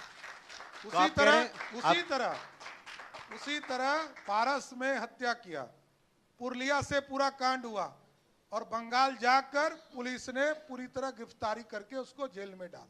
देखिए, ये कार्रवाई वाली सरकार है। ये लोग क्या है, परसेप्शन, ट्विटर मास्टर है। एविडेंस लाओ ना। लालू जी के खिलाफ एविडेंस दिया था शिवानंद तिवारी जी ने, ललन सिंह जी ने, कार्रवाई हुई ना, एविडेंस लाओ। सम्राट चौधरी यदि किसी अपराध में है तो नीतीश जी या पुलिस, कोई भी पुलिस कहेगा 1 घंटे में इस्तीफा देकर घर चला जाऊंगा, जेल जाने के लिए तैयार है। ऐसा बयान नहीं दे सकता हूं। अपराधी का संरक्षण भारतीय जनता पार्टी, जनता दल यूनाइटेड सोच भी नहीं सकती। तो संरक्षण बिल्कुल नहीं हो रहा जैसे आप कह रहे हैं, और अपराध अगर हो भी रहे हैं तो कार्रवाई हो रही है। अब मैं आपसे पूछना चाहता हूं युवाओं के बारे में, क्योंकि दावा किया जाता है महागठबंधन के नेताओं द्वारा कि क्योंकि तेजस्वी खुद युवा है और ये आजकल डांसिंग के भी रील्स आ रहे हैं सामने और अनेक जो प्रयास किए जा रहे हैं उससे युवा जो हैं उनके तरफ आ गए हैं। तो युवा, बिहार का युवा के मन में इस वक्त क्या चल रहा है सम्राट जी? वो किसके तरफ जाने वाले हैं? अभी यात्रा भी एक हुई थी, भीड़ भी दिखी थी वहां, वो क्या भीड़ वोटों में तब्दील होगी या नहीं? देखिए, 2 चीज समझिए। लालू जी नेता है, मैं इससे डिफर नहीं करता हूं। लालू जी के प्रतिनिधि बदलते रहे। श्रीमती राबड़ी देवी जी आई, वो प्रतिनिधि रही। बाद में तेजस्वी यादव जी आए, वो प्रतिनिधि हैं। मीसा भारती आई, तेज प्रताप यादव आए, रोहिणी आचार्य आई, और 1-2 बहन भी आ सकती है, कोई दिक्कत नहीं है। वो लालू जी का अपना प्राइवेट लिमिटेड कंपनी है, पीवीटी। उसमें कोई रोल, कोई नेता नहीं हो सकता, एमएलए एमपी बन सकता है, इससे ज्यादा रोल नहीं है। आप समझिए, बिहार के युवा क्या देख रहे हैं? एक परिवार, एक राजनीति। एक तरफ लोकतंत्र की पार्टी है, बीजेपी में किसी को पता नहीं है कि अगला राष्ट्रीय अध्यक्ष कौन होगा। पिछले 15 साल को देखिएगा तो 4 से 5 हमारे राष्ट्रीय अध्यक्ष हुए। लालू जी 28 साल से एक गद्दी पर बैठे हुए हैं, जिनको वोट देने का अधिकार नहीं होना चाहिए था, पंजीकृत अपराधी हैं, वो जो है राष्ट्रीय अध्यक्ष बने। तो वो परिवार की पार्टी। तो बिहार के बच्चे जानते हैं ये अच्छा डांस करेंगे। क्रिकेट ऐसा खेला कि पूरे जीवन में क्रिकेट में 37 रन बनाए, पूरे जीवन के क्रिकेट में। और लालू जी कहते थे हमसे बेटा से पानी ढुलवाता है। अरे भैया, तो क्वालिटी तो होनी चाहिए ना। खेलने का मौका मिला तो कितना रन बनाए? 140 करोड़ की आबादी है, इसमें तो मौका एक ही बार मिलेगा ना, बार बार तो मिलेगा नहीं। तो देखिए, बिहार के बच्चे जानते हैं, बिहार के नौजवान जानते हैं, जिस सड़क पर नाच रहे हो वो नीतीश जी ने बनाया। जिस सड़क पर 55 साल का बच्चा घूम रहा था, राष्ट्रीय नेता मोटरसाइकिल चला रहा था, उस रोड को मोदी जी और नीतीश जी ने बनाया। लालू जी के राज में इतना जल्दी घूम लेते बिहार? घूम ही नहीं पाते। यही है बदला हुआ बिहार। सम्राट जी, 2025 के बिहार चुनाव में बीजेपी का नारा क्या होगा? डबल इंजन की सरकार या मोदी की गारंटी कार्ड? डबल इंजन की सरकार। मैं गठबंधन में हूं भाई, नीतीश कुमार जी का नेतृत्व है और नीतीश कुमार जी के नेतृत्व में भारतीय जनता पार्टी लड़ रही है, इसमें कहा दो मत, एकदम स्पष्ट है, कहीं कोई कंफ्यूजन नहीं है। पहले भी ये 1996 से समता पार्टी और जदयू का, भारतीय जनता पार्टी का गठबंधन, और लगातार नीतीश जी के साथ बिहार के विकास के लिए, नीतीश जी अलग पार्टी के नेता है, भारतीय जनता पार्टी का गठबंधन है, हम सहयोगी दल है, नीतीश जी के नेतृत्व में बिहार डबल इंजन की सरकार बनाए, ये जनता से आग्रह करने जाएंगे। अगले 5 साल में आप कह रहे हैं एनडीए की सरकार दोबारा होगी, पुनः होगी, आप अपने आप को अगले 5 साल में कहां देखते हैं? मैं तो एक राजनीतिक कार्यकर्ता हूं, मैं तो बहुत चीजें पार्टी ने दिया है, पार्टी ने दायित्व लगातार बदला है, मैं भाजपा का एक साधारण सा कार्यकर्ता हूं, इतना ही मेरे को पता है, इससे ज्यादा नहीं पता है। क्या मुख्यमंत्री बनने का भी सपना है सम्राट चौधरी को? देखिए उतना बड़ा सपना सोचता भी नहीं हूं, लेकिन जिस पद पर हूं दायित्व निभाता हूं। अध्यक्ष था, अध्यक्ष का काम किया, संगठन को मजबूत किया, नेता विरोधी दल था, सरकार के बातों को उजागर करता था। आज उप मुख्यमंत्री हूं, नीतीश जी और मोदी जी ने विश्वास किया, देश में जीएसटी का इतना बड़ा काम दिया, जीएसटी के स्लैब को चेंज करने का मौका मिला, राष्ट्रीय स्तर पर हमको इतना बड़ा काम दिया कि आप सोच नहीं सकते हैं कि देश का स्लैब बदलना और बिहार या देश में रोटी, कपड़ा, मकान और किसान, इसकी चिंता करने का काम उस आयोग का चेयरमैन होकर रिपोर्ट दिया और मोदी जी की सरकार ने उसको इम्प्लीमेंट किया। इसलिए यही मेरे लिए बहुत गौरव की बात है। मैं भाजपा का एक साधारण कार्यकर्ता सफिशिएंट हूं। सम्राट जी, बीजेपी के लिए सबसे बड़ा चैलेंज क्या है? क्या एंटी इनकम्बेंसी का डर है या फिर यकीन है फिर चलेगी मोदी की लहर? मोदी और नीतीश की लहर, फिर मैं शब्द को ठीक कर रहा हूं, यहां मोदी और नीतीश की लहर है। यहां मोदी जी का मार्गदर्शन, नीतीश कुमार का नेतृत्व, फिर से 2010 में जो 206 सीटें जीता था उससे अधिक सीटें जीतने का संकल्प के साथ जाओ। सम्राट जी कितना मानते हैं, कितने सीट जीतेगी? मैंने कहा कि 206 सीटें हमने जीता था 2010 के चुनाव में। जो जनता का भरोसा है, जनता का सारा विंडो खुला है, आप देख लीजिए। पटना से बक्सर हम जाते थे 3 घंटा में, आज जाते हैं 1.25 घंटा में। पटना से जाते थे गया जी 4 घंटा में, हम पहुंचते हैं 1.25 घंटा में। पटना से बेगूसराय हम जाते थे 4 घंटा में, हम जाते हैं 1.5 घंटा में। तो ये बदला हुआ बिहार है। बदले हुए बिहार में बिहारी बिहार को आगे ले जाने का काम करेगा, इसलिए नीतीश कुमार और मोदी को ही चुनेगा। विपक्ष लगातार सवाल उठा रहा है, उठाते जाएगा मुख्यमंत्री जी के स्वास्थ्य के बारे में भी। अनेक वीडियोस वो वायरल करते हैं ऑनलाइन। तेजस्वी यादव भी जिक्र कर रहे थे कि मुख्यमंत्री जी जनगण मन का अपमान कर रहे हैं। खैर, स्वास्थ्य की वजह से मैं ज्यादा उस पर जाऊंगा नहीं, उन्होंने ये कह के छोड़ दिया। आप करीबी से मुख्यमंत्री के संग काम करते हैं, उनकी सरकार में उप मुख्यमंत्री हैं, क्या CM Nitish ji full and fit हैं? नीतीश जी सारे फैसले ले रहे हैं। हम और यहाँ सरवन जी बैठे हैं, दोनों हम लोग सरकार में मंत्री हैं। सारे फैसले 100% नीतीश कुमार लेते हैं और नीतीश कुमार जी के नेतृत्व में बिहार बढ़ रहा। और बिहार के लोगों ने देखा है, अब विरोधी तो कहेगा ही ना कि ना खराब है, उनको तो बेचारे को कहने दीजिए, इसमें दिक्कत क्या है। लेकिन बिहार की जनता जानती है कि नीतीश कुमार के नेतृत्व में बिहार सेफ है और बिहार समृद्ध हो रहा है। और चुनाव परिणाम के बाद भी नीतीश कुमार ही बने रहेंगे? क्योंकि हमने महाराष्ट्र में देखा कि एकनाथ शिंदे के संग आप गए थे, मगर उसके पश्चात कोई और बन गया। आज भी नीतीश है, कल भी नीतीश होंगे, परसों भी नीतीश होंगे। अच्छा, एक सम्राट जी, यहाँ अभी थोड़ी देर पहले तेजस्वी कह रहे थे कि जो एनडीए है वो नकलची है, जो उनकी योजनाएं हैं उसको आप चुरा लेते हैं, उनकी घोषणा कर देते हैं। लेकिन उन्होंने कहा कि अभी उनके तर्कस में कई ऐसे तीर हैं जो कि एनडीए चारों खाने चीत हो जाएगा और उनको पता चल जाएगा कि उनके सामने क्या। देखिए, बच्चे के चक्कर में नहीं पड़ना है। वो बच्चा 2 चीज समझाता है, 3 चुनाव से हार रहा है। दूसरी बात, आप समझिए, तेजस्वी यादव ने जब हमारी सरकार बनी एनडीए की तो कहा कि जो हम कहते हैं वो करते हैं। हमारे 17 एमएलए को तोड़ने का प्रयास किया, क्या हुआ? सरकार बचा ली, उनकी बची क्या? हमने बनाया। कहा कि एनडीए का जमानत जब्त होगा, हमने 78% बिहार के सीटें जीती। तेजस्वी यादव 2020 का चुनाव हारे, 2019 का चुनाव हारे, उसके पहले तो राबड़ी जी नेता थी, तो ये बेचारे थे नहीं। अब दूसरा पक्ष में आता हूं, ये कहते हैं कि हमारी बातों को चुरा लिया, तो नया आइडिया बताइए। बिजली 200 यूनिट कौन सरकार दे रही थी? दूसरी सरकार। ई नकलची करके आए थे, घोषणा नहीं है, घोषणा नहीं है भाई साहब। एक घोषणा पत्र राजद वाले दिखा दे, कांग्रेस वाला दिखा दे, घोषणा नहीं है। किसी मंच से उन्होंने कहा कि राजद के कार्यालय में आइए, 2,500 रुपया महीना देंगे। यही है ना? सरकार नहीं ना थे? सरकार का दायित्व है कि पैसा देना, कानून बनाना। ये फॉर्म भरवा रहे कांग्रेस वाले, राजद वाले, और एगो नया पार्टी आया है, कुकुर मुत्ते की तरह पार्टियां आती है, वो भी आया, वो भी फॉर्म भरवा रहा। आप सोचिए, फॉर्म भरवाने का अधिकार नहीं है, ये लोकतंत्र है।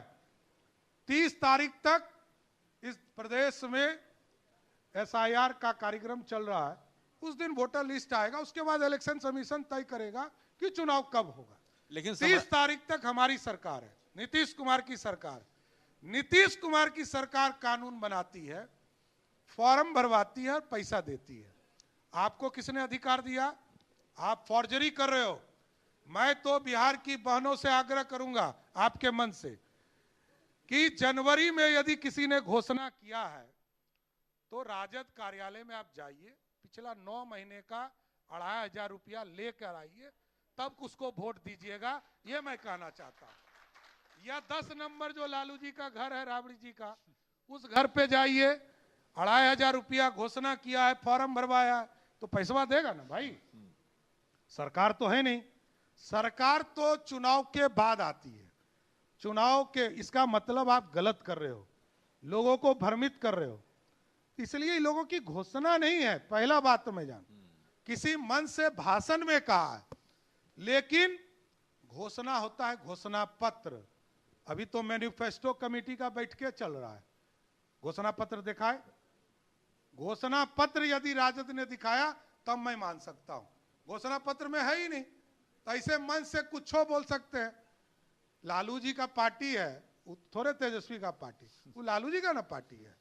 लालू जी घोषणा करेंगे मान लेंगे, वो लालू जी मालिक है। ये सब तो आएगा जाएगा, पहले राबड़ी जी थी, तेजस्वी आए, फिर मिसा आ जाएगी, कल कह देंगे कि भाई तेजस्वी चलो हटो, एगो को निकाला है ना, कहा कि इसको निकाल दिया, किसको दूसरा बेटा आ जाएगा। किसको निकाल दिया? तेज प्रताप। अरे एक बेटा को निकाल दिया, कहा कि निकलो, तो इसको भी कह देंगे कि निकलो, तो हम लोग क्या करेंगे भाई? बिहार की जनता लालू जी को नेता मानती है, इससे कहीं दो मत। उनके पास कुछ वोट है, लेकिन उतना ही वोट है जितना वो अच्छा से हारते हैं। आपने अभी एक नई पार्टी का जिक्र किया, ये नई पार्टी का इम्पैक्ट क्या रहेगा? क्योंकि कहीं ना कहीं नई पार्टियां जो हैं कभी कभार सीटें ना ले जाती हैं, मगर वोट जरूर काट देती हैं। किनका वोट काटेंगे और किसके कहने पर? पिछले 30 वर्षों से मैं बिहार की राजनीति को देख रहा हूं, कुकुर मुत्ते की तरह पार्टियां आती है और जाती है। अगला 20 साल कौन रहेगा ये जानना होगा ना। जिस पार्टी का राष्ट्रीय अध्यक्ष ही भाजपा या कांग्रेस से गए हों, उस पार्टी में ये तक नहीं मिला, वो कहता है नया विचारधारा देंगे। अरे नया विचारधारा तो भाजपा से गए हुए लोग दे रहे हैं ना, तो भाजपा की ही क्वालिटी वहां है, या कांग्रेस से गए हुए लोग हैं। तो मेरा यह मानना है कि इस तरह की पार्टियां आती है जाती है, उससे कुछ नहीं होना है। बिहार एक तरह से पूरी तरह खड़ा है फिर से डबल इंजन की सरकार बनाने के लिए। अच्छा, एक आपके साथ मैं रैपिड फायर एक सेशन करता हूं। आपकी राजनीति में सबसे बड़ी प्रेरणा किससे मिलती है? मोदी जी से, अमित शाह से, या कोई और? देखिए, पहले प्रधानमंत्री आदरणीय नरेंद्र मोदी जी को देखा, मैं उप मुख्यमंत्री हूं, पार्टी का अध्यक्ष रहा हूं, कई बैठकें उनके साथ हमको करनी पड़ी। जितने चीजों को एक्सरसाइज करते हैं और एक एक चीजों को वर्क कराना चाहते हैं, प्रधानमंत्री होकर इतना समय देना, उसका रिव्यू करना, और प्रत्येक अंतिम बुधवार को सभी राज्यों के चीफ सेक्रेटरी को जोड़कर एक एक इशू को देखते हैं, और हम लोगों को जो लगता है कि भारत को श्रेष्ठ बनाने वाला व्यक्ति आ गया। आज यदि भारत श्रेष्ठ बन रहा है तो मोदी जी की कृपा है, मोदी जी का विजन है, मोदी जी आगे ले जाना चाहते हैं। बिहार का सबसे बड़ा मुद्दा विकास, विकास, विकास। नेताओं के लिए सोशल मीडिया प्लेटफॉर्म जो है, अपनी बात रखने का जरिया या आक्रोश झेलने का खतरा क्या? देखिए, ये दोनों तरह की चीजें हैं। जनता से जुड़ने का भी है, आक्रोश उसके लिए चिंता है जिसने कोई काम नहीं किया हो। जनता के बीच में काम करेंगे और जनता को यह भी विजन रहना चाहिए कि यही काम करेगा, तब तो सोशल मीडिया पे आप ठीक हो, और नहीं तो लिमिटेड 25% वोट ठीक करने में लगना है तो करते रहिए। पिछले 20 साल से लोग वही ठीक करके खुश हैं। क्या सम्राट आज जी की एक सबसे बड़ी लोजपा की युवा सांसद आई थी यहाँ, और उन्होंने कहा था कि उनके पिताजी ने एक एडवाइस उनको दिया था कि अहंकारी मत बनो राजनीति में। आपके नजरिए में बिहार में सबसे बड़े अहंकारी नेता कौन? देखिए, अहंकारी नेता तो मैंने कहा लालू जी हैं, जो बीमार चल रहे हैं, क्योंकि वो भी जेल से छूटने के लिए बीमार हैं। अब जो भी रहे, हम उस पर नहीं कहेंगे, लेकिन मेरा ये मानना है कि नेता तो यहाँ 2-3 बड़े नेता हमारे यहाँ हैं। 2 नेता हमारे बीच से चले गए, सुशील जी और रामविलास पासवान जी। 2 बड़े नेता नीतीश जी और लालू जी हैं। दोनों की तुलना आप स्वयं समझ सकते हैं। नीतीश जी ने विकास किया, विजन दिया, बिहार को बढ़ाया, दूसरे ने अराजकता दिया। अच्छा, सम्राट जी की सबसे बड़ी ताकत क्या है? आक्रामक बयानबाजी या जो संगठन का कौशल? नहीं, साफ साफ बोलना। मेरे को कोई इधर इफ बट नहीं आता है, सीधा सीधा बोलता हूँ, साफ साफ बोलता हूँ। 9-5 आता नहीं है। राजनीति में हूँ, कूटनीति थोड़ा कम आता है, लेकिन नीतीश जी, लालू जी दोनों से ट्रेनिंग लिया हूँ, तो साफ साफ बोलता हूँ। अच्छा, सम्राट जी के अगर सीएम का प्रस्ताव आए तो क्या करेंगे, स्वीकार या इनकार? देखिए, मैंने कहा सपना ही नहीं देखता हूँ। पार्टी का एक साधारण सा कार्यकर्ता हूँ। पार्टी ने जो दायित्व दिया यही काफी है। फुर्सत के पल आजकल तो मिल नहीं पा रहे होंगे आपको, और ना मिलेंगे नवंबर तक, मगर जब फुर्सत के पल मिलते हैं, सम्राट चौधरी को क्या पसंद है करना? नहीं, पहले के दिनों में तो हम लोग थोड़ा कुछ खेलने वेलने की चर्चा करते थे, लेकिन अब तो स्वाभाविक है, पिछले 30 वर्षों से मैं राजनीति में ही काम कर रहा हूं, तो जनता की सेवा, जनता के साथ जुड़े रहने और जनता के मुद्दे उठाना ही सबसे महत्वपूर्ण है। किताब पढ़ना या गीत सुनना या फिल्में देखना पसंद है? नहीं, बहुत इन सब चीज़ों से थोड़ा दूर ही रहा हूँ। फिल्म तो बहुत नहीं है कि बराबर देखता हूँ, थोड़ा जब फाइनेंस डिपार्टमेंट जब से देख रहा हूँ तो कुछ ज़्यादा ही पढ़ना पड़ता है, ये थोड़ा चिंता करनी चाहिए। और हम आए हैं दिल्ली से, तो क्या फेवरेट फूड है आपका यहाँ का जो हम जरूर चख के जाएं? देखिए, बिहारी फूड तो लिट्टी चोखा जरूर देख के जाइए, मिथिला थाली जरूर देख के जाइए, अब मैरिन ड्राइव जरूर देख के जाइए। मैरिन ड्राइव देखिएगा तो बदला हुआ बिहार दिखेगा। यहाँ से गया जी एक बार ड्राइव पे चले जाइए और रात के 12 बजे जाइएगा, कोई आपको टच नहीं करेगा। यहाँ से 1 घंटा 5 मिनट में आप गया जी पहुँचिएगा, और फिर लॉन्ग ड्राइव से 1 घंटा 5 मिनट में पटना लौट जाइएगा। यही बदला हुआ बिहार दिखेगा। अच्छा सम्राट जी, अगर एनडीए सरकार में आती है तो पहला बड़ा फैसला क्या होगा जो युवाओं को प्रभावित करेगा? देखिए, स्पष्ट है, बिहार इंफ्रास्ट्रक्चर नीतीश जी ने बनाया, बिजली के सेक्टर में काम किया, रोजगार के सिस्टम्स को भी लगातार नीतीश कुमार जी ने बढ़ाया। वो दौर भी, क्योंकि तुलना करना पड़ता है तब हमको ज्यादा आपको क्लियरिटी होगी। लालू जी के 15 साल में 94,000 लोगों को नौकरी मिली। नीतीश जी के 15 साल जो 2005 से 20 रहा, 7,40,000 लोगों को सरकारी नौकरी मिली। 2020 से लेकर 2025 तक 11.5 लाख लोगों को सरकारी नौकरी मिली और 39 लाख लोगों को रोजगार मिला। लेकिन अब उस बिहार को बनाना चाहते हैं नीतीश कुमार के नेतृत्व में, जिस बिहार में 1 करोड़ लोगों को सरकारी नौकरी और रोजगार मिले। और यह तब संभव होगा जब इंडस्ट्रियल कॉरिडोर को हम ठीक कर पाए। इसलिए कल जब पीयूष जी आए थे तो हम लोगों ने विशेष तौर पर आग्रह किया कि एक इंडस्ट्रियल कॉरिडोर हमको गया जी में मिला है। बिहार लैंडलॉक स्टेट था, डेंसेस्ट पॉपुलेशन वाला राज्य था, और एक चीज बोलता है ना लोग कि हमको सरकार दीजिए तो हम उद्योग ला देंगे। अरे सब कुछ बिहार में था, कौन बोलता है कि नहीं था? 1990 से लेकर 2000 तक जब बिहार एक था, हम और सरवन जी तो बैठ के वोट दिए और बिहार अलग हुआ, पीड़ा में दिए। लेकिन सरदेव अटल जी का सपना था कि आदिवासी के कल्याण के लिए झारखंड बटे। 3 विधायकों ने सिर्फ विरोध किया, 525 एमएलए में 3 विधायकों ने विरोध किया और 322 ने समर्थन में वोट किया कि हमारा लोग आगे बढ़ जाए।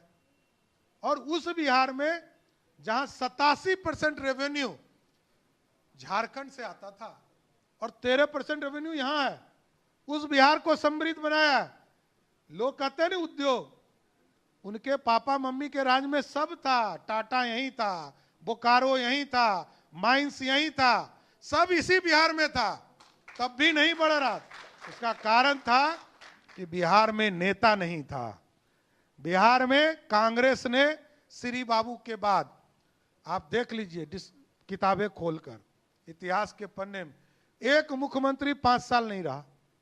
कांग्रेस पार्टी बदल देती थी, 6 महीना, साल भर, 1.5 साल, 3 दिन, ऐसे चलता था बिहार। लालू जी आए, लोगों को उम्मीद था कि गरीब का बेटा आए, उन्होंने पहले ही दिन पूरा फॉर्मूला बदल दिया। बूथ कैप्चरिंग, लूट, हलकतरा घोटाला, चारा घोटाला, सारा उनके राज में हुआ। अराजकता फैला, कौन सा नरसंहार नहीं है जो उनके राज में नहीं हुआ। नीतीश जी भी शासन चला रहे हैं, नरसंहार का नाम बताइए। देखिए अराजकता। इसलिए मैं जो कहता हूं, साफ तौर पर कहता हूं कि उस दौर को याद कीजिए कि 90 से 2000 तक जब बिहार एक था तो उद्योग भी यहीं थे, तब कहां बिहार बढ़ रहा था? तब भी नहीं बढ़ रहा था।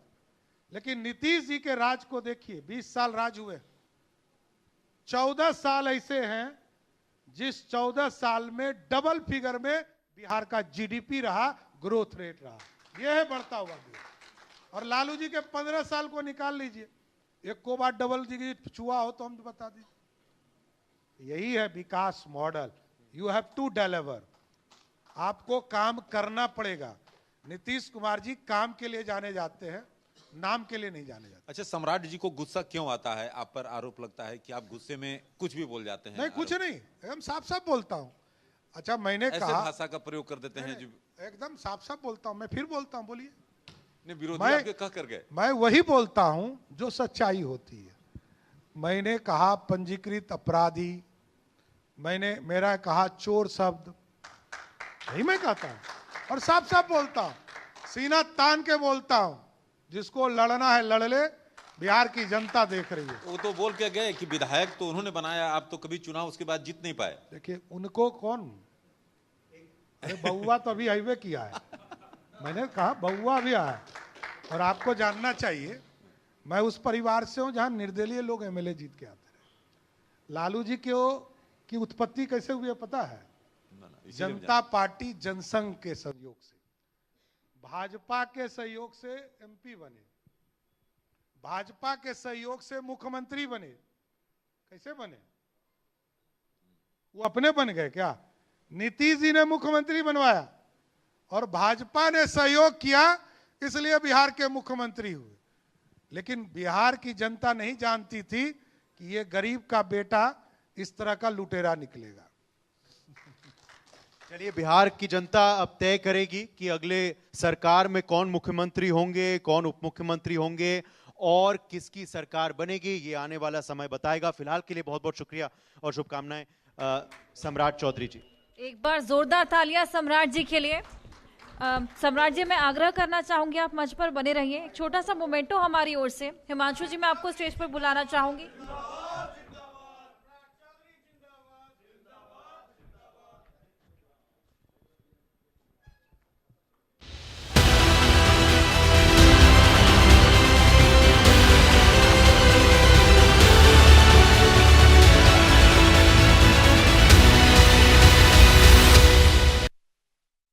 आपके घर के खाने में रेस्टोरेंट जैसा स्वाद ले आए MDH का शाही पनीर मसाला। पनीर को क्या मस्त बना डाला।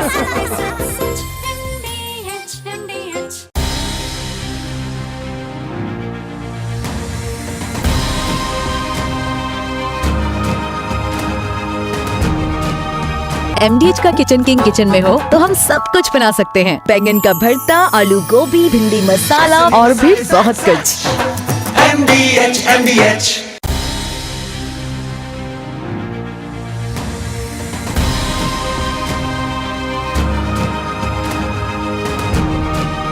लाल रंग इसका अपार, तीखा कम है फिर भी स्वाद। बेमिसाल बेमिसाल MDH Kashmiri. MDH Kashmiri. MDH।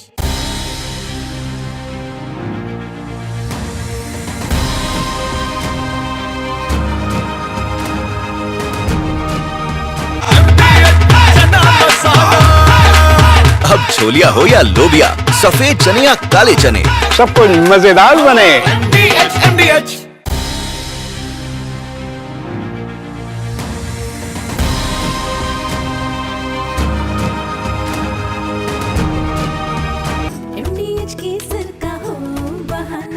Kashmiri pulao या हो बिरयानी खाना, केसरी चाय दूध, रसमलाई, केसरी लड्डू, हलवा याद आना, यही तो है MDH केसर का बहाना। MDH शुद्ध केसर, खुशबू ऐसी जो दिल जीत ले। MDH।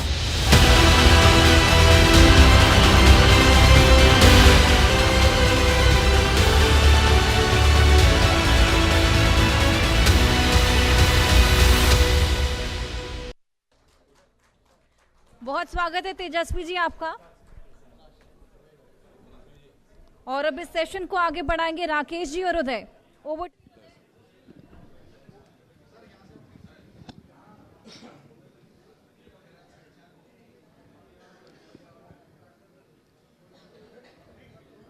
नमस्कार, आप सबका मैं स्वागत करता हूं। इंडिया न्यूज मंच का हमारा कार्यक्रम जारी है और अब जो अगले मेहमान हमारे बीच आ चुके हैं, लोगों का बेसब्री से वो लोग इंतजार कर रहे थे इनका कि कब वो आएंगे और कब इनके बेबाक अंदाज में उनको वो संबोधित करेंगे। जी हां, मैं बात कर रहा हूं तेजस्वी यादव जी का, नेता प्रतिपक्ष और उभरते हुए नेता प्रदेश के ही नहीं मगर देश के। बहुत बहुत स्वागत है तेजस्वी आपका।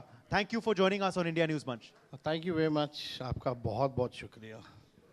मेरा पहला सवाल आपसे यही है कि इस वक्त बिहार में क्या हवा है। लगातार आपका जनसंपर्क जारी है, पटना में ही नहीं मगर प्रदेश के हर जिले में आप अनेकों बार जा चुके हैं, आगे जाएंगे भी। अब आपकी यात्रा शुरू हो रही है, आपकी सहयोगी की यात्रा भी, उसका समापन हुआ था।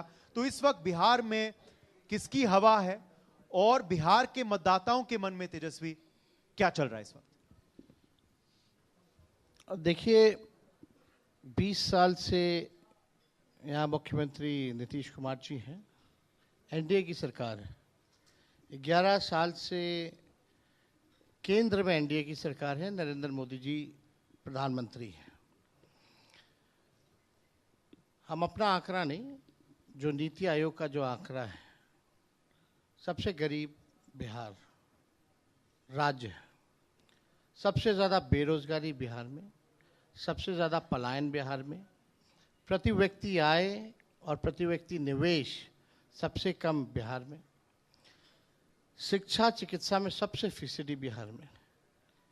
बिहार में ना कोई कारखाना है, ना कोई इंडस्ट्री है, ना आईटी की व्यवस्था है, ना कोई SEZ है, ना कोई डेटा सेंटर है, ना एग्रो बेस्ड इंडस्ट्री है, ना फूड प्रोसेसिंग यूनिट है। जूट मिल, चीनी मिल बंद हैं। लोग यहाँ के परेशान हैं। 20 साल और 11 साल केंद्र में एनडीए के रहने के बावजूद भी बिहार बदलाव नहीं कर पाया। इस बार हम लोग कई बार बिहार हम लोग घूमे, मतलब पिछले बार ही अगर आप देखें तो there was a difference. NDA and India alliance का जो था वो केवल 12,000 का था। बहुत ही कम, लाइक 6-7 सीटों से सरकार बनते बनते चूक गई। इस बार लोगों में गुस्सा बहुत है, आक्रोशित है, खास तौर पे बिहार के नौजवान, और उनकी आबादी बिहार में लगभग near about 60%. I mean, you can say the youngest state of the country is Bihar. वो लोग परेशान हैं, डंडे खा रहे, पेपर लीक हो जाता है, नौकरी नहीं मिल रही, पलायन करना पड़ रहा है, डिग्री है, कोई काम नहीं है, मजदूरी करना पड़ रहा है। तो इस बार लोग जो है बदलाव चाहते हैं, परिवर्तन चाहते हैं। और मेरे ख्याल से 20 साल का जो कार्यकाल जो था बहुत लंबा हुआ, और 11 साल भी, और इन 11 साल में भी 2 टर्म अगर आप देखें तो एक बार एनडीए के 40 सीटों में लोकसभा के 39 सीट्स एनडीए को, इस बार 30 सीट्स, यानी हुमच करके लोगों ने प्रधानमंत्री नरेंद्र मोदी जी पे विश्वास किया। लेकिन अब लोग सवाल ये पूछ रहे हैं, बिहार के लोग, चुनाव आता है, प्रधानमंत्री जी आते हैं, चुनाव खत्म होता है, प्रधानमंत्री जी 5 साल नहीं आते। अब लोग ये कह रहे हैं कि भाई इतना वोट दिए, 20 साल से तुम्हारा राज्य, 11 साल से तुम्हारा केंद्र में राज, पूरा समर्थन बिहार के लोगों ने दिया, और आप फिर चुनाव में आके वोट मांग रहे हैं। आखिर आपने बिहार के लिए क्या क्या हिसाब मांग रहे? अब ये कह रहे हैं कि आप लगवाइएगा फैक्ट्री गुजरात में, अब विक्ट्री चाहिए बिहार में। ये चलने वाला नहीं। अब लोग चाहते हैं कि बिहार आगे बढ़े, तरक्की करे, और हम जैसे नौजवान जो है सब लोगों को गोलबंद करने में लगे हैं कि मिल करके एक नया बिहार बनाया जाए। क्योंकि जिसके पास विजन है, जिसके पास रोड मैप है, जो मुद्दे की बात करता हो, पढ़ाई, दवाई, कमाई, सिंचाई, सुनवाई और कार्रवाई वाली सरकार देने की बात करता हो, जो रियल इश्यूज, करप्शन की बात कर रहा हूँ। अपराध इतना बढ़ गया है, आज हम आने में देरी होगी, सिवान गए हुए थे, वहाँ गोली मार के हत्या कर दी गई थी। पता चला उस जिले में आज 5-6 हत्याएं और हुई। ऐसा कोई दिन बिहार में नहीं जहाँ 100 से कम हत्याएं होती हों, बलात्कार होता हो, रेप होता हो, मतलब कारोबारियों को दुकान में घुस करके गोली मारी जा रही है। तो ये स्थिति बनी हुई है। मतलब अब तो कहिए कि यहाँ जहाँ आप बैठे हैं, ये मोरेलो की बगल में उन खेमका जी का घर है, जो बड़े इंडस्ट्रियलिस्ट थे, उनको गोली मार दी गई। 4 साल पहले उनके बेटे को मार दी गई, कुछ नहीं हुआ। बगल में 500 मीटर डीएम साहब का घर है, 200 मीटर एसपी साहब का घर है, थाना भी है 100 मीटर के अंदर, हर रोड पे सीसीटीवी है, लेकिन कुछ नहीं होगा। तो अपराध बढ़ा है, भ्रष्टाचार। जो सीएजी का लेटेस्ट जो रिपोर्ट आया, 80,000 करोड़ का हिसाब किताब बिहार सरकार ने नहीं दिया, which is not a small amount. वो कहाँ है? एक इंजीनियर के यहाँ रेट पड़ता है, आश्चर्य की बात है, एक ही विभाग के इंजीनियर साहब के यहाँ रेट पड़ता है और 100 करोड़ रुपया मिलता है, 10 करोड़ रुपया तो जला देता है, लेकिन अब तक वारंट इशू नहीं होता। तो ये इश्यू जो है हम लोग जनता के सामने रख रहे हैं, और लोग भी परेशान हैं। तो हमको लगता है कि इस बार बिहार के लोगों ने मूड बनाया है। प्रधानमंत्री जी कहते रहे कि चीनी का मिल चालू करेंगे, 2014 से 25 हो गया, 11 साल हो गया, अब तक वो चीनी मिल चालू नहीं हुआ। उन्होंने कहा था चालू कराएंगे, और उसी चीनी मिल की चीनी का चाय पीऊंगा मैं अगले बार। नहीं, लेकिन तेजस्वी जब था 17 महीने डेप्यूटी चीफ मिनिस्टर, तो रीगा का चीनी मिल चालू हम लोगों ने कराया। 5 लाख नौकरी हमने दिलवाया, 3.5 लाख नौकरी प्रक्रियाधीन हमने करवाया, आरक्षण की सीमा हमने बढ़ाई, पहली बार जाति आधारित गणना हुआ, IT policy, industry IT policy हो, टूरिज्म पॉलिसी हो, स्पोर्ट्स पॉलिसी हो, हम लोगों ने बनवाया। उस 17 साल में 4.5 लाख नियोजित शिक्षकों को हम लोगों ने राजकीय कर्मी का दर्जा दिया। और बिहार में जो कारखाने आपको दिख रहे हैं, वो रेलवे के कारखाने, लालू जी ने 3-4 रेलवे के कारखाने दिए। पिछले बार प्रधानमंत्री जी आए थे तो उन्होंने कहा था एक बात, कि बिहार में रेलवे का इंजन बन रहा है, विदेश जा रहा है, लेकिन उन्होंने नहीं बताया कि लालू जी का लगवाया हुआ था। आज देश भर में जितनी रेलें दौड़ रही हैं, उसका पहिया बिहार में बन रहा है, ये लालू जी की देन है।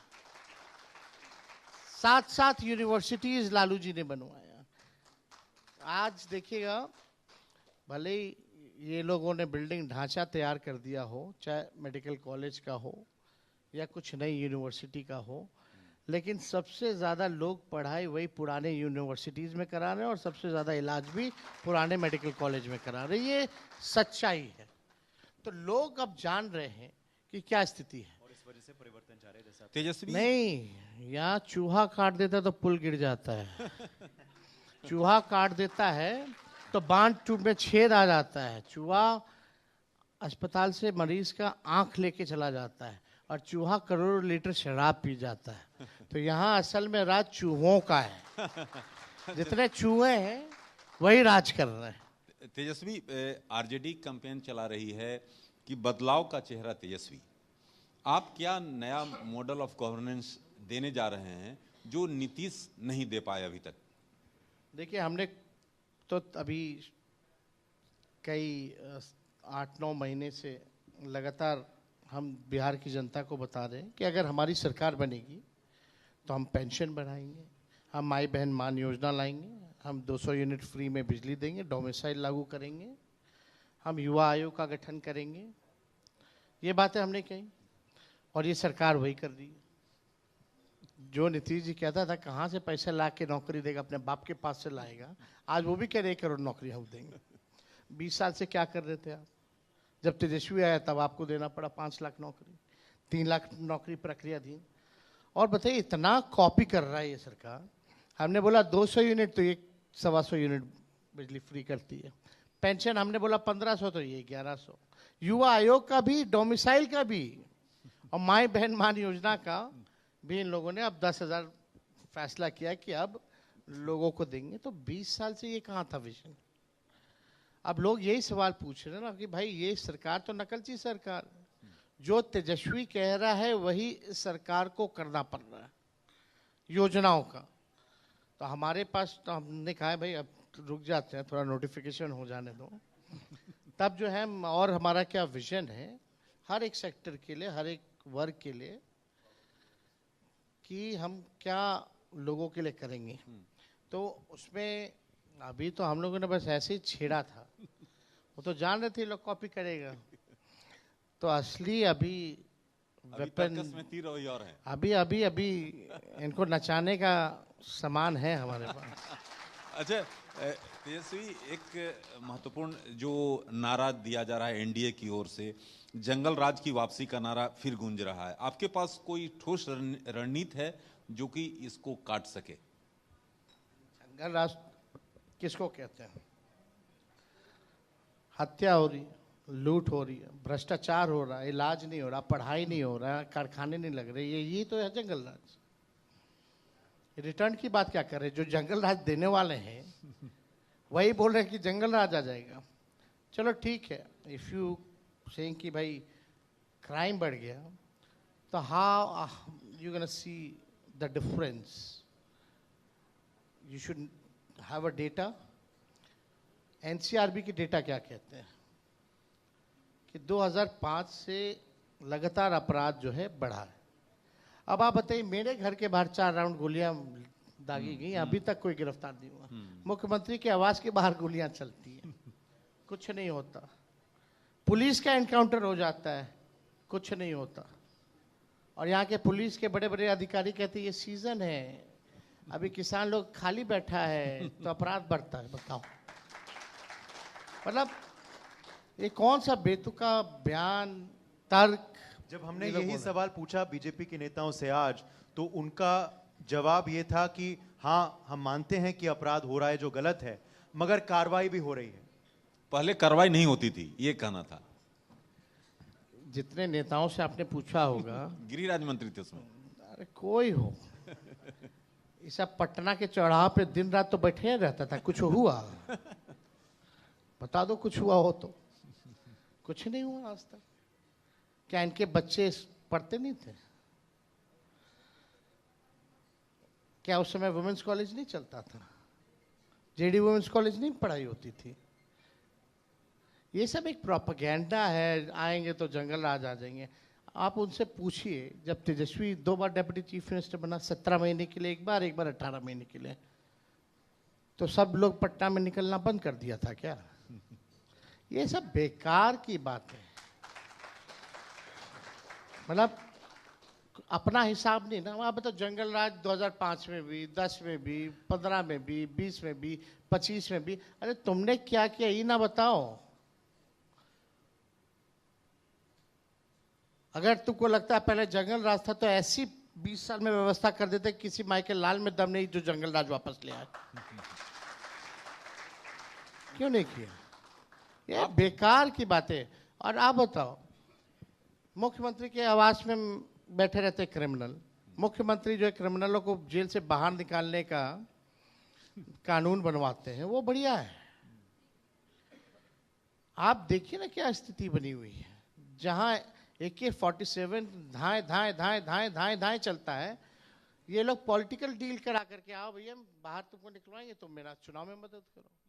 अपराधी को संरक्षण दिया जा रहा है, ऐसा आरोप है आपका। अपराधी विजय और सम्राट हो चुके हैं। हाँ देखिए, आप दोनों तेजस्वी जी आप दोनों डिप्टी CM का नाम ले रहे हैं। आप क्या वहां से अपराधी विजय नहीं है? दिन भर कोई पकड़ ही नहीं रहा उनको, विजय है, सम्राट हो गए। तो और इतिहास जो लोग, ये दोनों डिप्टी CM आपस में लड़ते थे। एक जब स्पीकर थे, एक मंत्री थे, तो मंत्री जी स्पीकर को उंगली दिखा के बोले व्याकुल मत होना। बताओ क्या संस्कार है, क्या आचरण है। एक वो बोलते आपस लो आपस लो, आपस वापस नहीं आपस। अब फिर वो मंत्री थे जो स्पीकर थे, पहले मंत्री थे, वो जो टेबल रखा रहता था विधानसभा में उसमें उछलते थे। फुटेज है, दिखा देंगे। अब देखिए, इन लोगों के बारे में कोई बात करके कोई फायदा नहीं है। इन लोगों की अपनी कोई उपलब्धि नहीं। तेजस्वी से पूछिएगा as a deputy chief minister आपने क्या काम किया, हम 20 काम गिनाएंगे। लेकिन इनके इतने साल से दो डिप्टी CM है, एक काम भी बता दे कि इन्होंने किया हो तो हम मान जाएंगे। लेकिन आज NDA के मंत्री थे, उन्होंने कहा कि ऐसा क्या खूबी तेजस्वी में था, उनके पास कई विभाग के मंत्री और 6 घंटा भी समय नहीं दे पाते थे अपने मंत्रालय के लिए। रात में आपने किसी को देखा मेडिकल कॉलेज में जाके छापा मारते हुए? आप तो रात रात भर काम करते थे भाई। जो डॉक्टर 700 ऐसे डॉक्टर जो 10-12 साल से ड्यूटी पे नहीं आ रहे थे, सैलरी उठा रहे थे, सरकार का खर्चा, ड्यूटी पे नहीं जाते थे, फाइलें एक एक का आता था। मतलब 10 साल पहले गायब है तो अभी आ रहा है फाइल। समझ रहे कितना देरी है। हम बोले भाई एक एक करके क्यों ला रहे हो, सबका समीक्षा करो। एक साथ 700 डॉक्टरों को हमने बर्खास्त किया। जो दवाएं 200 मिलती थी उसको 600 हम लोगों ने लिमिट किया। किडनी का पोस्ट ट्रांसप्लांट का पोस्ट सर्जरी जो दवा मिलना चाहिए वो हम लोगों ने फ्री कराया। हम लोगों ने साफ सफाई रंगत पोतर जो है कराया। आप अस्पताल में घुस नहीं सकते थे, जो स्थिति थी। मिशन 60 डेज हम लोगों ने चालू कराया। और ये जो लोग कह रहे हैं, जो स्वास्थ्य मंत्री हैं, जब चमकी बुखार आया था तो क्रिकेट का कितना स्कोर है जरा बता दो। लोग पूछते थे क्या कोई मुकाबला है, थोड़ी ना, समय नहीं दे पाते थे। ये लोग थे कहाँ? हम लोग टूरिज्म के लिए, हम लोग तो जापान अपान सब लोग गए कि भाई टूरिज्म बढ़े, उसके लिए हम लोगों ने टूरिज्म के लिए भी पॉलिसीज बनाई, काम किया। लेकिन have you seen our chief minister going anywhere in abroad and getting investment? ये तो हमारे CM इन्वेस्टर मीट में भी नहीं जाते हैं, नीति आयोग की बैठक में भी नहीं जाते हैं। सवाल तब तो नहीं बोलता कोई। और एक बार नहीं, चलो 2-2 बार उन्होंने अब तो राष्ट्रगान का अपमान कर दिया है। आई कैन अंडरस्टैंड कि उनकी सेहत ठीक नहीं है, इस पे ज़्यादा वो नहीं होना चाहिए। लेकिन ये लोग कौन है? अभी बिहार के उप मुख्यमंत्री का एक बेतुका बयान आया। मतलब जो सम्राट चौधरी, उनको तो हम ही लोगों ने टिकट दे करके जिताया। आखिरी बार भी जीते तो हमारी पार्टी से, उसके बाद से जीते नहीं कभी, हारते गए। फिर बाद में भाजपा के लोगों ने MLC बनाया। ये लालू जी के ही लोग प्रोडक्ट हैं। इनके पापा को भी उनकी माता को भी, इनको भी। अब गाली देना चाहे तो दे सकते हैं। हाँ, तो आपके बारे में जो शब्दों का लेकिन इस्तेमाल जो करते हैं, ध्यान आप सोचो ना, इनके लिए देश में भी कुछ होता है तो विपक्ष जिम्मेदार होती है, नेपाल में भी कुछ हो रहा है तो हम ही लोग जिम्मेदार हैं। क्या मतलब है भाई? ये अभी जिक्र कर रहे थे हमारे सहयोगी कि स्तर जो क्या है, आपके ऊपर क्या बयान आए हैं, आपके पत्नी पर भी क्या बयान आए हैं, मगर उस तरफ से भी कहा जाता है कि प्रधानमंत्री जी के मां को भी गालियां दी गई हैं आपके मंच से और कोई ठोस किसी ने व्यक्त नहीं किया। तो क्या आपको लगता है ये गलत स्तर अब जा रहा है? हमने पहले भी कहा, कई बार कहा, कोई भी अगर ऐसा कहा हो तो उस पर कार्रवाई होनी चाहिए। माँ माँ होती है और माँ शब्द सुनते ही बहुत सुकून मिलता है। सबकी माँ होती है, जो जानवर होते हैं उनकी भी माँ होती है।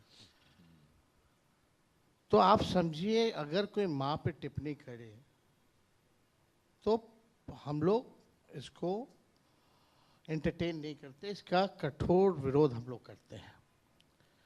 लेकिन ना तो तेजस्वी ने गाली दी, ना राहुल जी ने गाली दिया, ना हम लोग उस मंच पे गए। पहली बात। बाद में जो भी बोला होगा वो जेल में है, उस पर कार्रवाई हुई और पता चला कि वो बीजेपी में भी रहा है और जेडीयू में भी रहा है, जो सच्चाई है, जो बात बाहर से निकल के आई। लेकिन जब प्रधानमंत्री जी भी, देश के प्रधानमंत्री हैं, एक गरिमा का पद है, जब नीतीश कुमार जी को डीएनए की बातें में बोल रहे थे तो कैसा लगा होगा नीतीश जी को या बिहार के लोगों को? जर्सी का हाइब्रिड बछड़ा, 50 करोड़ की गर्लफ्रेंड, या मेरे को विधानसभा में बीजेपी का एक एमएलए जनक सिंह माँ बहन की गाली दे रहा था, तो बीजेपी के लोगों ने क्यों नहीं करवाई? वही प्रसन्ना, जो क्या नाम है आपका बैंगलोर वाला, प्रज्वल रवन्ना, 3000 महिलाओं के साथ शोषण किया, तो प्रधानमंत्री जी उसके प्रचार में जाते हैं। तो माँ सबकी होती है। और आपने जो बिहार बंद कराया, जिसका डिलीवरी हो रहा था, वीडियो हम लोगों ने देखा, उसके एम्बुलेंस को भाजपा के लोगों ने रोका। एक टीचर जो थी बेचारी, उसको पकड़ पकड़ के इन लोगों ने पीटा, कई दुकानों में गुंडागर्दी हुई। तो माँ माँ नहीं होती। लेकिन बात देखिए, ठीक है, इसका कोई पक्षधर नहीं ले सकते यार, हम लोग क्यों बोलेंगे गाली? हम लोगों में वो संस्कार नहीं है कि भाई किसी को गाली दो। गाली देने से तो नुकसान ही है ना। हम लोग बेवकूफ तो है नहीं जो गाली देंगे, और ना हमारी कोई भाषा है वो। लेकिन आप देखिए ना, प्रधानमंत्री जी, ठीक है, गलवान घाटी में जवान हमारे शहीद होते हैं, आप चाइनीज प्रेसिडेंट से मिलकर के ही कर रहे थे, हंस रहे थे, ठीक है, प्रोटोकॉल है, कर जाऊंगे। गाली जो भी चला वो 5 दिन पहले चला, अब फिर आप देश आकर के आप रोते हो। 5 दिन बाद आप रोते कि मेरी माँ को ये बोल दिया, मेरी माँ को वो बोल दिया। तो आपने जब बोला तो आपने क्या किया? मणिपुर में जब हमारी बहनों को नंगे दौड़ाया जा रहा था तो आपने क्यों नहीं देश बंद किया? क्यों नहीं आप वहां गए, उनको संरक्षण देने का काम किया? महिला पहलवान जो gold medallist, silver medallist, Olympic की मेडलिस्ट थी, जब उनकी शोषण की बात आ रही थी तो आप उन्हीं लोग को प्रमोट कर रहे थे और बचा रहे थे जो उनका शोषण करता था। तो और लोगों की माँ बहनें नहीं है, इज्जत नहीं है। और कोई रोया? तेजस्वी तो नहीं रोया जब विधानसभा में गालियां पड़ रही थी, तो राहुल जी तो नहीं रोए जब उनको हाइब्रिड बछड़ा बोला जा रहा था। जर्सी काऊ जब सोनिया जी को बोला जाता था वो तो नहीं रोई। नीतीश कुमार जी तो नहीं रोए जब उनको डीएनए का गाली पड़ा तो। हाँ, नीतीश जी ने बाल नाखून जरूर भिजवा दिया था। लेकिन ये ऐसे प्रधानमंत्री, इतने कमजोर प्रधानमंत्री, आप बल्कि ऑनलाइन करा करके, टीवी में टेलीकास्ट करा करके आप रो रहे हो, मेरी माँ को गाली दिया, मेरी माँ को गाली दिया। ऐसा प्रधानमंत्री हमने कभी नहीं देखा। और ऐसे प्रधानमंत्री को हमने कभी नहीं देखा जो नोटबंदी में 90 साल की उम्र की मां को लाइन में खड़ा करा दे। I will never do it. ना आई विल प्रमोट कि आप अपनी मां जो 90 साल की उनको भेजो, और भी कोई घर में जवान है, भाई बहन है, भतीजा भाई है, उसको आप लगवाते। तब कहां गई मां? राजनीति में आप लाइएगा, मां के नाम से आपको वोट चाहिए, मां के नाम से वोट चाहिए। हम लोगों के माँ बाप को भी गालियां पड़ती हैं, दिन भर भाजपा के लोग यही गाली देते हैं। अब जरा भाषण सुनिए उन लोगों का, बिहार में जो लोग नेता हैं या दिल्ली में बैठे लोग हैं, क्या क्या नहीं बोलते। तो हम भी ऑनलाइन करके रोने लगे क्या? मेरी माँ को गाली दे दिया कर। अरे देश के बारे में सोचिए, देश की स्थिति क्या हो गई है। तेजस्वी जी, आज जो है कांग्रेस के एक हैंडल से जो पोस्ट किया गया है एआई को लेकर, उसको लेकर भी मामला आगे बढ़ गया है। इसको लेकर आप क्या कहेंगे? हमने पहली बार पोस्ट देखा नहीं, हम दिन भर सिवान में थे, वहां से आए हैं, इसलिए आने में देरी हुई। अगर आपको लगता है कि उस पोस्ट में कोई आपत्तिजनक चीज है, अगर कुछ गलत है तो हमको दिखाया जाए, हम तो देखे नहीं है, ये बताया जाए। अच्छा, आप 16 तारीख से अधिकार यात्रा भी शुरू करने जा रहे हैं जहानाबाद से, उसका मकसद क्या है? क्या उसकी? देखिए, इस बार लगभग हम लोगों ने 20 से 25 जिला जो है हम राहुल गांधी जी ने कवर किया, लेकिन जो बाकी के जो जिले छूटे हुए हैं, जहां हम नहीं जा पाए हैं, वहां हम लोग प्रोग्राम बना रहे कि हम जाएं, क्योंकि बाकी के जिलाओं में भी जो लोगों की इच्छा है कि हम लोगों को वहाँ भी कार्यक्रम जो है करना चाहिए, तो इस हिसाब से जो बचे हुए हैं वो हम लोग करेंगे।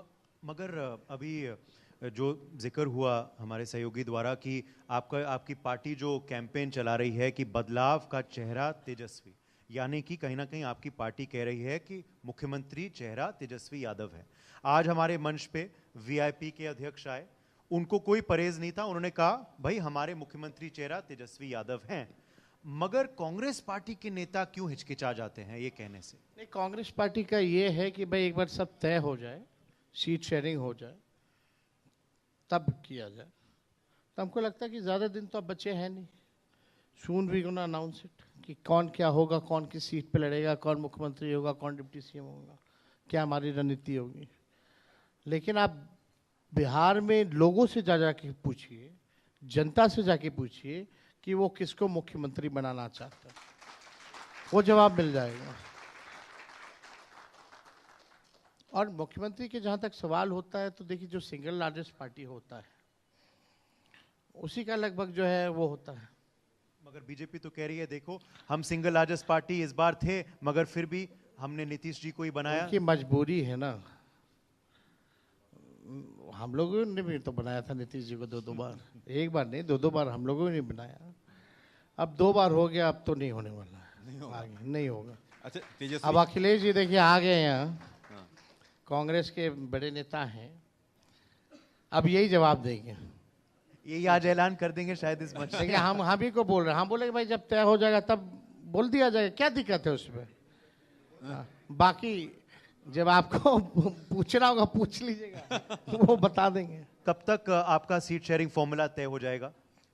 देखिए लगभग बातचीत शुरू है, देखिए इसमें तो थोड़ा टाइम तो लगता ही है ना, कि भाई आप क्लेम कौन सा सीट कर रहे हैं, हम क्लेम कौन सा सीट कर रहे हैं, and there is not 1 or 2 party, there are 6 parties. तो आपको सबसे बात करना पड़ता है, एक संतुलन बनाना है, सामाजिक समीकरण भी देखना है, लेकिन खास बात है कि विनेबिलिटी फैक्टर जो है दैट इज मोर इम्पोर्टेंट। तो जो पिछले बार जो हम लोग केवल 12,000 का डिफरेंस रह गया था, या 6-7 सीटें दूर रह गए थे मेजॉरिटी के, तो वो वाला गलती ना हो, उसको भी मेकअप करते हुए और बेटर अंडरस्टैंडिंग के साथ और बेटर उम्मीदवारों के साथ हम मैदान में उतरे, ये कोशिश है। और फॉर्मूला रहेगा 1 CM + 2 डिप्टी सीएम्स या 1 डिप्टी सीएम? क्योंकि मुकेश सहनी तो कह रहे हैं आपने उनको प्रॉमिस आप कर चुके हैं। कई जगह तो 4-4 भी डिप्टी सीएम है, तो वी विल सी इट। अच्छा तेजस्वी जी, मोदी बनाम विपक्ष, क्या 2025 मेरे ख्याल बिहार से होना भी चाहिए। डिप्टी सीएम होने में कोई हर्ष नहीं है, होना नहीं। चाहिए डिप्टी सीएम। आप खुद रहे हैं? चार, हम खुद रहे हैं, ठीक रहता है। तो आप अनाउंस कर रहे हैं 4 डिप्टी सीएम हो सकते हैं? नहीं, हम अनाउंस नहीं कर रहे हैं। इन्होंने पूछा कि 1 होगा कि 2 होगा, हम बोले होने के लिए तो अलग अलग राज्यों में, आंध्रा वगैरह में, तेलंगाना में तो 4-4 भी थे। अब कितना होगा, that we will once we will decide, then I can only tell you. कोई परहेज नहीं है जैसे आपने? नहीं, परहेज हमको उससे नहीं। अच्छा तेजस्वी जी, मोदी बनाम विपक्ष, क्या 2025 बिहार चुनाव में भी मोदी फैक्टर हावी रहेगा या लोग इस बार राज्य के स्थानीय मुद्दे पर वोट करेंगे? देखिए, बिहार का चुनाव स्थानीय मुद्दे पे ही चुनाव होना है।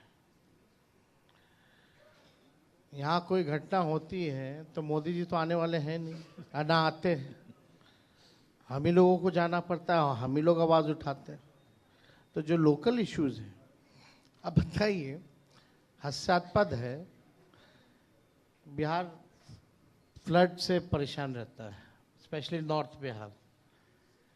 अमित शाह जी आए थे कुछ दिन पहले, उन्होंने बयान दिया था कि अब हमारी सरकार, मतलब 11 साल केंद्र में और 20 साल यहाँ के बाद, अब हमारी सरकार बाढ़ नियंत्रण पे काम करेगी। तो इससे पहले क्या आमंत्रण पे काम कर रहे थे लोग? तो लोकल इश्यूज तो है ही। अभी भी आप देखिएगा कई दियर के इलाके, पटना वटना में, या भोजपुर का इलाका या राघोपुर का इलाका जो है बाढ़ से प्रभावित है, परेशान है। और इस बार इंटरेस्टिंग चीज़ हुआ, जहाँ बाढ़ आता था दरभंगा या मधुबनी जैसे इलाकों में, इस बार वहाँ पानी जो है 150 फीट नीचे चली गई, सुखाड़ की स्थिति बनी हुई है। तो प्रधानमंत्री जी ने कोई विशेष टीम भेजा दोनों जगहों के लिए, चाहे बाढ़ के लिए हो या सुखाड़ के लिए हो। कोई मदद नहीं, एक बार भी अगर देखने भी आए होंगे स्थिति तो बता दीजिए। उनको बस वोट से मतलब है। और चुनाव, हमको नहीं लगता कि मोदी जी अपना चेहरा आगे करके चुनाव लड़ेंगे। एनडीए इस बार किसी का चेहरा आगे करके चुनाव नहीं लड़ने वाली है, ये तय। बड़ी बात आप कर रहे हैं तेजस्वी जी। हारेंगे तो कौन अपना चेहरा आगे ले जाएगा? हारना इस बार एनडीए का निश्चित है। लोग बोलते हैं ना 2005 से 25 बहुत हुए नीतीश, अब तंग आ चुके हैं। चेहरों का जिक्र कर रहे हैं आप, तो इस बार एक नए चेहरे की एंट्री हो गई है, एक नई पार्टी की एंट्री हो गई है बिहार के चुनावी मैदान में। बीजेपी का कहना है ये आरजेडी की बी टीम है, आप कह रहे हैं बीजेपी की बी टीम है। इस नए पार्टी के नेता प्रशांत किशोर और नई पार्टी के बारे में आपकी क्या राय? सबको शुभकामनाएं हैं। बहुत देर कर दिए लोग, बहुत पहले से आना था। बड़े बड़े लोग आ रहे हैं इस बार चुनाव में। हमको तो आश्चर्य लगा कि बिहार के मुख्यमंत्री बनना चाहते हैं, वो तो लायक प्रधानमंत्री के हैं।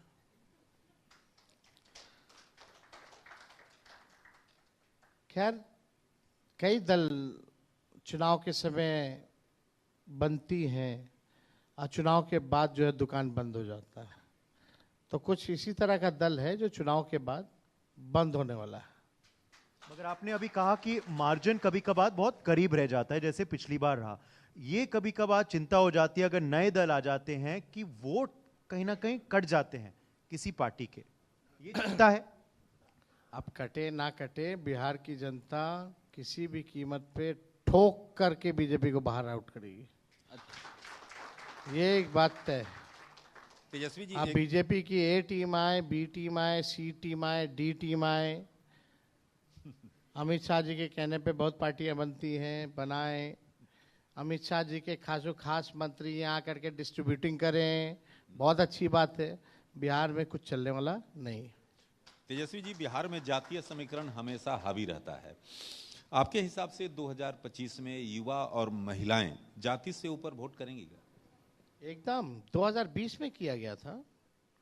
हम लोगों ने जातीय समीकरण को तोड़ा था, ध्वस्त किया था बेरोजगारी के मुद्दे पर। तभी तो मात्र 12,000 का ही डिफरेंस रह गया। और वो 12,000 अगर हमसे ईमानदारी से पूछिए तो उसमें भी हमारे लोगों को जबरन जो है हराया गया था। पहली बार काउंटिंग को रोका गया था 4 बजे, रात के अंधेरे में फिर चालू किया गया था। तो उस एंड 0.1% का ही डिफरेंस था एज अ परसेंटेज अगर देखा जाए तो, यानी हम लोग ने जाति धर्म का बैरियर जो है वो तोड़ा था। अब एसआईआर को लेकर अभी भी चिंता है, क्योंकि अभी इलेक्शन कमीशन फाइनल लिस्ट जो है वो पब्लिश करेगा, तो इसका अभी भी चिंता है, ये मुद्दा क्या अभी भी हावी रहेगा आने वाले चुनाव में भी, या अब सुप्रीम कोर्ट के ऑर्डर के बाद को लेकर के तो हमारी बहुत बड़ी जीत हुई है। अब तो मैंडेटरी जो है 12 डॉक्यूमेंट जो होगा वो आधार होगा, और हम लोगों का पहला डिमांड भी था कि जो 65 लाख जो वोट काटे गए हैं विथ रीजनिंग आप हमको बताइए। पहले ये इलेक्शन कमीशन छुपा रही थी, कम से कम आप जिन लोगों के पास जो 11 डॉक्यूमेंट नहीं थे अब तो वो वोटर बन सकते हैं। और जो लोगों का नाम है अगर जिंदा वाले का मार दिया गया है तो वो तो कम से कम अपने बूथ पे जाके देख सकता है और अपना नाम जुड़वा सकता है। और ये इतनी बड़ी जीत है हम लोगों ने, राष्ट्रीय जनता दल के लोगों ने लड़ी सुप्रीम कोर्ट में, कि अब देश भर में किसी भी राज्य में अगर एसआईआर होता है तो आधार कार्ड मैंडेटरी हो गया है। यानी आप जो गरीबों का अगर सोच सके कोई कि नाम कटवा दे तो अब नाम कटने वाला नहीं। हाँ, हालांकि इलेक्शन कमीशन बीजेपी का ही काम कर रहा है, ये बात से कोई दो राय नहीं है। हमारी पैनी नज़र है, आखिर वोटर लिस्ट भी जो आएगा उसमें भी हम लोग देखेंगे। हमारे पास फरवरी में जो लिस्ट जो जारी किया गया था वो भी लिस्ट है, जो इन लोगों ने जो 65 लाख काट करके जो किया था 7 करोड़ कुछ का, वो भी है। आप सोचिए ना, फरवरी और इतने 5-6 महीने में 65 लाख वोटर्स कट गई, वो भी आंकड़े इन्हीं के थे, ये भी इन्हीं के हैं। यानी इलेक्शन कमीशन ने पहले काम ठीक नहीं किया होगा या बाद में नहीं किया होगा, यही हो सकता है। तो 65 लाख लोग, कितने लोगों को तो इन लोगों ने मार दिया लाखों में, लेकिन शिफ्टेड बता दिया, अनट्रेसेबल बता दिया।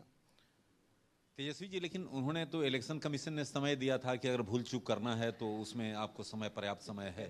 देखो भाई, कॉन्स्टिट्यूशनल इंस्टीट्यूशन है तो है ही ना, और हम लोगों ने सुप्रीम कोर्ट में तो आदमी खड़ा ही कर दिया था जो मरे हुए थे, जिनका नाम मरे हुए में था, उनको जिंदा लोगों को खड़े कर दिए थे हम लोगों ने।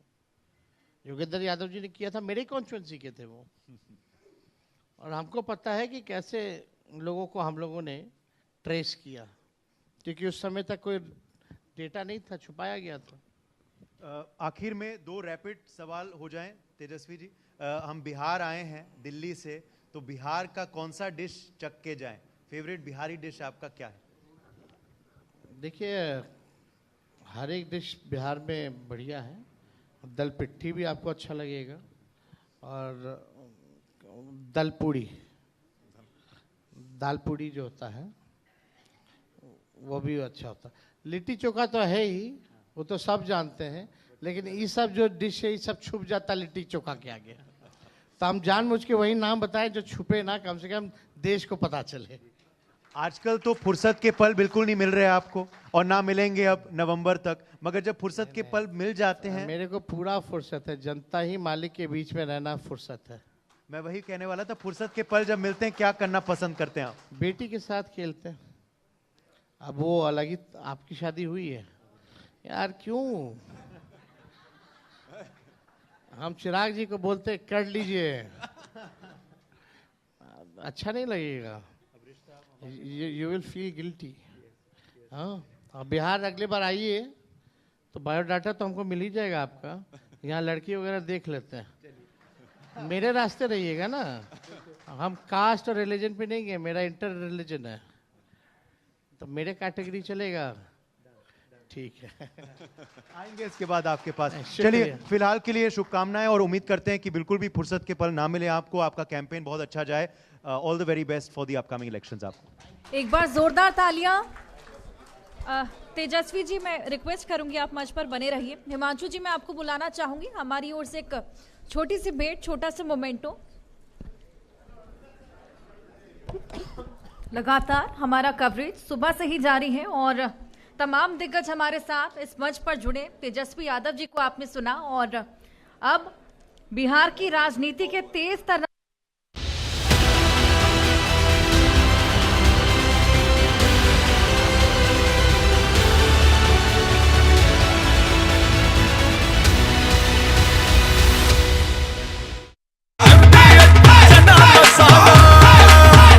छोलिया हो या लोबिया, सफेद चने या काले चने, सब कुछ मजेदार बने।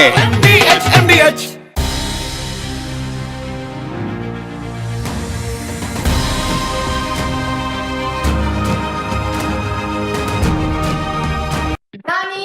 नानी, क्या हुआ बेटा? नानी भूख लगी है, मगर ऐसा कुछ है ही नहीं जो हेल्दी भी हो और टेस्टी भी। बस 1 minute. Testo, the only one with non-frozen, no preservatives, premium soya chap.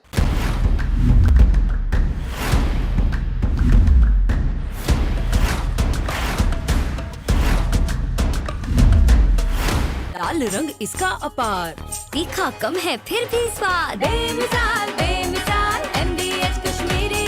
MDH Kashmiri. MDH।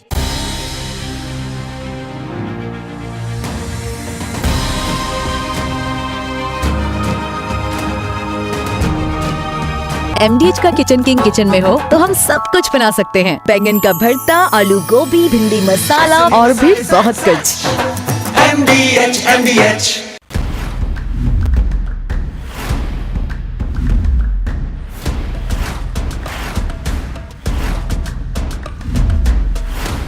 MDH केसर का हो बहाना, कश्मीरी पुलाव या हो बिरयानी खाना, केसरी चाय दूध, रसमलाई, केसरी लड्डू, हलवा याद आना, यही तो है MDH केसर का बहाना। MDH शुद्ध केसर, खुशबू ऐसी जो दिल जीत ले। MDH।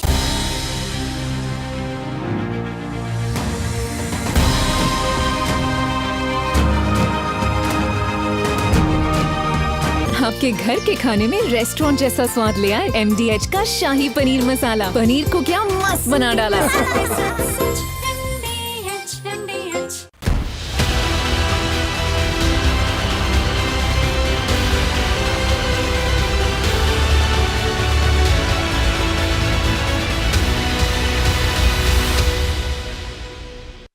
चेहरा और एलजेपी से उभरती हुई नेता शांभवी चौधरी जी को मैं भव्य स्वागत करूंगी आपका मंच पर। तालियों के साथ एक बार जोरदार स्वागत।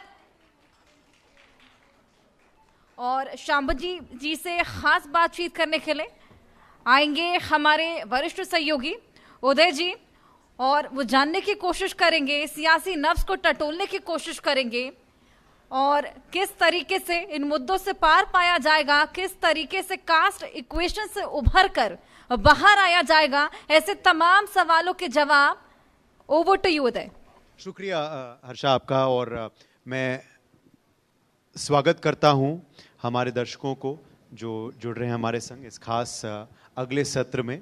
हमारा दिन भर इंडिया न्यूज़ मंच का आयोजन जारी है यहाँ पटना बिहार में, और हम माइक अब दे चुके हैं हमारे अगले मेहमान को कोई भी परिचय की आवश्यकता नहीं है। जी हाँ, युवा ज़रूर हैं मगर प्रखर वक्ता हैं। सदन में आप इनको देखते ही हैं, काफ़ी सक्रिय हैं।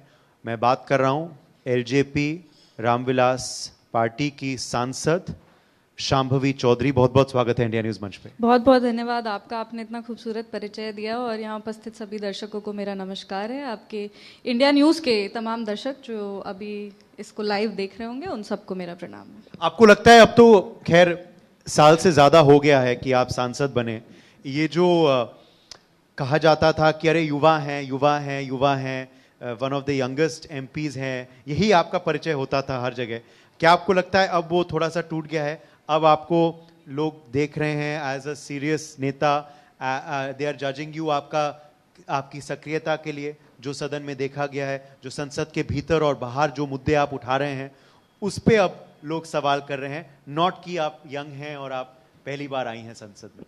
नहीं, आई थिंक ये एक बहुत छोटा बट बहुत इम्पैक्टफुल जर्नी एक जनप्रतिनिधि के रूप में मेरा रहा है, जहाँ पे डेफिनेटली शुरू में लोग ये सोचते थे कि हम एक पॉलिटिकल लीनियज से आते हैं इसीलिए मेरी पॉलिटिकल एंट्री हो गई। और कहीं ना कहीं क्योंकि इसके पहले हम पब्लिक लाइफ में उतने ज़्यादा प्रोमिनेंट नहीं थे, विच डज़ नॉट मीन कि मेरा सोशल लाइफ उतना एक्टिव नहीं था या हम जनता की सेवा में नहीं लगे थे, बट हाँ वो बहुत ज़्यादा पब्लिक में नहीं था। एंड जब हम चुनाव लड़ रहे थे तो ये चीज़ बहुत ज़्यादा सामने आई कि जब हम चुनाव लड़े थे तो हम सिर्फ 25 के थे, तो यंगेस्ट थे हम।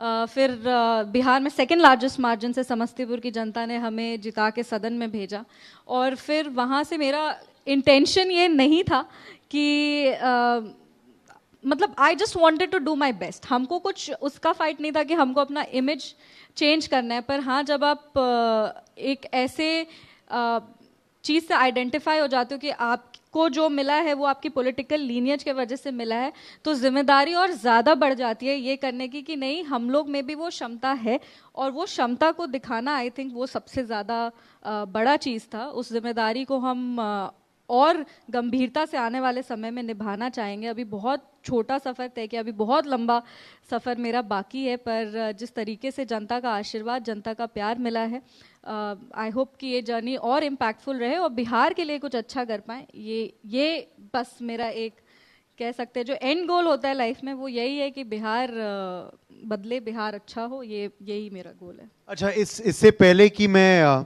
आगे बढ़ूं, मैं आपसे एक सवाल करना चाहता हूं हमारे सेशन के शीर्षक पर, जो अभी स्क्रीन पर चल रहा था और दोबारा चलाया जाए, कि बिहार फर्स्ट, बिहारी फर्स्ट, चिराग से किसको कष्ट।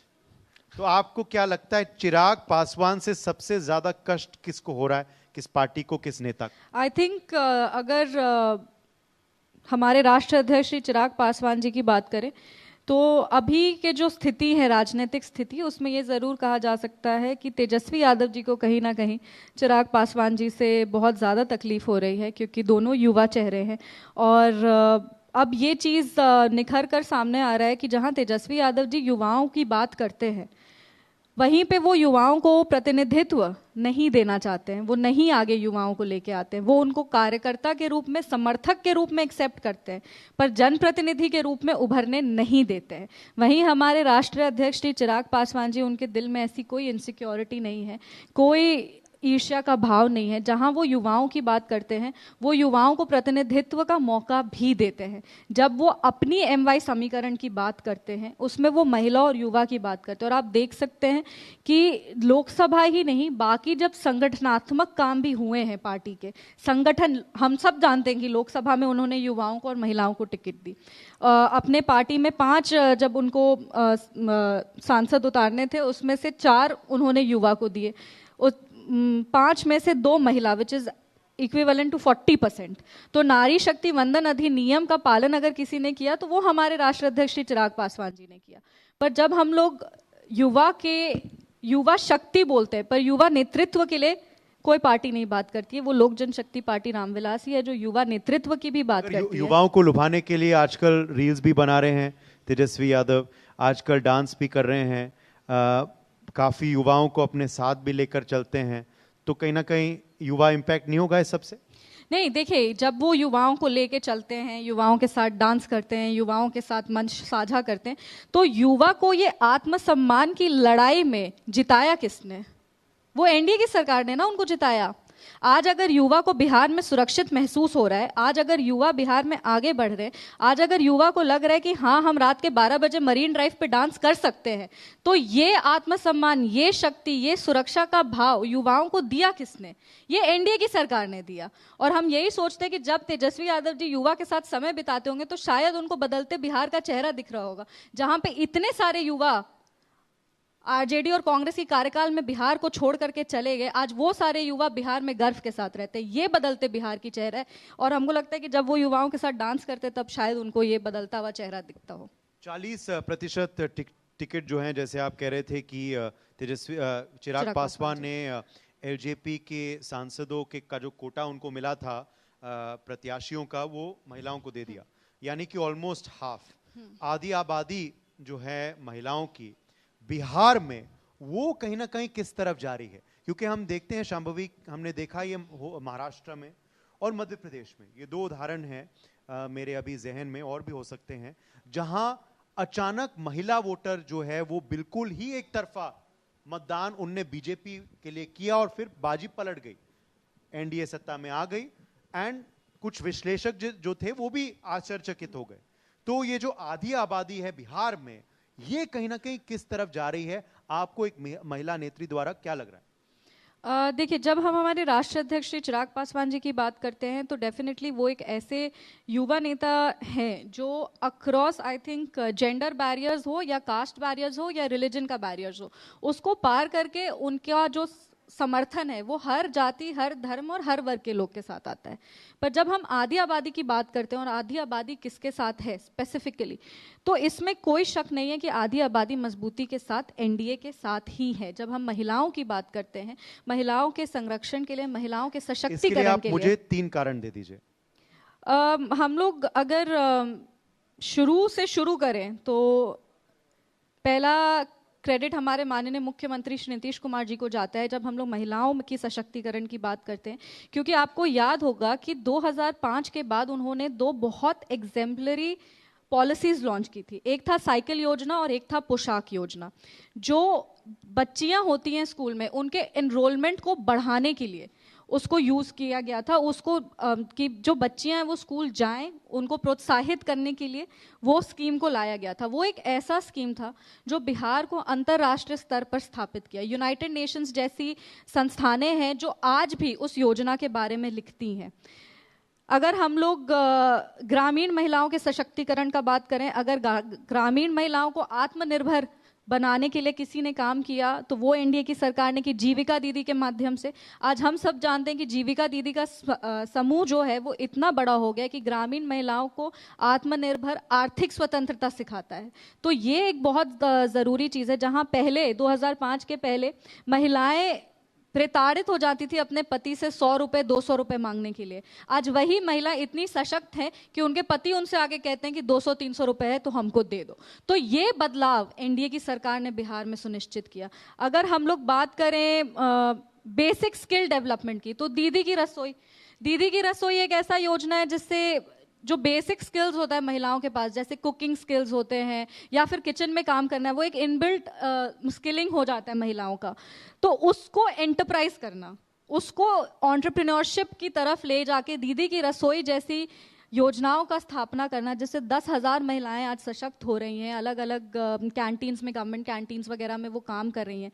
तो ये दिखाता है कि कितना विजनरी, एग्जेम्पलरी सोच था हमारे माननीय मुख्यमंत्री श्री नीतीश कुमार जी का। और रिसेंट डेवलपमेंट्स, बिहार राज्य में सरकारी नौकरी में आरक्षण दिया, स्वरोजगार के लिए जो महिलाएं, जो बेटियां, जो बहनें बिहार की सरकारी नौकरी नहीं कर सकती है, उनको स्वरोजगार का योजना, अभी 10,000 रुपए का स्कीम लॉन्च हुआ है, और अगर वो अच्छा कर दिए तो 2 लाख तक उनको मिल सकता है स्वरोजगार के लिए। तो डेफिनेटली सिर्फ सोशल स्किल्स ही नहीं, पर सोशल स्किल्स को कैसे हम लोग इकोनॉमिक बना सकते हैं, महिलाओं को कैसे हम लोग आर्थिक स्वतंत्रता दे सकते हैं। आज महिला निडर होके, तेजस्वी यादव जी का वीडियो आप देखे होंगे मरीन ड्राइव पे, 3-4 वहाँ पे लड़कियाँ, बच्ची, आई थिंक मेरी उम्र की होंगी या हमसे छोटी होंगी, वो लोग उनको बैठ के गाना सुना रही थी, गाना गा रही थी। तो ये क्या है? किसने महिलाओं को उतना सुरक्षित महसूस कराया? किसने महिलाओं को वो स्वतंत्रता दी कि रात के 12 बजे भी वो मरीन ड्राइव पे बिना हिचक के घूम सकती हैं? कानून व्यवस्था, सुरक्षा, ये अहम मुद्दा है महिलाओं के लिए, और इस वजह से आपको लगता है वो एनडीए के बिल्कुल, और आर्थिक स्वतंत्रता भी, जो सशक्तिकरण, होलिस्टिक डेवलपमेंट जो महिलाओं का हुआ है, आपने पहले जिसका जिक्र किया। मगर विपक्ष का ये आरोप है कि आप कह रही हैं बेहतर कानून व्यवस्था है, मगर वो कहते हैं देखिए अपराध क्या हो रहा है बिहार में, पटना में भी जो वारदातें हुई हैं। नहीं, तो अगर बिहार में अपराध हो रहा है तो अपराधियों के खिलाफ वहां पे कार्रवाई भी हो रही है। एनडीए की सरकार में अपराधियों को मुख्यमंत्री आवास का संरक्षण नहीं है जो उनके कार्यकाल में था। आज अगर अपराध होते हैं तो अपराध के खिलाफ लड़ाई भी लड़ी जाती है। अपराध अगर हो रहे हैं, अगर किसी की भावनाओं को ठेस पहुंचाया जा रहा है, कहीं पे सामाजिक अन्याय हो रहा है, तो उसके खिलाफ सब लोग खड़े होते हैं। अपराधी को कोई प्रोटेक्शन नहीं है एनडीए की सरकार में, और अपराधी को ये बात क्लियरली पता है। जब अपराध बढ़ते हैं तो उसके खिलाफ हम लोग जनशक्ति पार्टी भी अपनी आवाज उठाते हैं और उसको एड्रेस किया जाता है। अपराधी का एनकाउंटर भी होता है, अपराधी गिरफ्तार भी होता है, उस पर कार्रवाई भी होती है। तो ये डिफरेंस है। अब मैं पूछना चाहूंगा आपसे कि इज ऑल वेल एनडीए में? क्या एलजेपी रामविलास पूरी तरह से एनडीए में है और चुनाव में भी रहेगी? बिल्कुल है, बिल्कुल है। वो लोक जनशक्ति पार्टी रामविलास मजबूती से लोकसभा का चुनाव एनडीए के साथ लड़ी है और विधानसभा का चुनाव भी एनडीए के साथ लड़ेगी। हमारा 100% स्ट्राइक रेट लोकसभा में रहा है और हम लोग यही प्रयास करेंगे कि वही 100% स्ट्राइक रेट हमारा विधानसभा में भी हो। एनडीए को, हमारे यशस्वी प्रधानमंत्री श्री नरेंद्र मोदी जी को, हमें उनके नेतृत्व को मजबूत करना है, माननीय मुख्यमंत्री श्री नीतीश कुमार जी के नेतृत्व को मजबूत करना है। और जब हम लोग बात करते हैं राष्ट्र अध्यक्ष श्री चिराग पासवान जी की, तो वो